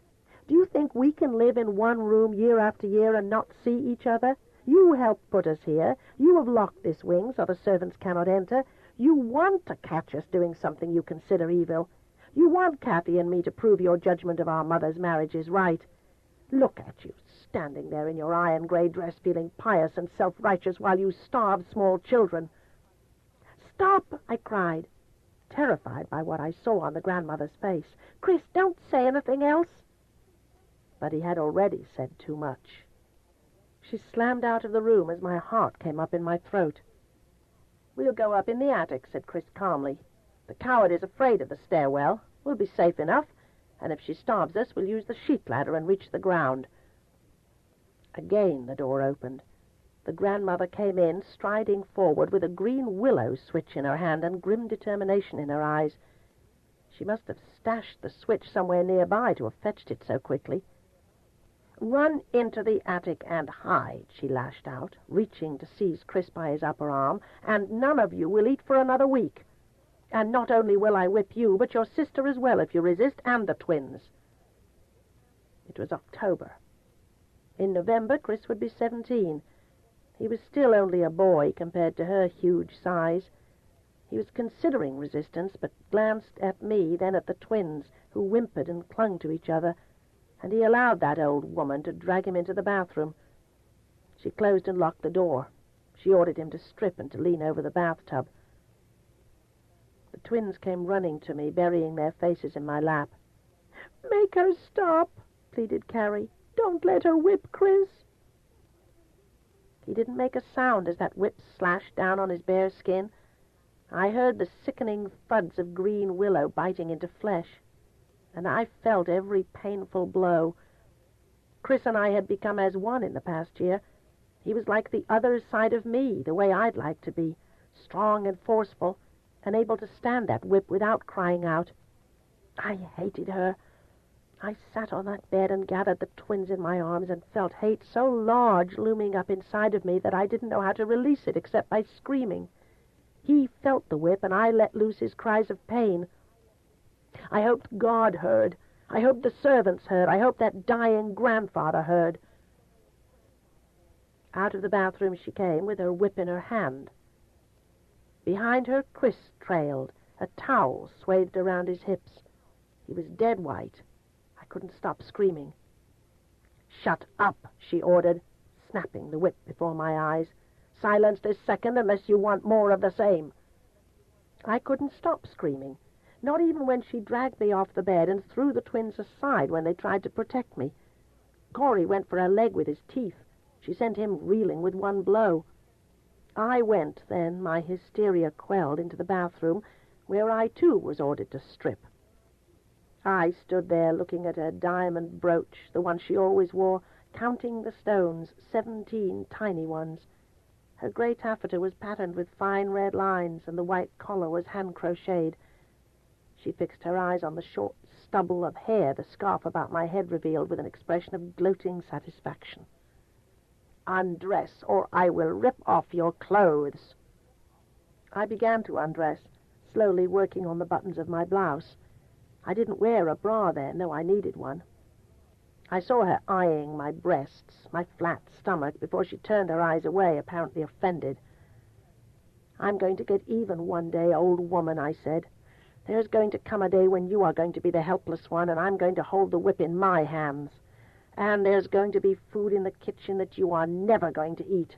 For as you incessantly say, God sees everything, and he has his way of working justice. An eye for an eye is his way, grandmother." "Never speak to me again," she snapped. She smiled then, confident there would never come that day when I was in control of her fate. Foolishly I had spoken, using the worst possible timing, and she let me have it. While the whip bit down on my tender flesh, in the bedroom the twins screamed, "Chris, make her stop! Don't let Kathy be hurt!" I fell down on my knees near the tub, crouching in a tight ball to protect my face, my breasts, my most vulnerable areas. Like a wild woman out of control, she lashed at me until the willow switch broke. The pain was like fire. When the switch broke, I thought it was over, but she picked up a long-handled brush, and with that she beat me about the head and shoulders. Try as I would to keep from screaming, like the brave silence Chris had kept, I had to let it out. I yelled, "You're not a woman! You're a monster! Something unhuman and inhumane!" My reward for this was a belting whack against the right side of my skull. Everything went black. I drifted into reality, hurting all over, my head splitting with pain. Up in the attic, a record was playing the Rose Adagio from the ballet The Sleeping Beauty. If I live to be 100, I will never forget that music, and the way I felt when I opened my eyes to see Chris bending over me, applying antiseptic, taping on adhesive plasters, tears in his eyes dropping down on me. He'd ordered the twins up into the attic to play, to study, to color, to do anything to keep their minds off what was going on down here. When he had done for me all that he could with his inadequate medical supplies, I took care of his welted, bloody back. Neither of us wore clothes. Clothes would adhere to our oozing cuts. I had the most bruises from the brush she'd wielded so cruelly. On my head was a dark lump that Chris feared might be a concussion. Doctoring over, we turned on our sides, facing one another under the sheet, our eyes locked and melded as one set. He touched my cheek, the softest, most loving caress. "Don't we have fun, my brother? Don't we have fun?" I sang in a parody of that song about Bill Bailey. "We'll hurt the livelong day. You'll do the doctoring, and I'll pay the rent." "Stop," he cried out, looking hurt and defenseless. "I know it was my fault. I stood at the window. She didn't have to hurt you, too." "It doesn't matter. Sooner or later she would do it.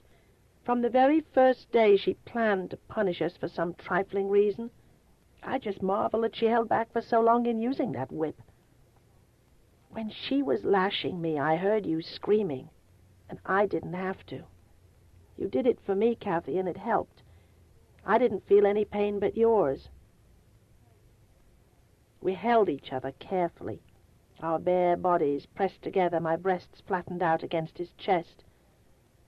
Then he was murmuring my name and tugging off the wrapping from my head, letting loose my spill of long hair before he cupped my head in his hands to gently ease it closer to his lips. It felt odd to be kissed while lying naked in his arms, and not right. "Stop," I whispered fearfully, feeling that male part of him grow hard against me. "This is just what she thought we did." Bitterly he laughed before he drew away, telling me I didn't know anything. There was more to making love than just kissing, and we hadn't done more than kiss ever. "And never will," I said, but weakly. That night I went to sleep after thinking of his kiss, and not the whipping or the blows from the brush. Swelling up in both of us was a turmoil of whirling emotions. Something sleeping deep inside of me had awakened, quickened, just as Aurora slept until the prince came to put on her quiet lips a long lover's kiss. That was the way of all fairy tales, ending with the kiss and the happy ever after. There had to be some other prince for me to bring about a happy ending.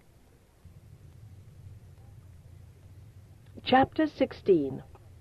To Find a Friend. Someone was screaming on the attic stairs. I bolted awake and looked around to see who was missing. Corey! Oh, God, what had happened now? I bounded from bed and raced toward the closet, and I heard Carrie wake up and add her yowls to Corey's, not even knowing what he was yelling about. Chris cried out, "What the hell is going on now?" I sped through the closet, raced up 6 steps, and then stopped dead and just stared. There was Corey in his white pajamas, yelling his head off, and darned if I could see why. "Do something! Do something!" he screamed at me, and finally he pointed to the object of his distress. Oh, on the step was a mousetrap, the same place we left one every night, set with cheese. But this time the mouse wasn't dead. It had tried to be clever and steal the cheese with a forepaw instead of his teeth, and it was a tiny foot caught beneath the strong wire spring. Savagely, that little gray mouse was chewing on that trapped foot to free itself, despite the pain it must have felt. "Kathy, do something quick!" cried Corey, throwing himself into my arms. "Save his life! Don't let him bite off his foot! I want him alive! I want a friend! I've never had a pet! You know I always wanted a pet! Why do you and Chris always have to kill all the mice?" Carrie came up behind me to beat on my back with her tiny fists. "You're mean, Kathy, mean, mean! You won't let Corey have nothing!" As far as I knew, Corey had just about everything money could buy, except a pet, his freedom, and the great outdoors. And truly, Carrie might have slaughtered me on the stairs if Chris hadn't rushed to my defence and unhinged the jaws clenched on my leg, which was fortunately well covered over with a very full nightgown that reached my ankles. "Stop all this racket," he ordered firmly. And he bent over to use the washcloth he must have gone for just to pick up a savage mouse and save his hand from being bitten. "Make him well, Chris," pleaded Corey. "Please don't let him die." "Since you seem to want this mouse so badly, Corey, I'll do what I can to save his foot and leg, though it's pretty mangled." Oh, what a hustle and bustle to save the life of one mouse when we had killed hundreds. First, Chris had to carefully lift the wire spring, and when he did, that uncomprehending wild thing almost hissed as Corey turned his back and sobbed and Carrie screamed. Then the mouse seemed to half faint, from relief, I suppose. We raced down to the bathroom, where Chris and I scrubbed up, and Corey held his near-dead mouse, well wrapped in the pale blue washcloth, as Chris warned not to squeeze too tight. On the countertop, I spread all the medication we had on a clean towel. "He's dead," yelled Carrie, and she struck Chris. "You killed Corey's only pet." "This mouse is not dead," said Chris calmly. "Now, please, all of you, be quiet and don't move. Kathy, hold him still. I've got to do what I can to repair the torn flesh, and then I'll have to splint up that leg." First he used antiseptic to clean the wound, while the mouse lay as if dead, only its eyes were open and staring up at me in a pitiful way. Next he used gauze that had to be split lengthwise to fit such a tiny foot and leg, and then over that he wrapped cotton, and for a splint he used a toothpick, broke it in half, and taped that in place with adhesive. "I'm going to call him Mickey," said Corey, 1,000 candles behind his eyes because one small mouse would live to become his pet. "It may be a girl," said Chris, who flicked his eyes to check. "No, don't want no girl mouse, want a Mickey mouse." "It's a boy, all right," said Chris. "Mickey will live and survive to eat all of our cheese," said the doctor, having completed his first surgery and made his first cast, and looking, I must admit, rather proud of himself. He washed the blood from his hands, and Corey and Carrie were lit up like something marvelous had finally come into their lives. "Let me hold Mickey now," cried Corey. "No, Corey, let Kathy hold him for a while longer. You see, he's in shock, and her hands are larger and will give Mickey more warmth than yours, and you might just accidentally squeeze too much." I sat in the bedroom rocker and nursed a gray mouse that seemed on the verge of having a heart attack. Its heart beat so fiercely. It gasped and fluttered its eyelids. As I held it, I felt its small, warm body struggling to live on. I wanted it to live and be Corey's pet. The door opened, and the grandmother came in. None of us was fully clothed. In fact, we still wore only our night clothes, without robes to conceal what might be revealed. Our feet were bare, our hair was tousled, and our faces weren't washed. One rule broken. Corey cringed close at my side as the grandmother swept her discerning gaze over the disorganized, well, truthfully, really messy room. The beds weren't made, our clothes were draped on chairs, and socks were everywhere. 2 rules broken. And Chris was in the bathroom washing Carrie's face and helping her put on her clothes and fasten the buttons of her pink coveralls. 3 rules broken. The 2 of them came out, with Carrie's hair up in a neat ponytail tied with a pink ribbon. Immediately when she saw the grandmother, Carrie froze. Her blue eyes went wide and scared. She turned and clung to Chris for protection. He picked her up and carried her over to me and put her down in my lap. Then he went on to where the picnic basket was on the table and began to take out what she had brought up. As Chris neared, the grandmother backed away. He ignored her as he swiftly emptied the basket.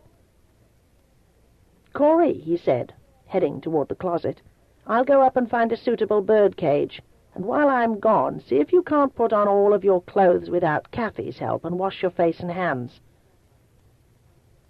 The grandmother remained silent. I sat in the rocker and nursed the ailing mouse, as my little children crowded in the seat with me, and all three of us fixed our eyes on her until Carrie could bear it no longer and turned to hide her face against my shoulder. Her small body quivered all over. It troubled me that she didn't reprimand us and speak of the unmade beds, the cluttered, messy room that I tried to keep neat and tidy. And why hadn't she scolded Chris for dressing Carrie? Why was she looking and seeing but saying nothing? Chris came down from the attic with a bird cage and some wire screening he said would make the cage more secure. Those were words to snap the grandmother's head in his direction. Then her stone eyes fixed on me and the pale blue washcloth I held. "What do you hold in your hands, girl?" she fired in a glacial tone. "An injured mouse," I answered, my voice as icy as hers. "Do you intend to keep that mouse as a pet and put it in that cage?" "Yes, we do." I stared at her defiantly and dared her to do something about it. "Corey has never owned a pet, and it is time that he did." She pursed her thin lips, and her stone-cold eyes swept to Corey, who trembled on the verge of tears. "Go on," she said. "Keep the mouse. A pet like that suits you." With that, she slammed out the door. Chris began to fiddle with the bird cage and the screening and spoke as he worked. "The wires are much too far apart to keep Mickey inside, Corey, so we'll have to wrap the cage with this screen, and then your little pet can't escape." Corey smiled. He peeked to see if Mickey still lived. "It's hungry. I can tell its nose is twitching." The winning over of Mickey the attic mouse was quite a feat. First of all, he didn't trust us, though we'd set his foot free from the trap. He hated the confinement of the cage. He wobbled about in circles on the awkward thing we'd put on his foot and legs, seeking a way out. Corey dropped cheese and breadcrumbs through the bars to entice him into eating and gaining strength. He ignored the cheese, the bread, and in the end walked as far away as he could get, his tiny bead-black eyes wary with fear, his body a-tremble, as Corey opened the rusty cage door to put in a miniature soup tureen filled with water. Then he put his hand in the cage and pushed a bit of cheese closer. "Good cheese," he said invitingly. He moved a bit of bread nearer to the trembling mouse, whose whiskers twitched. "Good bread. It will make you strong and well." It took 2 weeks before Corey had a mouse that adored him and would come when he whistled. Corey hid tidbits in his shirt pocket to tempt Mickey into them. When Corey wore a shirt with 2 breast pockets, and the right one held a bit of cheese and the left a bit of peanut butter and grape jelly sandwich, Mickey would hesitate indecisively on Corey's shoulders, his nose twitching, his whiskers jerking, and only too plainly could you see we had not a gourmet mouse, but a gourmand, who wanted what was in both pockets at the same time. Then, when finally he could make up his mind as to which he would go for first, down he'd scamper into the peanut butter pocket and eat upside down, and in a squiggle he'd race back up to Corey's shoulder, around his neck, and down into the pocket with the cheese. It was laughable the way he never went directly over Corey's chest to the other pocket, but always up and around his neck, and then down, tickling every funny bone Corey had. The little leg and foot healed, but the mouse never walked perfectly, nor could he run very fast. I think the mouse was clever enough to save the cheese for last. For that he could pick up and hold as he daintily nibbled, whereas the bit of sandwich was a messy meal. And believe me, never was there a mouse better at smelling out food, no matter where it was hidden. Willingly Mickey abandoned his mice friends to take up with humans who fed him so well and petted him and rocked him to sleep, though oddly enough Carrie had no patience with Mickey at all. It could be just because that mouse was as charmed by her dollhouse as she was. The little stairways and halls fitted his size perfectly, and once on the loose he headed directly for the dollhouse. In through a window he clambered and tumbled down on the floor, and porcelain people so delicately balanced fell right and left, and the dining-room table turned over when he wanted a taste. Carrie screamed at Corey, "Your Mickey is eating all the party food. Take him away. Take him out of my living room." Corey captured his lame mouse, which couldn't move too quickly, and he cuddled Mickey against his chest. "You must learn to behave, Mickey. Bad things happen in big houses. The lady who owns that house over there, she hits you for anything." He made me giggle, for it was the first time I'd ever heard him make even the slightest disparaging remark about his twin sister. It was a good thing Corey had a little sweet grey mouse to delve deep into his pockets for the goodies his master hid there. It was a good thing all of us had something to do to occupy our time and our minds while we waited and waited for our mother to show up, when it was beginning to seem like she never would come to us again. Chapter 17. At last, Mama. Chris and I never discussed what had happened between us on the bed the day of the whippings. Often I caught him staring at me, but just as soon as my eyes turned to meet his would shift away. When he turned suddenly to catch me watching him, mine were the eyes to flee. We were growing more day by day, he and I. My breasts filled out fuller, my hips widened, my waist diminished, and the short hair above my forehead grew out longer and curled becomingly. Why hadn't I known before that it would curl without so much weight to pull the curls into waves only? As for Chris, his shoulders broadened, his chest became more manly, and his arms, too. I caught him once in the attic, staring down at that part of him he seemed so taken with, and measuring it, too. "Why?" I asked, quite astonished to learn that the length mattered. He turned away before he told me once he'd seen Daddy naked, and what he had seemed so inadequate in size. Even the back of his neck was red as he explained this. "Oh, golly, just like I wondered what size bra Mama wore." "Don't do it again," I whispered. Corey had such a small male organ, and what if he had seen and felt as Chris did that his was inadequate? Suddenly, I stopped polishing the school desks and stood very still, thinking of Corey. I turned to stare at him and Carrie. Oh, God, how too much closeness dims your perspective. 2 years and 4 months we had been locked away, and the twins were very much as they had been the night they came. Certainly their heads were larger, and that should have diminished the size of their eyes, yet their eyes appeared extraordinarily large. They sat listless on that stained and smelly old mattress we'd pulled close to the windows. Butterflies danced nervously in my stomach to view them objectively. Their bodies seemed frail flower stems, too weak to support the blossoms of their heads. I waited until they fell asleep in the weak sunlight, then said in an undertone to Chris, "Look at the buttercups, they don't grow, only their heads are larger." He sighed heavily, narrowed his eyes, and neared the twins, hovering above them and bending to touch their transparent skins. If only they would go outside on the roof with us to benefit from the sun and fresh air like we do.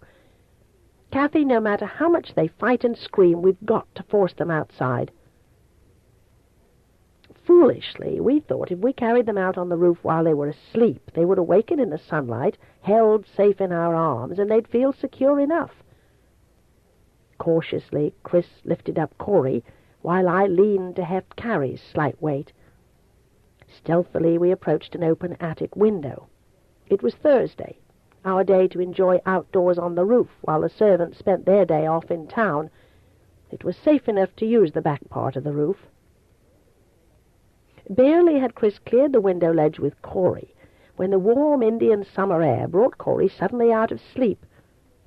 He took one look around, seeing me with Carrie in my arms, obviously planning to take her out on the roof too, when he let out a howl. Carrie bolted out of sleep. She saw Chris with Corey on the steep roof, she saw me and where I was taking her, and she let out a scream that must have been heard a mile away. Chris called to me through the racket, "Come on! For their own good we have to do this." Not only did they scream, they kicked and beat at us with small fists. Carrie clamped her teeth down on my arm, so I screamed too. Little as they were, they had the strength of those in extreme danger. Carrie was battering her fists into my face so I could hardly see, plus screaming in my ear. Hastily I turned around and headed back toward the schoolroom window. Trembling and weak, I stood Carrie on her feet beside the teacher's desk. I leaned against that desk, gasping and panting and thanking God for letting me get her safely back inside. Chris returned Corey to his sister. It was no use. To force them out on the roof endangered the lives of all four of us.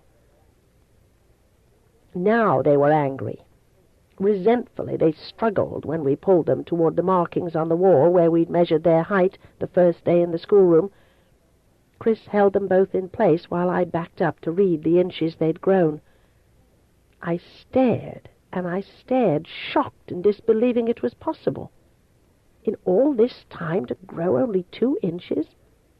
2 inches, when Chris and I had gained many, many inches between the ages of 5 and 7, though they had been exceptionally small at birth, Corey weighing only 5 pounds and Carrie 5 pounds and 1 ounce. Oh, I had to put my hands up to cover my face, so they couldn't see my stunned and horrified expression. Then that wasn't enough. I spun around so they saw only my back as I choked on the sobs stuck in my throat. "You can let them go now," I finally managed. I turned to catch a glimpse of them scurrying away like 2 small flaxen-haired mice, racing for the stairwell, heading toward the beloved television and the escape it offered, and the little mouse which was real and waiting for them to come and pleasure his imprisoned life. Directly behind me, Chris stood and waited. "Well," he asked, when I just wilted, speechless, "how much have they grown?" Quickly I brushed away the tears before I turned, so I could see his eyes when I told him. 2 inches, I said in a flat way, but the pain was in my eyes, and that was what he saw. He stepped closer and put his arms about me, then held my head so it was against his chest, and I cried, really bawled. I hated Mama for doing this, really hated her. She knew children were like plants. They had to have sunshine if they were to grow. I trembled in the embrace of my brother, trying to convince myself that as soon as we were freed they'd be beautiful again. They would, of course they would. They'd catch up, make up the lost years, and as soon as the sunshine was upon them again, they'd shoot up like weeds. They would. Yes, they would. It was only all the long days hidden indoors that made their cheeks so hollow and their eyes so sunken. And all of that could be undone, couldn't it? "Well," I began, in my hoarse, choked voice, while clinging to the only one who seemed to care any more, "does money make the world go around, or is it love? Enough love bestowed on the twins, and I would have read 6 or 7 or maybe 8 inches gain in height, not only 2. Chris and I headed for our dim, sequestered prison to eat lunch, and as always I sent the twins into the bathroom to wash their hands, for they certainly didn't need mouse germs to imperil their health more. As we sat quietly at the dining table, eating our sandwiches and sipping our lukewarm soup and milk, and watching TV lovers meet and kiss and make plans to run away and leave their respective spouses, the door to our room opened. I hated to look away and miss what would happen next, yet I did. Gaily into our room strode our mother. She wore a beautiful, lightweight suit with soft gray fur at the cuffs and around the neck of the jacket. "Darlings!" she cried in enthusiastic greeting, then hesitated uncertainly when not one of us jumped up to welcome her back. "Here I am. Aren't you glad to see me? Oh, you just don't know how very glad I am to see all of you. I've missed you so much and thought about you and dreamed of you, and I've brought you all so many beautiful presents that I chose with such care. Just wait until you see them. And I had to be so sneaky, for how could I explain buying things for children? I wanted to make up for being away for so long. I did want to tell you why I was leaving, really I did, but it was so complicated, and I didn't know exactly how long I'd be gone. And though you missed me, you were cared for, weren't you? You didn't suffer, did you?" Had we suffered? Had we only missed her? Who was she, anyway?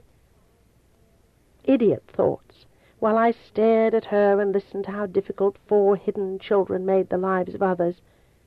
And though I wanted to deny her, keep her from ever really being close again, I faltered, filling with hope, wanting so much to love her again and trust her again. Chris got up and spoke first, in a voice that had finally resolved from one that was high and squeaky at times into reliable, deep and masculine tones. "Mama, of course we're glad you're back. And yes, we missed you. But you were wrong to go away and stay away for so long, no matter what complicated reasons you had." "Christopher," she said, her eyes widening in surprise, "you don't sound like yourself." Her eyes flicked from him to me, then to the twins. Her vivaciousness simmered down. "Christopher, did anything go wrong?" "Wrong?" he repeated. "Mama, what can be right about living in one room? You said I don't sound like myself. Look me over good. Am I a little boy now? Look at Kathy. Is she still a child? Look longest at the twins. Notice in particular how tall they've grown. Then turn your eyes back on me and tell me that Kathy and I are still children to be treated with condescension and are incapable of understanding adult subjects. We haven't remained idle, twiddling our thumbs while you were off having a good time. Through books, Kathy and I have lived a zillion lives, our vicarious way to feel alive." Mama wanted to interrupt, but Chris overrode her small voice, which faltered. He threw her many gifts a scornful glance. "So you have come back bearing peace offerings like you always do when you know you have done wrong. Why do you keep thinking your stupid gifts can make up for what we've lost and what we are constantly losing?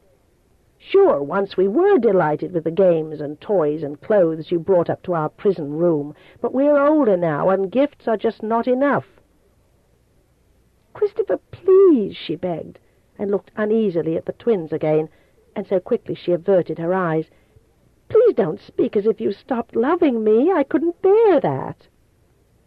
"I love you," was his reply. "I make myself keep on loving you despite what you do. I've got to love you. We all have to love you and believe in you and think you are looking out for our best interests. But look at us, Mama, and really see us. Kathy feels, and I feel, that you close your eyes to what you are doing to us. You come to us smiling and dangle before our eyes and our ears bright hopes for the future, but nothing ever materializes. Long ago, when you first told us about this house and your parents, you said we'd only be shut up in this room for 1 night, and then you changed it to a few days, and then it was another few weeks, and then another few months. And over 2 years have passed while we wait for an old man to die, who may never die from the skilled way his doctors keep pulling him back from the grave. This room is not improving our health. Can't you see that?" he almost shouted, his boyish face suffused with red as his limit of self-control was reached at last. I thought I would never live to see the day when he would attack our mother, his beloved mother. The sound of his loud voice must have startled him, for he lowered his tone and spoke more calmly, and yet his words had the impact of bullets. "Mama, whether or not you inherit your father's immense fortune, we want out of this room, not next week or tomorrow, but today, now, this minute. You turn that key over to me and we'll go away, far away. And you can send us money if you care to, or send nothing if that's what you want, and you need never see us again if that is your choice, and that will solve all your problems. We'll be gone from your life, and your father need never know we existed, and you can have what he leaves you all to yourself." Mama went pale from shock. I sat in my chair with my lunch half eaten. I felt sorry for her, and I felt betrayed by my own compassion. I closed the door, slammed it hard, just by thinking of those 2 weeks when we were starved. 4 days of eating nothing else but crackers and cheese, and 3 days without any food at all, and nothing but water to drink. And then the whipping, the tar in my hair, and most of all the way Chris had to slash his wrist to feed the twins his nourishing blood. And Chris, what he was saying to her, and the hard, determined way he said it, was mostly my doing. I think she guessed this, for she shot me a stabbing glance full of resentment. "Say no more to me, Christopher. It's clear to see you are not yourself." Jumping to my feet, I stepped over to his side. "Look at us, Mama. Observe our radiant, healthy complexions just like yours. Look especially long on your two youngest. They don't look frail, do they? Their full cheeks don't look gaunt, do they? Their hair isn't dull, is it? Their eyes, they're not dark and hollowed out, are they? When you look and register, do you see how much they've grown, how healthily they thrive? If you can't have pity for Christopher and me, have pity for them." "Stop!" she yelled, jumping up from the bed where she'd sat to have us crowd cozily around in our former way. She spun on her heel so she wouldn't have to see us. Choking sobs were in her voice that cried, "You have no right to talk to your mother in this manner. But for me, you would all be starving in the streets." Her voice broke. She turned sideways, throwing Chris an appealing, woebegone look. "Haven't I done the best I could by you? Where did I go wrong? What do you lack? You knew how it would be until your grandfather died. You agreed to stay here until he did. And I've kept my word. You live in a warm, safe room. I bring to you the best of everything. Books, toys, games, the best clothes that money can buy. You have good food to eat, a TV set." Fully she faced us now, spreading wide her hands in a supplicating gesture, appearing ready to fall down on her knees, pleading with her eyes at me now. "Listen to this. Your grandfather is so ill now he is confined to bed all day long. He isn't even allowed to sit in the wheelchair. His doctors say he can't last long, a few days or the maximum of a few weeks. The day he dies, I'll come up and unlock your door and lead you down the stairs. I'll have money enough then to send all four of you to college and Chris to medical school, and you, Kathy, can continue on with your ballet lessons. I'll find for Corrie the best of musical teachers, and for Carrie I'll do anything she wants. Are you going to throw away all the years you've suffered and endured without waiting for rewards, just when you're on the verge of reaching your goal? Remember how you used to laugh and talk of what you'd do when you were blessed with more money than you knew how to spend? Recall all the plans we made. Our house where we could all live together again. Don't throw everything away by becoming impatient just when we're due to win. Tell me I've had pleasure while you've suffered, and I'll agree that I have, but I'll make up for that by tenfold." Oh, I admit I was touched and wanted so much to step away from disbelief. I hovered near trusting her again and quivered with a suspicious fear that she was lying. Hadn't she told us from the very beginning that our grandfather was taking his last breath? Years and years of his breathing his last breath. Should I yell out, "Mama, we just don't believe you anymore"? I wanted to wound her, make her bleed as we had bled with our tears, isolation, and loneliness, to say nothing of the punishments. But Chris looked at me forbiddingly, making me ashamed. Could I be as chivalrous as he was? Would that I could open my mouth, ignore him, and shout all the grandmother had done to punish us for nothing. For some strange reason I stayed quiet. Maybe I was protecting the twins from knowing too much. Maybe I was waiting for Chris to tell her first.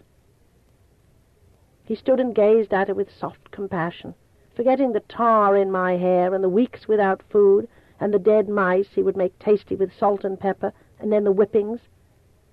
He was beside me, his arm brushing mine. He trembled with indecision, and in his eyes were tormented visions of hopes and despair as he watched our mother begin to cry. The twins crept closer to cling to my skirt as Mama crumpled down on the nearest bed to sob and beat her fists into the pillow just like a child. "Oh, but you are heartless and ungrateful children," she wailed pitifully, "that you should do this to me, your own mother, the only person in the world who loves you, the only one who cares about you. I came so joyfully to you, so happy to be with you again, wanting to tell you my good news so you could rejoice with me. And what do? You attack me viciously, unjustly, making me feel so guilty and so ashamed when all along I have done the best I could, and yet you won't believe." She was on our level now, crying face down on the bed in the same way I would have done years ago and Carrie would do this day. Immediately, spontaneously, Chris and I were stricken, contrite, and sorry. Everything she said was only too true. She was the only person who loved us, who cared, and in her only lay our salvation, our lives, our futures, and our dreams. We ran to her, Chris and I, and threw our arms around her as best we could, pleading for forgiveness. The twins said nothing, only watched. "Mama, please stop crying. We didn't mean to hurt your feelings. We're sorry, we really are. We'll stay, we believe you. The grandfather is almost dead. He has to die sometime, doesn't he?" On and on she wept, inconsolable. "Talk to us, Mama, please. Tell us your good news. We want to know. We want to be glad and rejoice with you. We said those things only because we were hurt when you left us and didn't tell us why. Mama, please, please, Mama." Our pleas, our tears, our anguish finally reached her. She somehow managed to sit up, and she dabbed at her eyes with a white linen handkerchief with 5 inches of fine lace all around and monogrammed with a big white C. She shoved Chris and me aside, then brushed off our hands as if they burned, and she got to her feet. Now she refused to meet our eyes, which begged, pleaded, cajoled. "Open your gift that I selected with such care," she said in a cold voice filled with choked sobs, "and then tell me whether or not you are thought about and loved. Tell me then that I didn't think of your needs and think of your best interests and try to cater to your every whim. Tell me then I am selfish and that I don't care." Dark mascara streaked her cheeks. Her bright red lipstick was smeared. Her hair, customarily worn on her head like a perfect hat, was mussed and displaced. She had strolled into our room a vision of perfection, and now she appeared a broken mannequin. And why did I have to go and think she was like an actress, playing her part for all she was worth? She looked at Chris and ignored me. And the twins, they could have been in Timbuktu for all the concern she showed for their welfare and their sensitivities. "I have ordered a new set of encyclopedias for your upcoming birthday, Christopher," she choked out, still dabbing at her face and trying to take off the mascara smudges. "The very set you always wanted. The best that is published, bound in genuine red leather, tooled in 24-karat gold around all 4 sides, and hub-spined a full half-inch outward. I went directly to the publishing house to order them for you especially. They'll bear your name and the date, but they won't be mailed directly here, lest someone should see them." She swallowed heavily and put away her fancy handkerchief. "I thought and thought about a gift to please you the most, just like I have always given you the very best to educate yourself." Chris appeared dumbfounded. The play of mixed emotions upon his face made his eyes look confused, bewildered, dazed, and sort of helpless. God, how he must have loved her, even after all she'd done. My emotions were straightforward, with no indecision. Eyes smoldered with rage. Now she was bringing up genuine, leather-bound, hub-spined, 24-karat, gold-toothed encyclopedias. Books like that must cost more than $1,000, maybe $2,000 or $3,000. Why wasn't she putting that money into our escape fund? I wanted to yell out like Carrie and protest, but something broken in Chris's blue eyes kept my mouth shut.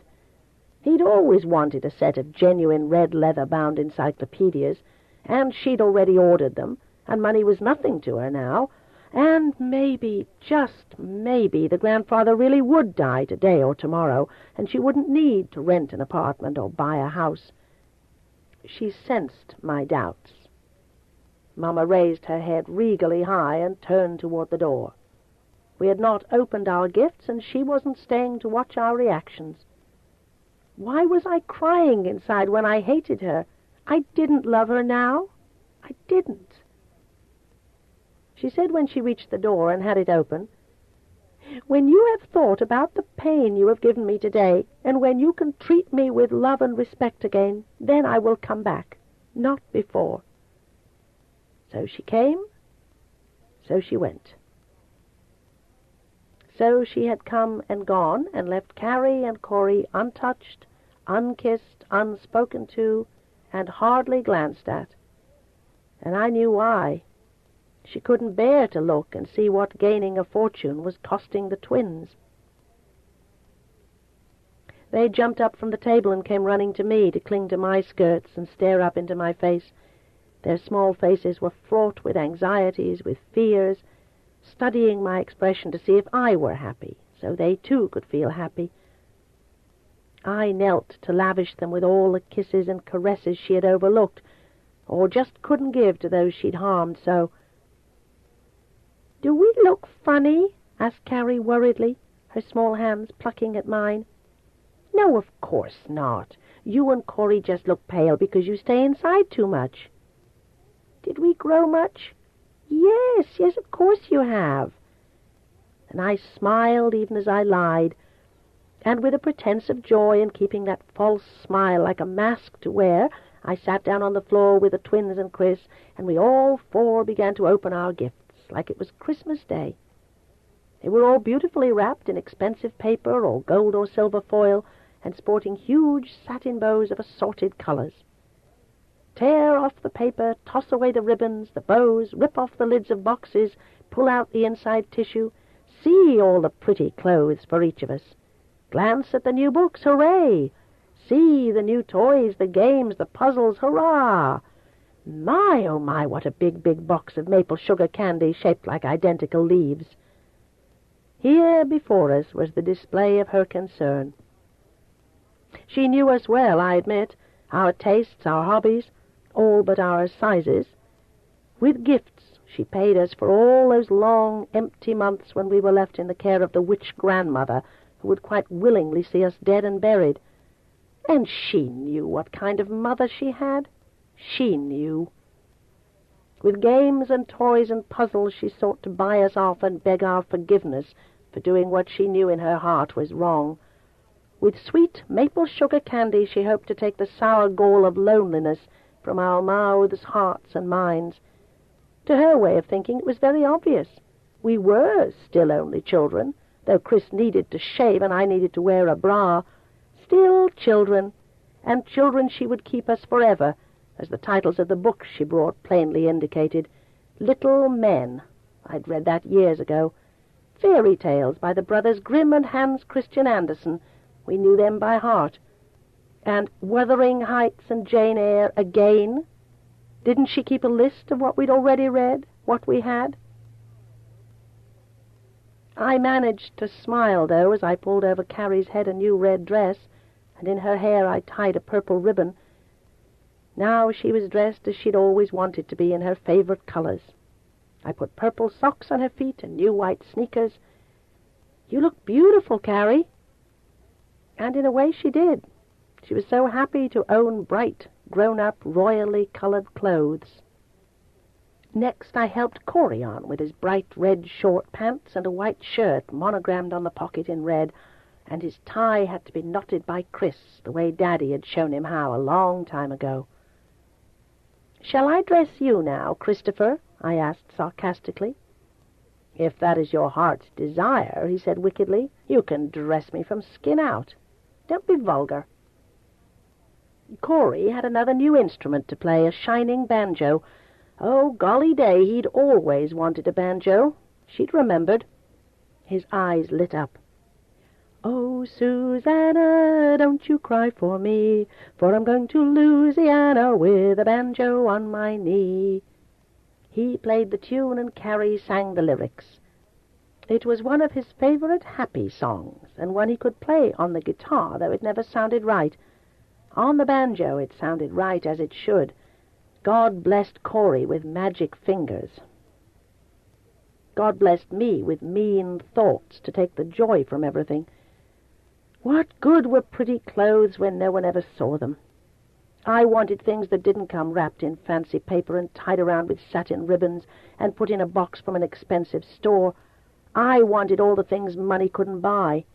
Had she noticed my hair cut so short on top? Had she seen how thin we were? Did she think we looked healthy with our pale, thin skins? Bitter, ugly thoughts as I pushed a maple sugar leaf into Carrie's eager mouth, and then a leaf into Corey's, and next one into my own mouth. I glared at the beautiful clothes meant for me.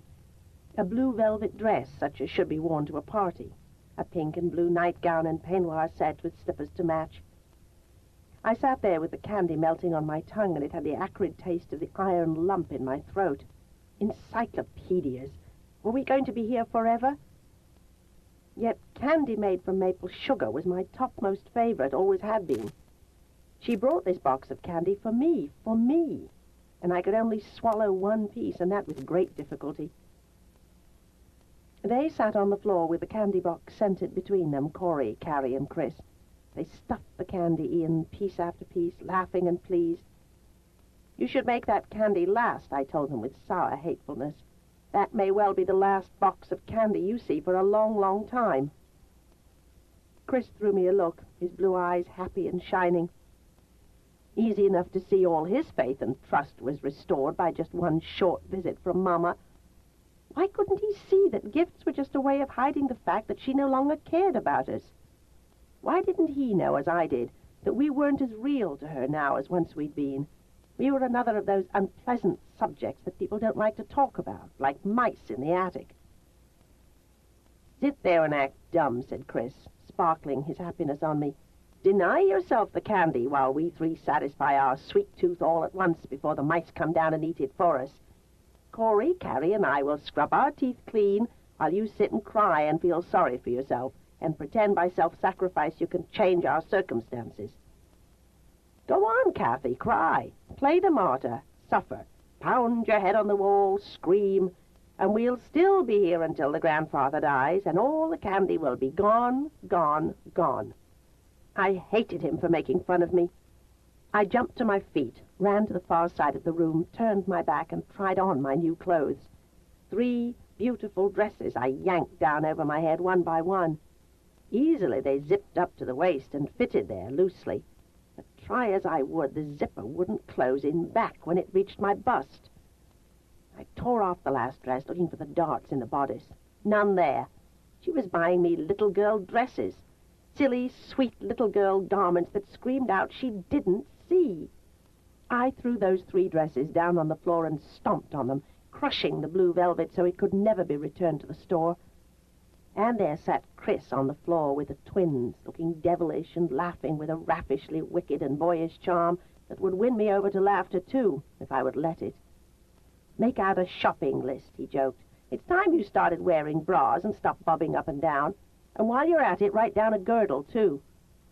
I could have slapped his grinning face.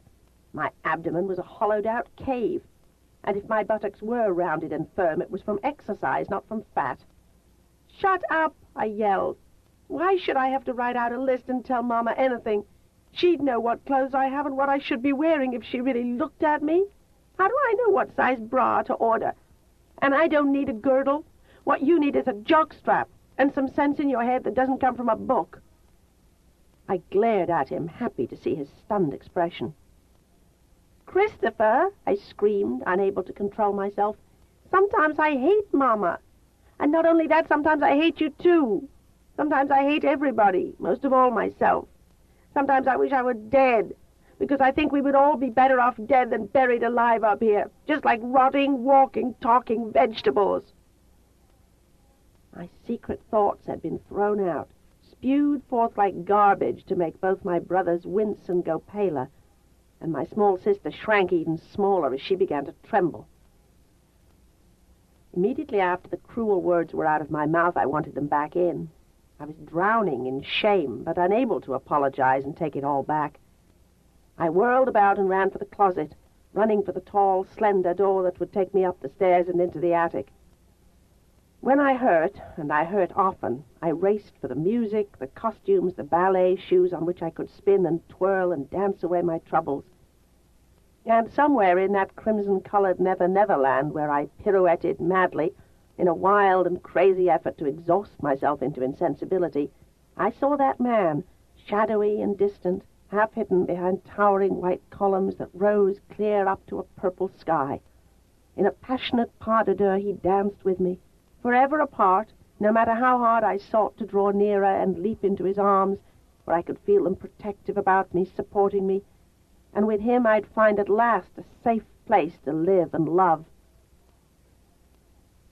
Then suddenly the music was over. I was back in the dry and dusty attic on the floor with my right leg twisted beneath me. I had fallen. When I struggled to my feet, I could barely walk.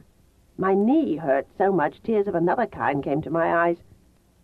I limped through the attic and on into the schoolroom, not caring if I ruined my knee forever. But I opened up a window wider and stepped out onto the black roof. Painfully, I eased my way down the steep incline, stopping only when I was at the very edge with the leaf-clogged gutters. Far below was the ground. With tears of self-pity and pain streaking my face and blurring my vision, I closed my eyes and let myself sway off balance. In a minute it would be all over. I'd be sprawled down there on top of the thorny rose bushes. The grandmother and Mama could claim it was some idiot, strange girl who climbed up on their roof and fell off accidentally. And Mama would cry when she saw me dead and broken and lying in a coffin, dressed in blue leotards and tulle tutu. Then she'd realize what she'd done. She'd want me back. She'd unlock the door to free Chris and the twins and let them live real lives again. And that was the golden side of my suicide coin. But I had to turn it over and see the tarnish. What if I didn't die? Suppose I just fell, and the rose bushes cushioned my fall, and I only ended up crippled and scarred for the rest of my life. Then again, suppose I really did die, and Mama didn't cry or feel sorry or any regret, and was only glad to be rid of a pest like me. Just how would Chris and the twins survive without me to take care of them? Who would mother the twins and lavish them with the affection that was sometimes embarrassing for Chris to give as easily as I did?